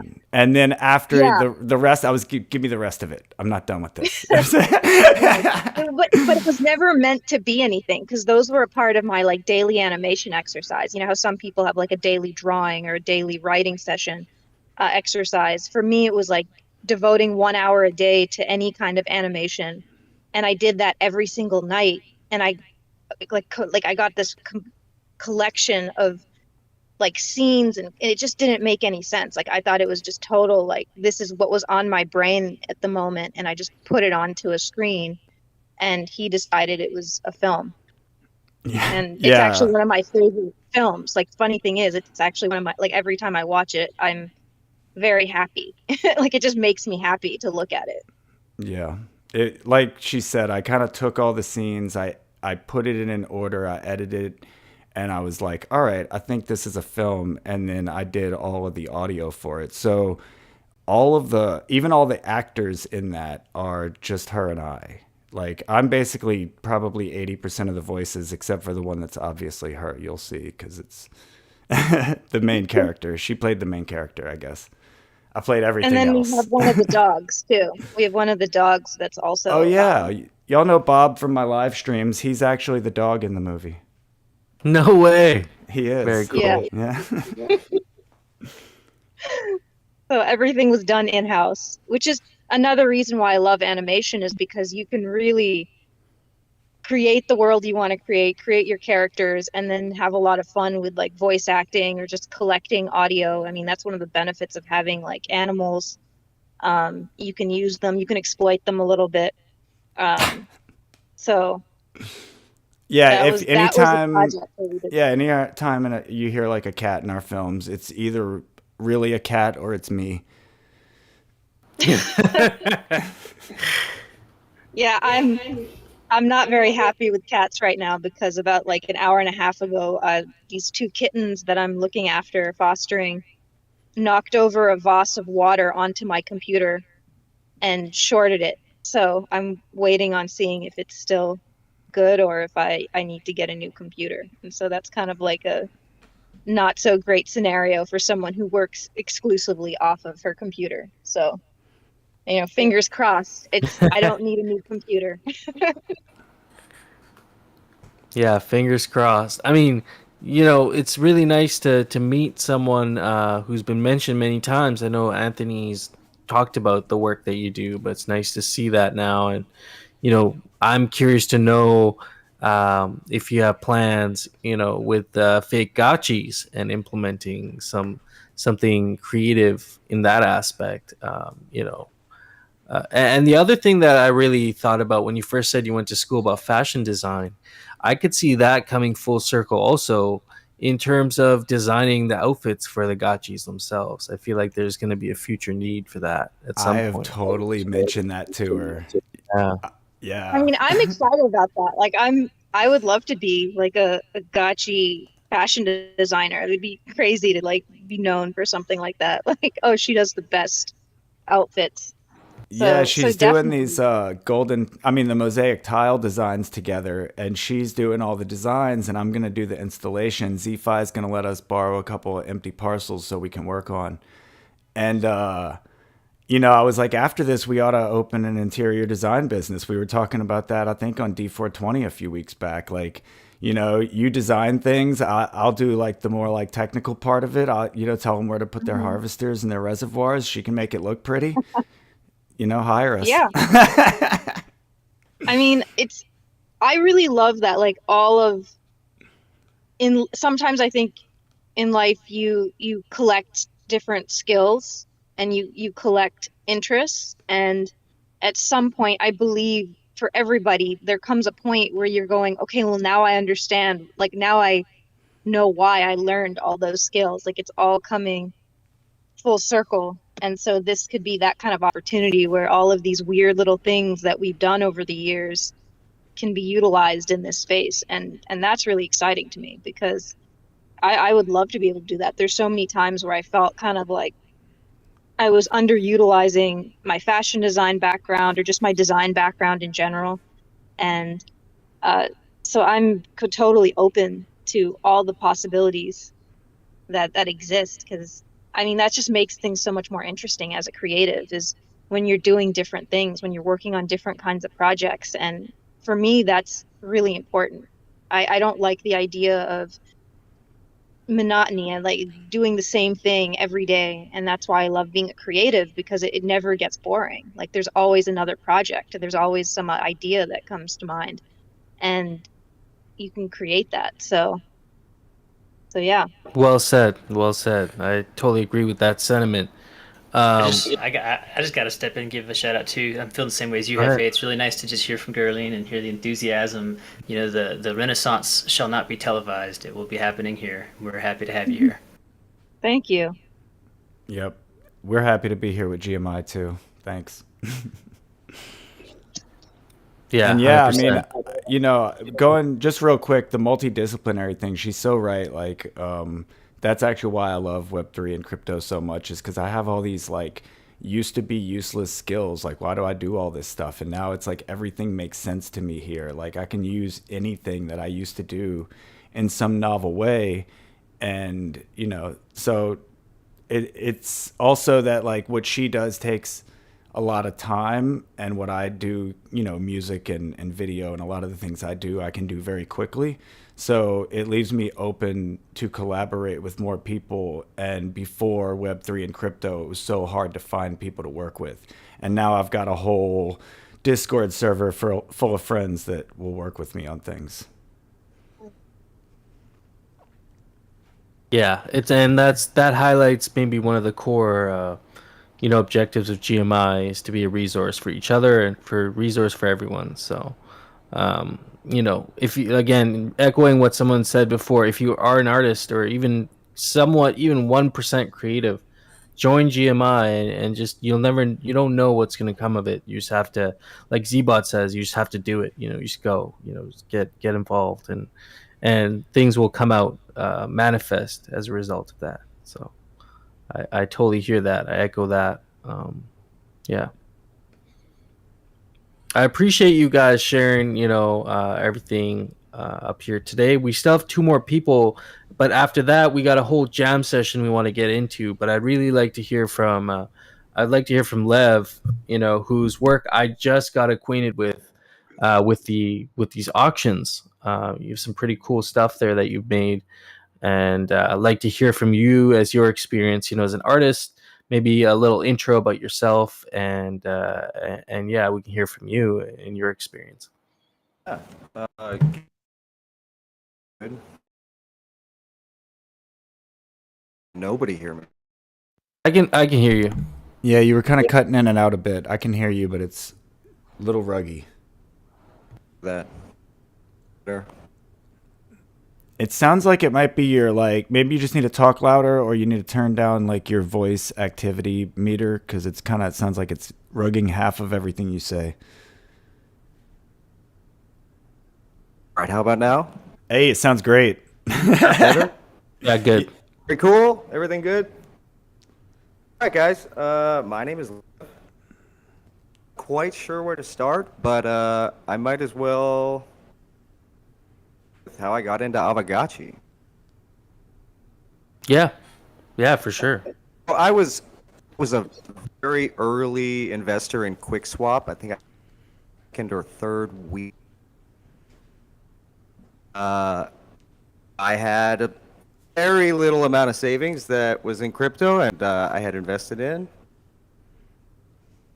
The Aavegotchi dropped on the scene. It was awesome. I don't know if anybody else was there during that time, but it was pretty epic. They were doing 1,000 quick a day in one of the reward pools, which now would be something 70,000. And I guess it doesn't seem like a lot, but at the time it was. Either way, I was very active in the Telegram chat swap because I was so early and it was such a product at the time. Very little liquidity and much going. Before Aavegotchi showed up and brought in, couple million worth of, really kind of popped it off. I will absolutely take my hat. I was so involved in the chat that I was promoted to community admin. I was in there all the time, answering questions about this and helping them mask that. And you can imagine it got pretty old. For a long time, Aavegotchi seemed like something else that would be fun involved. First launch day, hypnotizing, all those portals in their portally, and I think I've just been reinvesting ever since Aavegotchi ecosystem.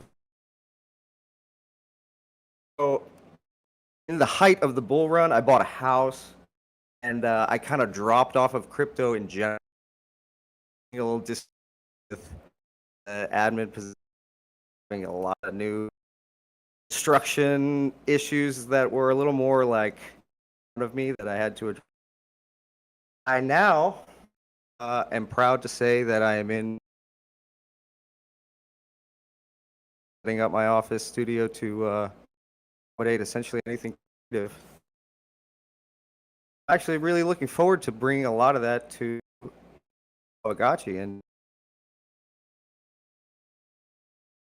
like most artists, like Roxiana was saying earlier, start off early and know that they're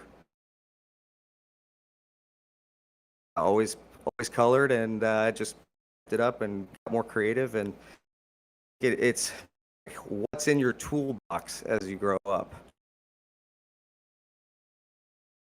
You know, That's very what you have at your disposal, and then how much free time you really have to pursue those things. So over time, you have different things that you're able to use to your advantage, and other times your creative outlet is used for a period.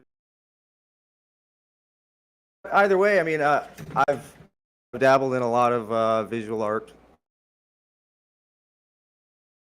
sculptural, both additive and subtractive sculpture, and mostly I do a very minimal style. Lev, I think some people are saying, I can hear you. It's a little choppy on my end, but I guess some people are having a real hard time hearing what you're saying. I guess some of it's getting cut out there. Okay, is this any better? Some people. No. Yeah. All right. I'll wrap it up in a sense. I'm doing a lot of minimal drawing now, which I could maybe post in the chat, but it's totally unrelated to the content that I have produced with Midjourney for this current auction. I have multiple sets that I could go over. For sure. The first set of 4 is in like an Alphonse Mucha style, kind of romantic, and these gotchis are all smiling, rosy, and have that kind of pastel, floral, romantic vibe. I dig it. Midjourney is amazing. It definitely requires some, work on the data entry end to really produce something that you are looking for, and it's an incredible tool if you know how to use it, and I only imagine it will get better over time. There were the 2 next that are the friendly ghosts. Those were 2 of the first that I have generated with Midjourney. And then I wanted to create some kind of a tower or altar next to the ghost figure. They are a little Aavegotchi character, so that's the ghost gotchi with tower. There are 2 after that. Gotchi becomes the citadel. and these see the castles kind of making up the bottom of our ghost there. Ooh, I love these concepts. Thought provoking. Yeah, it's there's more to be done for sure. I also wanted to create some cute stuff, and keeping in the theme of our ancestors, I made these two kind of handheld, little Tamagotchi style, Game Boy esque, reminiscent pieces that I think they'll look really cool. Those almost look physical. Like those almost look like you like stitched it together with cloth and physical materials. I think those took maybe 5 iterations before I got variations I was cool with. A lot of them came back with garbled text, and it took a while to get some with actually rosy cheeks. It's very interesting how you can work around the entry, and I'm really excited to see how that our interaction with this tool moves forward. These next 3 are like little trinkets, like ancient trinkets. I was kind of going for like. I just think they're adorable. And then the final 2 are what I've titled Van Gogh, in the style of Van Gogh, and they are equally cute. All these designs, they're great. They're very cute. It took I want to say a few hundred entries before I was able to get because I was really I thought that were equally visually stunning, and if you haven't tried Midjourney yet, I highly recommend you go use your free credits. It's very cool, and the next one after mine is it seems like Dr. Agme used Midjourney, although I'm not 100% sure. Maybe he is a very talented artist, but it looks a lot like actually in the chest and the head, kind of the results that they give you. Yeah, he says he used Midjourney, so that's very cool. Very cool. That's an art form in itself. It seems like getting that message across to what you actually envision is like an art form. Being able to actually. I don't have a huge understanding of Midjourney, but it sounds like it relies on your input, right, to tell it what you would like to see, right? Yeah, definitely. It's a computer, so you need to really it's as they say, it's an artificial intelligence. I'm not sure if it's the exact word. Maybe it's machine learning, but okay. Either way, it's like if you want a really accurate Google result, you need to put certain things in quotes and minus whatever that usually shows up, and that kind of thing. If you're familiar with search terms and how a computer would understand information that you give it, it will respond closer to what you want. But it's definitely an art, trying to speak to this robot and it to give you exactly what you're looking for. Yeah, very cool. Really excited to see what people use it for in the future. Thank you for introing us to that as a resource, as a tool. I might go and experiment with that. As many others, it seems like are going to go experiment with that and try their hand at this. Using. Yeah, if it hasn't been posted in the chat, should post a link. I think someone posted their Discord. Yeah, I got you on the Discord invite there, Lev. Thank you. It's epic. Give it a shot. Let's see what you come up with. Yeah. I think they have a limit. I don't think we can use it in the Aavegotchi main chat, but GMI might be able to add a subgroup where people can call to it, and the results could show up directly in our Discord here. Oh, we might need to talk about that. I think it's like a 10,000 member max. So if you have more than 10,000 members, it's too much traffic. It is a real like supercomputer doing this work somewhere. I look forward to that day. Yeah, let's figure that out. Well, get on it. I'll give you the floor. Right on. Thank you for sharing that.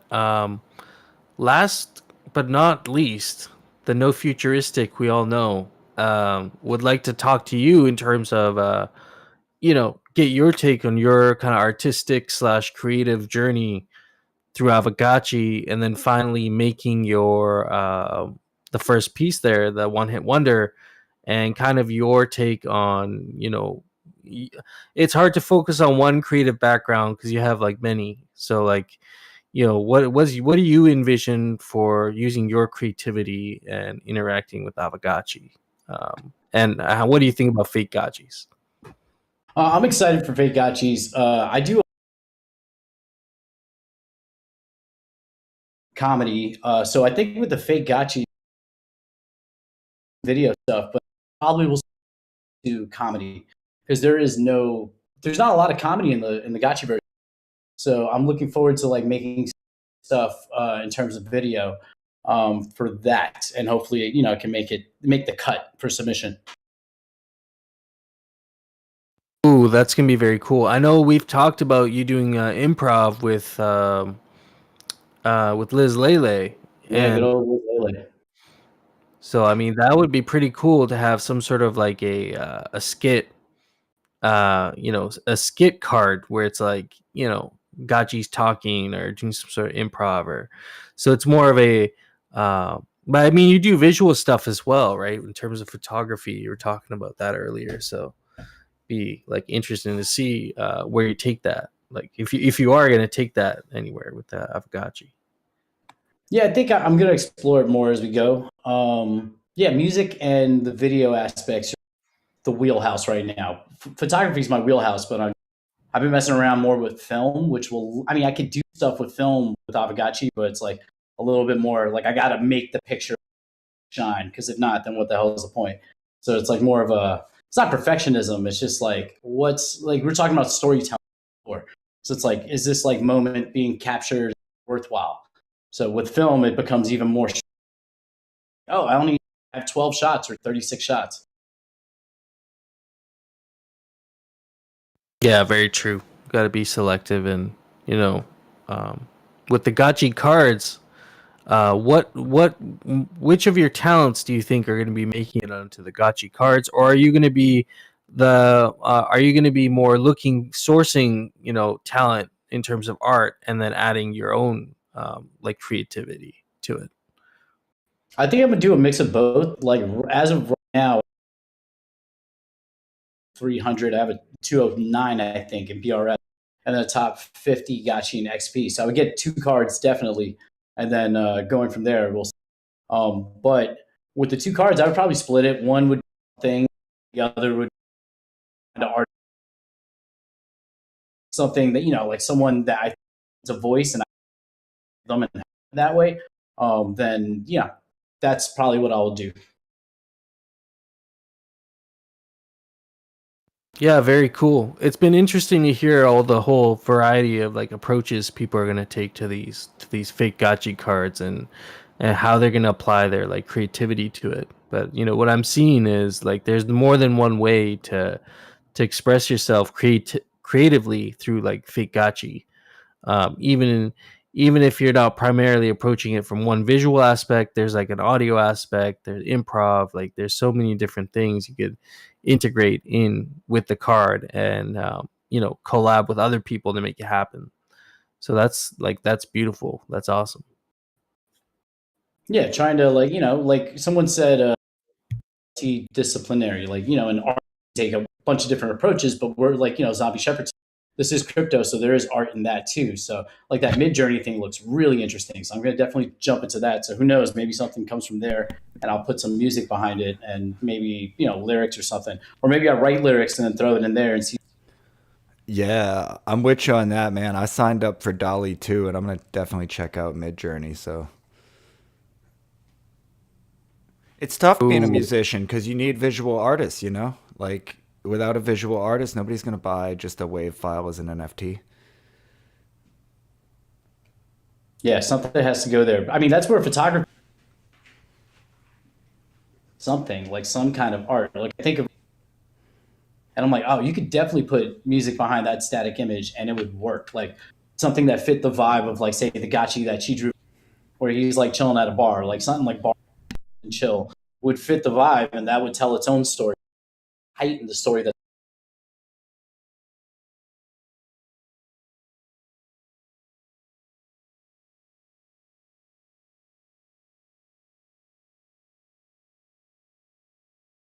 You cut out a little bit at the end there. Oh, my bad. I got most of what you said there.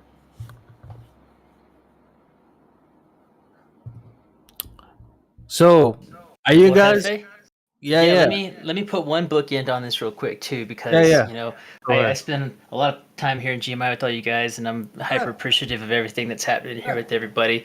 And for me, I just wanted to give a big thank you to everybody that's here and everyone in this community, because when Apron and I joined this, Haunt 2 last year, we did not think that this was going to be something that was going to be very important in our lives moving forward. And we get gifts from family members now with gotchis on them.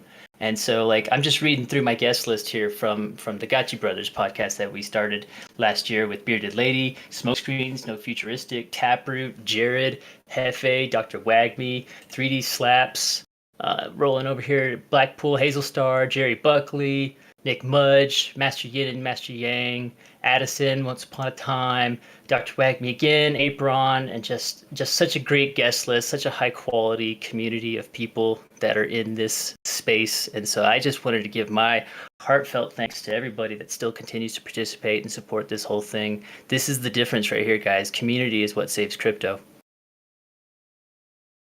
So well said. And, Hell yeah. In bear markets, that's kind of what really shows in a community is the ability to keep going and building and creating. And again, going back to the original discussion with Zbot, you just got to do it. Like, even if you have an ounce of creativity, you just got to like channel that energy into whatever medium you're trying to express yourself, and make it happen, get it out there. Someone's gonna appreciate it. So I'm definitely inspired by everything I've been hearing today. Well, you ready to dance? Hell yeah, man. Let's kick it off. We're going to do a performance, an Aavegotchi audio performance extravaganza led by Anthony ZombieShepherd, who you're not the one who created all this, but you're definitely going to be playing all of it. So, shout out to you for doing that. Oh, yeah. Maybe we can go through some of the submissions and then we can just hit it. And what we want to do is, I did say at the start to hold back any work, gifs, memes, anything you want to throw down in the amphitheater chat. I was telling people to hold back. But as soon as the music goes, we would like you to start showcasing off your stuff. If you want to throw things in the chat that people have or haven't seen, you want to flex something, you got some dank memes, we want to see it all. And just throw it in the amphitheater chat. Meanwhile, I will also be taking the pieces from the auction, and I'll be posting those in there too for people to look at. But. Well, and then we gotta do good grace where it's due here. So Goops just pushed the GMI server up to level 3, so that took a day. So thank you guys so very much. Oh man, you guys, we got the best friends here, for real. Yeah, very humble. That's going to get us there. Because, this might take some bandwidth. But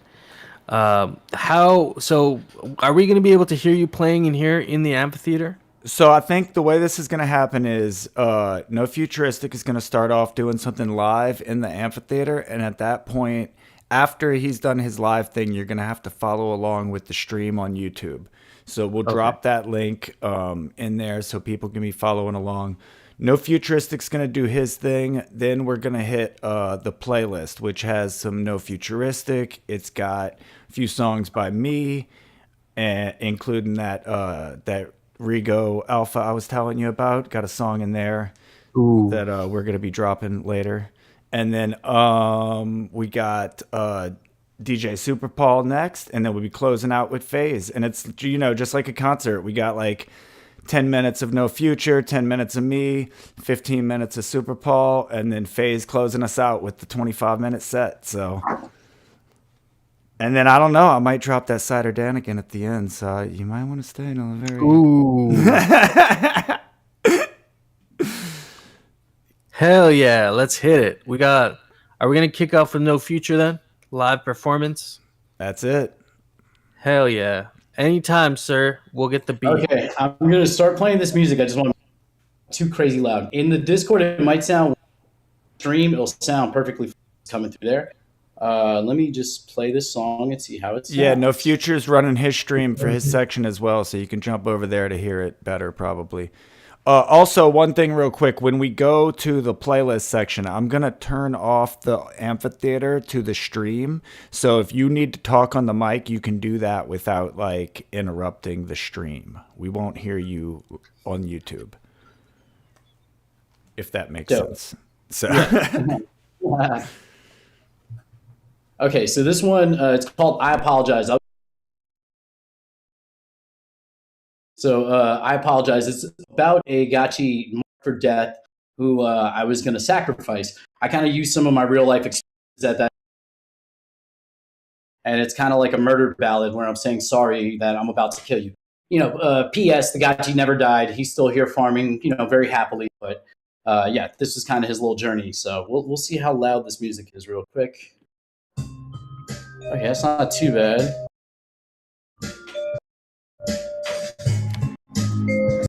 Okay. We were supposed to, with my crass endeavor,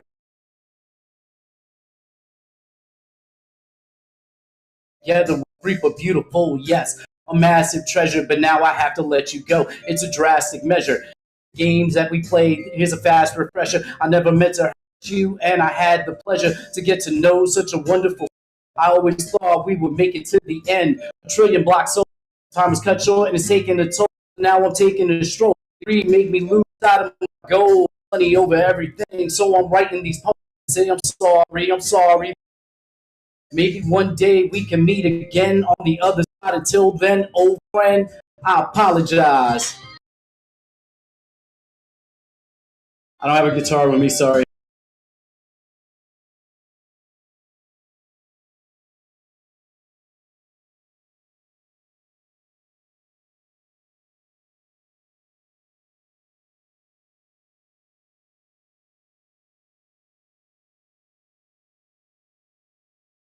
So that's just so you know.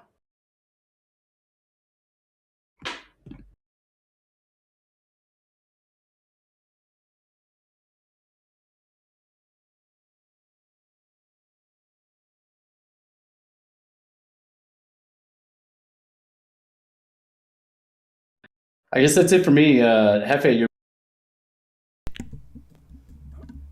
all right, cool. Then I guess if somebody could drop the link for my YouTube, I'm about to hit this playlist. We're going to start off with No Future, ZombieShepherd, DJ Super Paul, and Phase.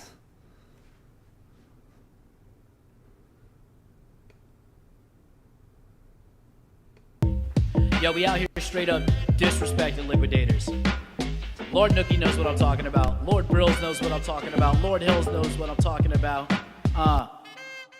No futuristic, yes I am a fly guy. Sip a brew with my Aavegotchi gang crew before we drive by. On some liquidators getting liquidated. District 12 take their alchemicus and they're licking acid straight to hell. I dwell in the Citadel, District 1 sitting well. I excel like spreadsheet, never known to fail. With this martini up in my hand and a crown upon my head, come and catch me if you can. Taxing me with Uncle Sam scams, collecting alchemical drip across the land span. Yeah, that's a grand plan. Airdrop, no need to grandstand. I make the air hot with this Aavegotchi fireball flow. No, I won't dare stop. Why would I stop? March 31st, Alpha launch, Gotchiverse. It's happening. You need to get a Gotchi. You need to get some land. If you're not doing that, what are you doing? You're buying PFPs? You're not Yuga Labs.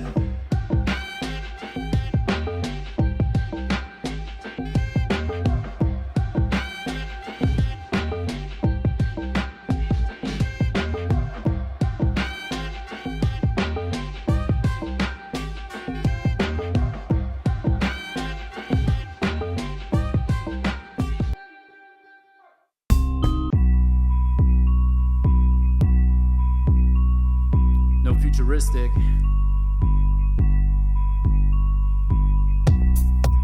I feel like I have low kinship. I went from being inseparable to scorn, just like that. Damn, how did things go so wrong? We used to be in love, now we say so long. Hold on for one more day. I try to be strong, boy, my skies are gray. This shit is so great. I thought I found the love of my life, biggest rug in my life. Now I'm up in the night using drugs to deny that your love isn't mine. And I know love is blind, but I only see you. Damn. Yo, we out here straight.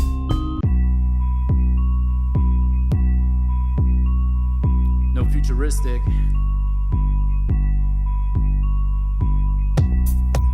I feel like I have low kinship. I went from being inseparable to scorn, just like that. Damn, how did things go so wrong? We used to be in love, now we say so long. Hold on for one more day. I try to be strong, boy, my skies are great. This shit is so great. I thought I found the love of my life, biggest rug in my life. Now I'm up in the night using drugs to deny that your love isn't mine. And I know love is blind, but I only see you. Damn, how the hell do I bounce back? We had some good ass years, but now I can't count that. We had plans to get wed, start a family. Instead you fled and broke my sanity. I can't believe we won't ever speak. That's the real tragedy of this whole damn thing. Can I get some closure? Is that too much to ask, or should I just accept that it's over? I know it's over. There's just that 6th level of grief. Perpetual sadness.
confirm on a bot, they kinda easy to spot. They just stand on a spot and tell chemical drop, and then they run in a knot and they get stuck in a line. And you can tell they a bot because they ain't no fun. You confirm on a bot, they kinda easy to spot. That's not the point, man.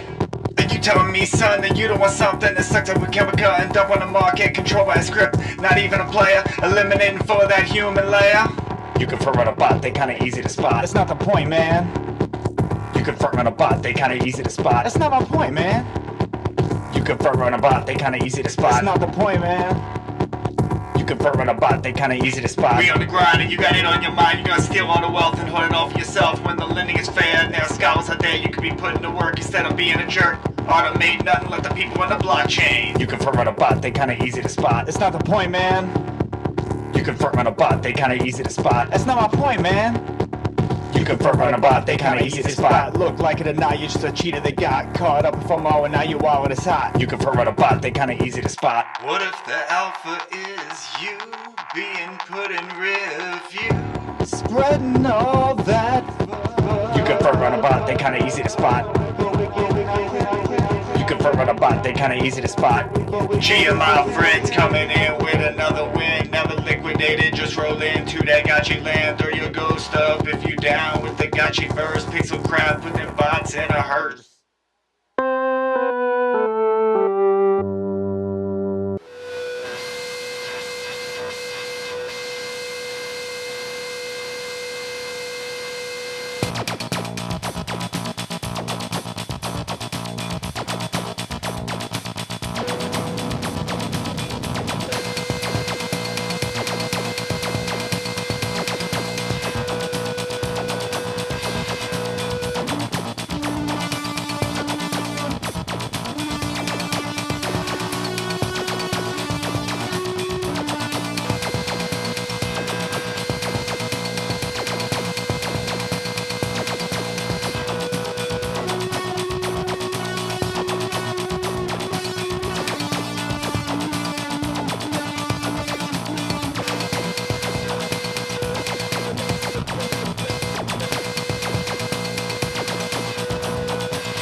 Don't pretend this is a lie.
Don't pretend this isn't what I like.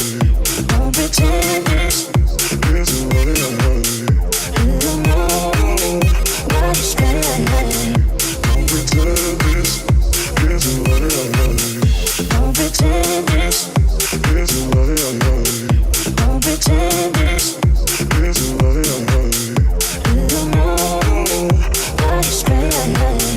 Don't pretend this isn't what I like.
thing, do my thing, I vibrate.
What up, Gotchi Gang? Shout out Gotchi Gang.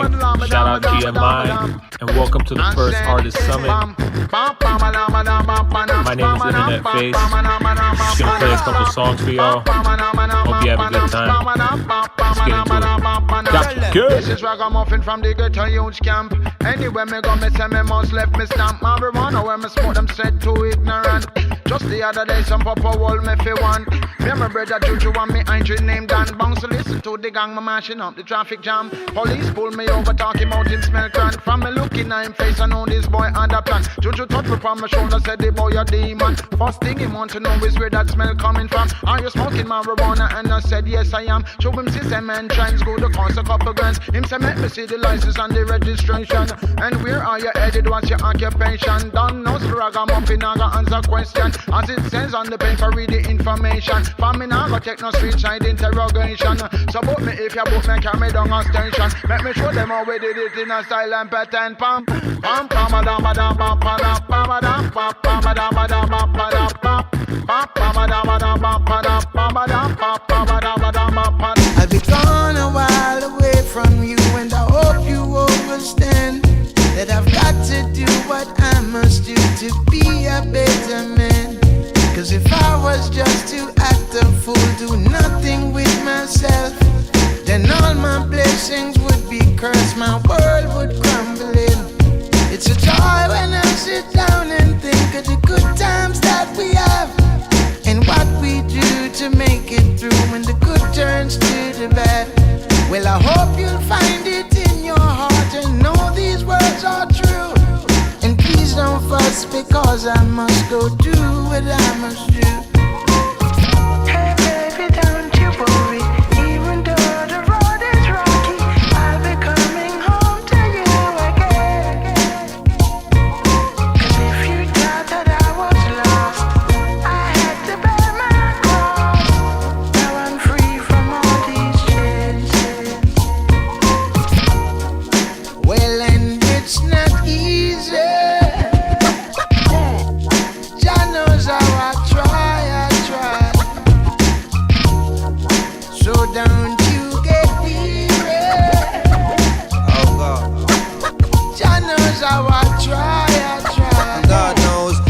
is one big road with a lot of signs and turns and twists and curves. And even though the road is rocky, we maintain the rock and keep on rocking from city to city, backyard to yard. And we be seeing the sights, standing under the lights. And the spot is hot, it's cold and lonely at night. And I'm greening and I'm dreaming and I'm holding it tight. But hold on, every single road I roll on come to an end and I'm back home again.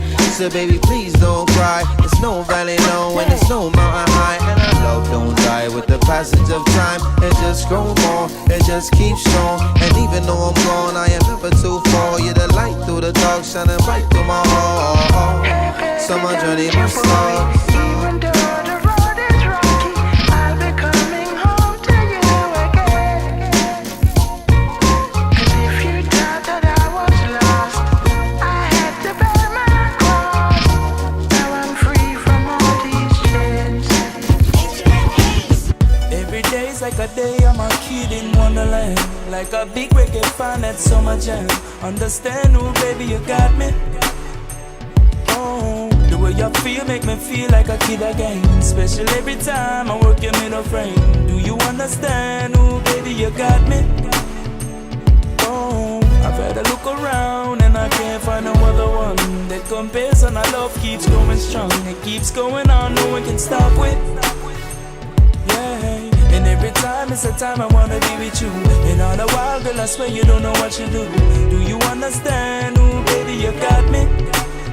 Girl, your love is like pause, playback, rewind, pause, playback, pause, playback, rewind, playback. Your love is like a soundtrack. Pause, playback, rewind, pause, playback, pause, playback, rewind, playback. Your love is like a soundtrack.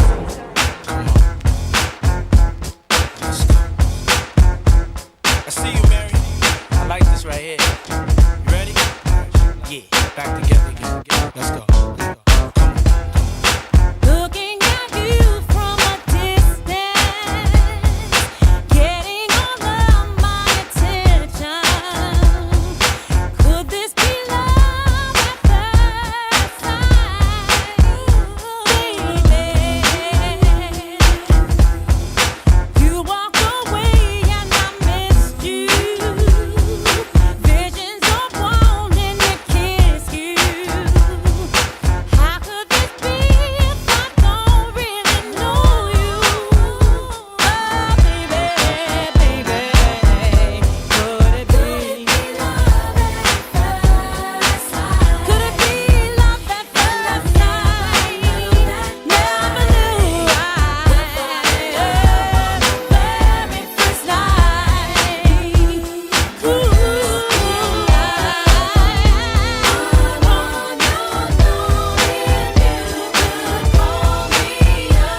Could you call me up sometime,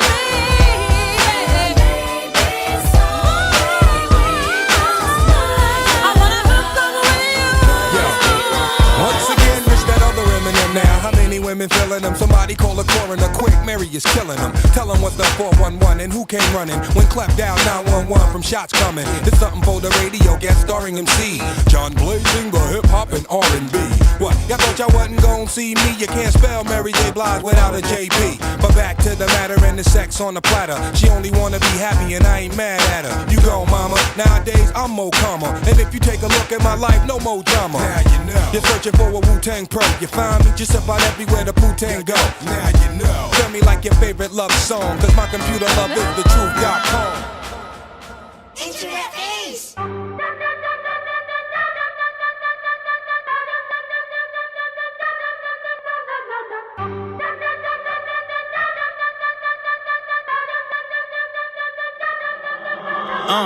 Fucking hoes that ain't worth a cent, and homes that ain't worth the rent. Perfect sense, this is the circus that I had to circumvent. If you fly, I'm turbulence. Murder, screaming fuck 12 with a perfect 10. In these streets running around, robbing a fucking body like a tournament. Once the time is turned, this is the only shit I learned. I put a bridge over my pool, that's for all the ones I burned. I hope you pick up game, it's a pickup game, and winners ball. Hoes annoying just like the Haps, man. That's Biggie Smalls. Dope dick, give your bitch withdrawal. Why'd you even get your bitch involved? I'm gone off the liquor, I'm sicker than Paul and Cola. Just listen, I'm twisted and raw. Pictured it all. I had to sacrifice. I feel extra blessed tonight. Yeah, they slept on me. I flexed on them and manifested life. I've been riding through the city on my own. Only time I see myself is in this chrome. Oh man, I've been getting in my zone. Hearing everybody sound like some clones. I've been chillin' by myself, I never need nobody else. Mama rapping to the video on the show. Man, I've been trapping on my own. Invested in my fucking self, I need alone. I'm alone, alright. Yeah. Ooh. Yeah. Yeah. I don't need her, I don't need him. Fuck it, I do it myself. No one's got this, no one's got that. Fuck it, I do it myself. Everyone's scared, everyone pussy. Fuck it, I do it myself. Everyone watch, just keep looking. Fuck it, I do it myself. No one taught me, I was like, damn, fuck it, I do it myself. No one put me on, damn, fuck it, I do it myself. Everyone's scared to go talk to, fuck it, I do it myself. Everyone's scared to be number one, fuck it, I do it myself. Whoa. Better cash out every month off a coats. I've been on this way before I had hoes. Way before gin, way before smoke. Fuck it, I do it myself. Ooh. Everyone looking at me confused. Came a long way from 100. You fuck me, shit, then fuck you. Ooh. Fuck it, I do it myself. I don't need her, I don't need him. Fuck it, I do it myself. No one's got this, no one's got that. Fuck it, I do it myself. Everyone's scared, everyone pussy. Fuck it, I do it myself. Everyone watch, just keep looking. Fuck it, I do it myself. No one taught me, I was like, damn, fuck it, I do it myself. No one put me on, damn, fuck it, I do it myself. Everyone's scared to go talk to, fuck it, I do it myself. Everyone's scared to be number one, fuck it, I do it myself.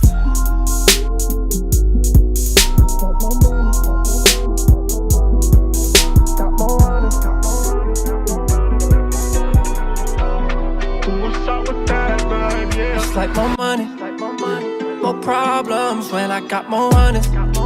It got harder, I want it, but I can't deal with that. Ooh, what's up with that, babe? Yeah, it's like more money, more problems when I got more money. More problems when I got more money, but I can't deal with that. Ooh, what's up with that, babe? Yeah, I'm mopping the flows. They ain't catching me slipping. No, I ain't sober, I'm sick. Blue hunters, I'm crippin'. Can I go vegan? I gotta get to this chicken. One thing about I flip it and double it. Out in London, my nigga got the double it. Got 3 bitches, I'm too good at juggling. Call my accountant, the racks still tumbling. All that is good, come with some baggage. Truth is, nobody knows the time that I spent unpacking. For the ones who showing me love, I put everything on the line. The more I get, the more people be picking sides, picking sides. Like more money, more problems when I got more honest. It got harder, I want it, but I can't deal with that. Ooh, what's up with that, babe? Yeah, it's like more money, more problems when I got more money. More problems when I got more money, but I can't deal with that. Ooh, what's up with that, babe? Yeah. My brothers don't die, we just rusty bark. I tell your girl to link me at the coffee shop. Getting freaky in the sheets, we're taking body shots. Then I finish with a facial just to top it off. Ay, my brothers don't die, we just rusty bark. I tell your girl to link me at the coffee shop. Getting freaky in the sheets, we're taking body shots.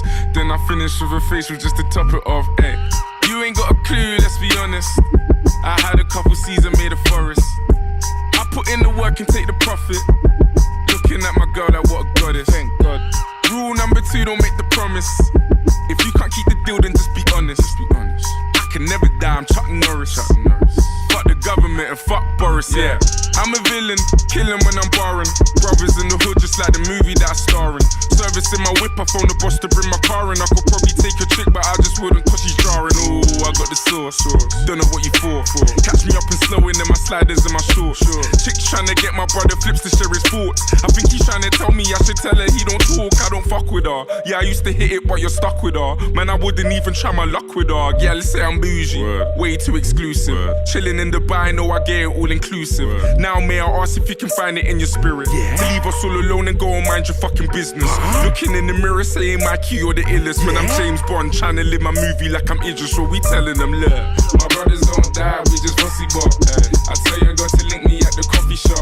Getting freaky in the sheets, we're taking body shots. Then I finish with a facial just to top it off. My brothers don't die, we just fussy bop. I tell you, I got to link me at the coffee shop. Getting freaky in the sheets, we're taking body shots. Then I finish with a facial just to top it off.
This one's for you.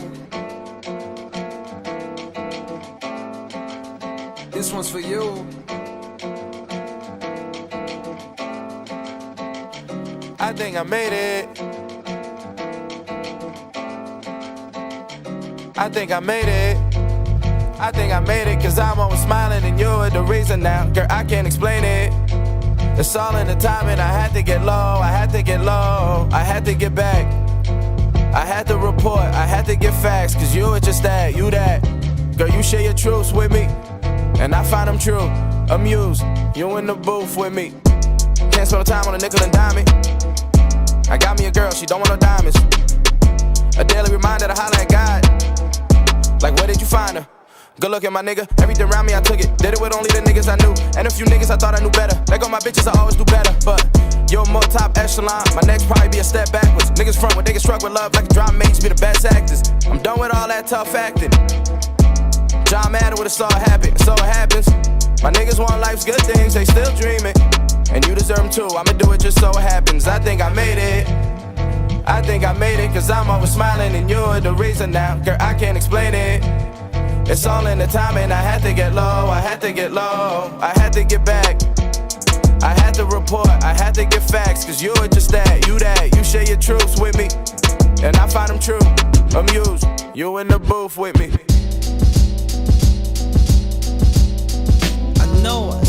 I know, but I gotta get up out of here, you know? I gotta go pay these bills, I got a show to do, you know? One time, for your mom, let's go to sleep in Paris.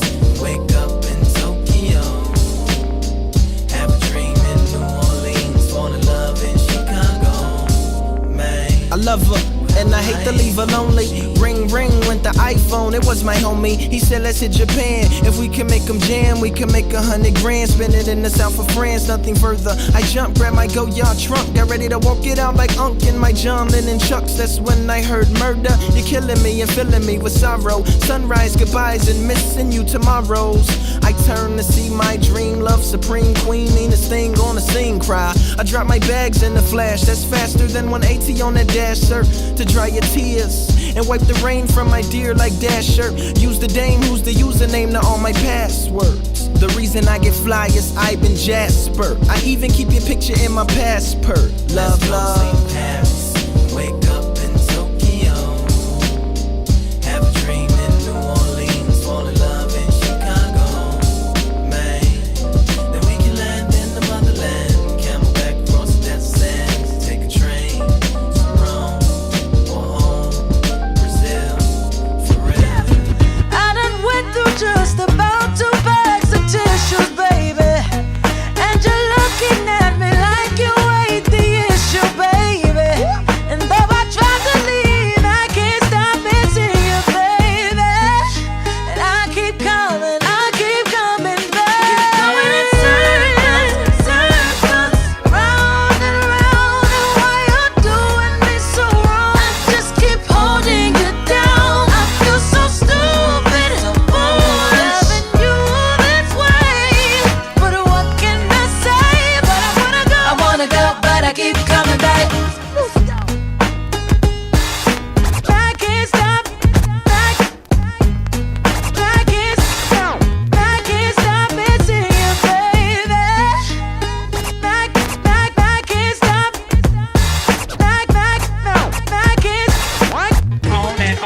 On, she kept on. I stay 'cause I love you, but I hate that I stay.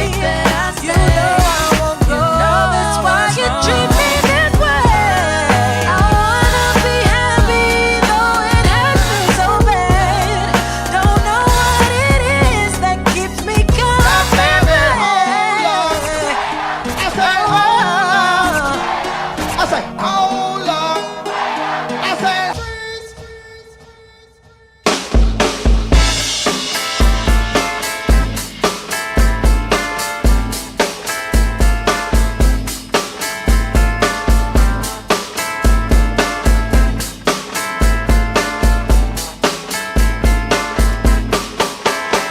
Knocked up 9 months ago, and what she finna have, she don't know.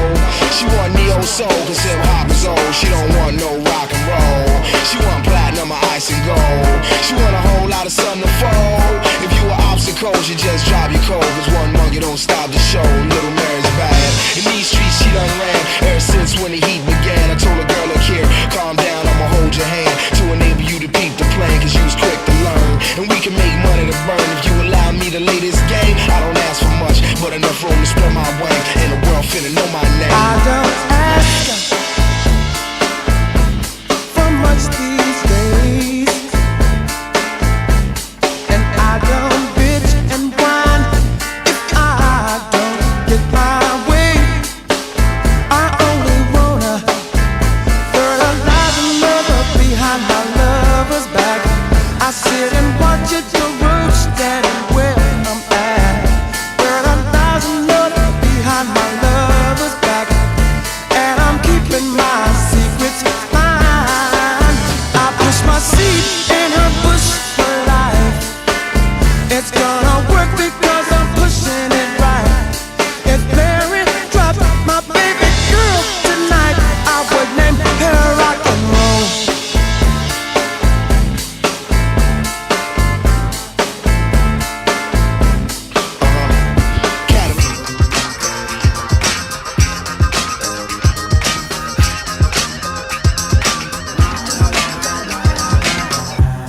All work and no play, that's the way it is, ain't it? There's a rhythm deep inside of you, and you must get reacquainted. When was the last time you danced? When was the last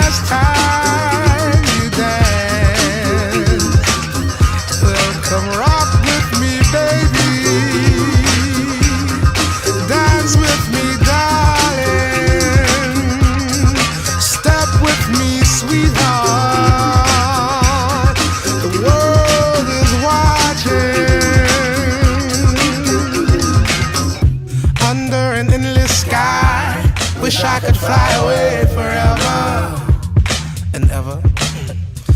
And the poetry is so pure when we are on the floor together. It's been a long time. When was the last time you danced? When was the last time you danced? Well, come rock with me, baby. Dance with me, darling. Step with me, sweetheart. The world is watching. Oh, oh,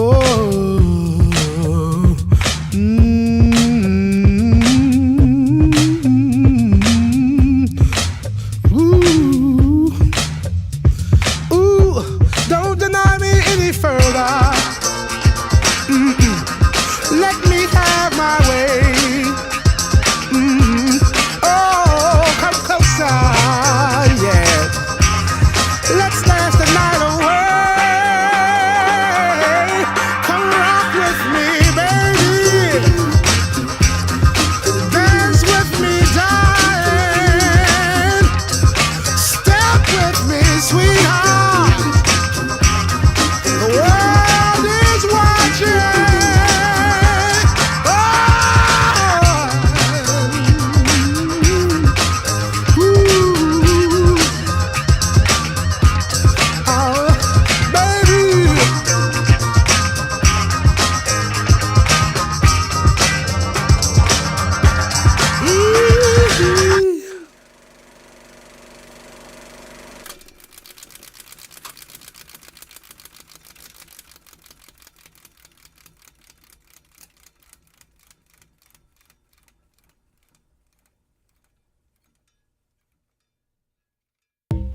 Yo, we out here.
All right, friends.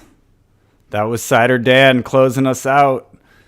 Thanks, No Futuristic, DJ Paul, Supreme Pablo, and Internet Phase. Anybody else on stage with me? We back yet? Can I hear? Maybe I can't hear. Am I talking over everybody? There we go. I can hear. I had to deafen it for the stream. I forgot. Yeah. Welcome back. Well done, fellas. God damn it. We fucking killed it today. Oh my God. Everything was great. You know, FaZe killed it right near the end. We got all the other performances that came in and made it amazing. And everything we expected it to be. This is beyond my expectations, guys. Like, beyond my expectations for what we could have today. We are coming to a close for the summit now. So I do want to thank the 31 people who have made it to the very end. Do we have a type form or a Google form we can drop for the peeps still listening to go fill that out, just for some feedback later? We absolutely do. Links in the chat. Sick. So everybody listening in the chat right now, please fill this feedback form out for us. We will give you something in return for doing that. We do appreciate your feedback and to make these events better every time. So this was the first inaugural art summit. There'll be many more. And yeah, we can also drop a link for the auctions again for peeps looking to try and get some of these exclusive pieces. There are plenty of deals to be had there. I'm going to be having a look after this, so I'm sure we'll see the bids coming in over the weekend. We won't be wrapping this up till Sunday, so you got time. Correct. Into Sunday, Gotchi Space. I do want to say one fun thing that's happening is a random Gotchi gang was just walking through the Gotchiverse and just stopped at the GMI estate to be like, what the hell's going on here? That's awesome. That's awesome. Great work, everybody. Yeah, for me personally, just shout out Summit staff. This is a lot of hard work, a lot of late nights, a lot of prep work. Appreciate all the artists for all their submissions. Appreciate Pixelcraft for their support, ETF for their support. Just all around, just a really great weekend, guys. Appreciate everyone contributing, supporting, being interested, and getting involved. Oh yeah. A lot of work, but it was a heck of a lot of fun to put this together. And certainly not the end of it. So Hefe, you get the final word, man. These good ideas keep coming out of the deepest parts of your brain. So you sign us off, and we're done for the day. Yeah, man. Thanks again to everyone making this a big event. You know, like I came up with some of the ideas, but we made it into what it is together. So, you know, shout out to everybody who helped. You know, I really appreciate the GMI staff who can make this happen and, you know, gave their time this Saturday to do this. And then all of y'all who came in and listened, and, you know, hopefully you got a lot of alpha out of it today. You know, I feel like we should start calling him Grandmaster Yang because, you know, my brain size increases every time I talk to that guy. And we had other great speakers, Nyan Kong, we had Z-Bot, we had a whole panel discussion around that. And then Jesse coming in with the fake gotchis on Thursday. That was a huge, that's going to be huge for our community. And I'm really going to be participating in that actively. And then also within GMI, we want to help. We want to help to kick that program off. So if you are in the audience, you haven't, you know, made yourself known as someone who's creative, please, you know, hang out in our server, get to know us. We do Friday night meetings every Friday, 10 p.m. Eastern, in the Sound of the Ghost in here in GMI. So if you have some cool ideas, or if you have some input, or you want to come hang out and just listen to us talk about how we're planning for the next event, you can definitely come in there and join us every Friday night. We're there 10 p.m. Eastern. And so that is my last word. You know, I really appreciate everything that happened, you know, the way things came together today. I'm grateful. And, you know, we're thankful to have Pixelcraft support. We will see you all again. We're going to make these events frequent. So the next one will probably be Guild Summit number 2. We don't have a final date on that, but definitely keep an eye out for events and join us in any capacity you can. I have no other last words besides, thank you for coming out, and we'll see you again soon. Tomorrow, maybe even tomorrow morning, 2 p.m. UTC at the Dow Call. So the party never ends. The fun never ends. All right, guys. Well done. A good day. Make sure you stick around because we're definitely going to make it. All right. We're all GMI. Definitely. Have a great weekend. See y'all soon. Have a good one. Peace. If you're still in the Gotchiverse, you may want to check your screens. Oh! Okay, there's a huge party here. You do not want to miss this, guys. Little way to kick off the finishing event here. Get your Alchemica kicks. Let's go, friends. Don't want to miss this. Some Alchemica fireworks were in the fort. Thank you, Gotchi Gods. I don't know who's still watching 7 hours man. later, but I'm glad someone's watching. Yeah, I don't know who has the keys to that, but thank you for making This this is quite the happen. gift. This is quite the gift. And also running underneath the installations is kind of fun too. Oh, Whoa. Another one? God damn, it's just showering down. Oh my goodness, this is I might be able amazing. to build a new installation with all this. Woo! Oh my goodness. This You is guys awesome, aren't y'all. on the GMI parcel right now. I don't know what to say.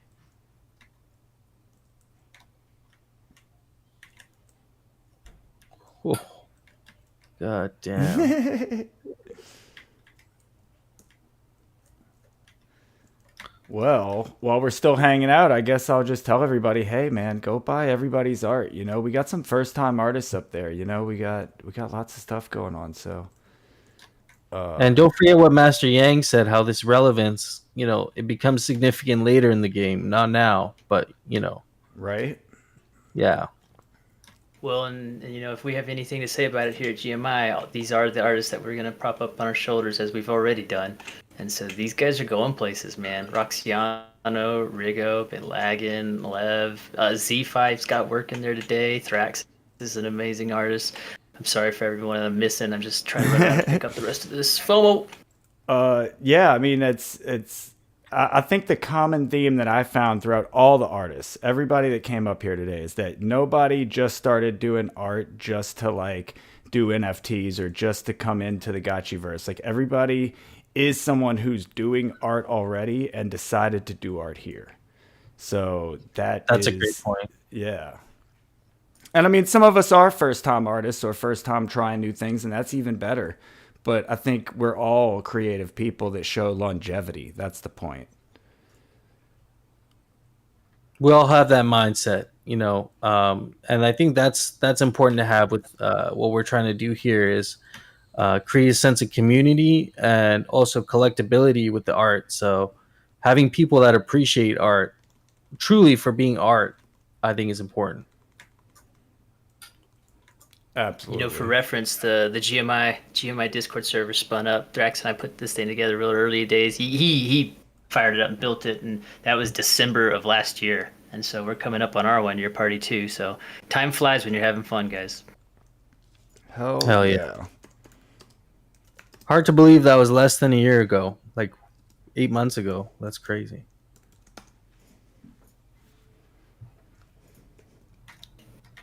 All right. Well, Zombie, thank you very much for managing all the streams today and getting all the recording done. Are you still live or we wrap? We are live. We just caught all that for everybody who watches this. They're going to be like, did we just miss a huge rain down of Alchemica? Oh my God. Yeah. No, you missed two. Two, that's right. They opened us with one and then just hit us with two on the close. Yeah. Yeah. So that's three. Just goes to show that if you're here with us, you're GMI. Right? And we you're popped our definitely own. We popped our three plus No Futuristic and you. So that was 5 parcels we popped to open the party. Hell yeah. Hell yeah. Loving the support. Well, fellas, I think this is pretty much a wrap here for today. We got 26 people still hanging around. Thank you all for hanging out. Make sure you fill that feedback form out. If we can drop it one more time. Yeah, perfect. And fill that out. We'll make sure you're taken care of if you fill that out. So really, we always appreciate you coming down. And I guess there's a poker game tonight. Gotchi Mafia, right? Poker game. All right. Well, with that being said, do you guys have anything else? I think that's it. That's all I got for today. Let's pull the plug and debrief. I got camping to do. Ooh, all right. Done. All right. Shut her down. Thanks again, everybody. Bye, friends. The amphitheater is closed. Gotta find your way out now.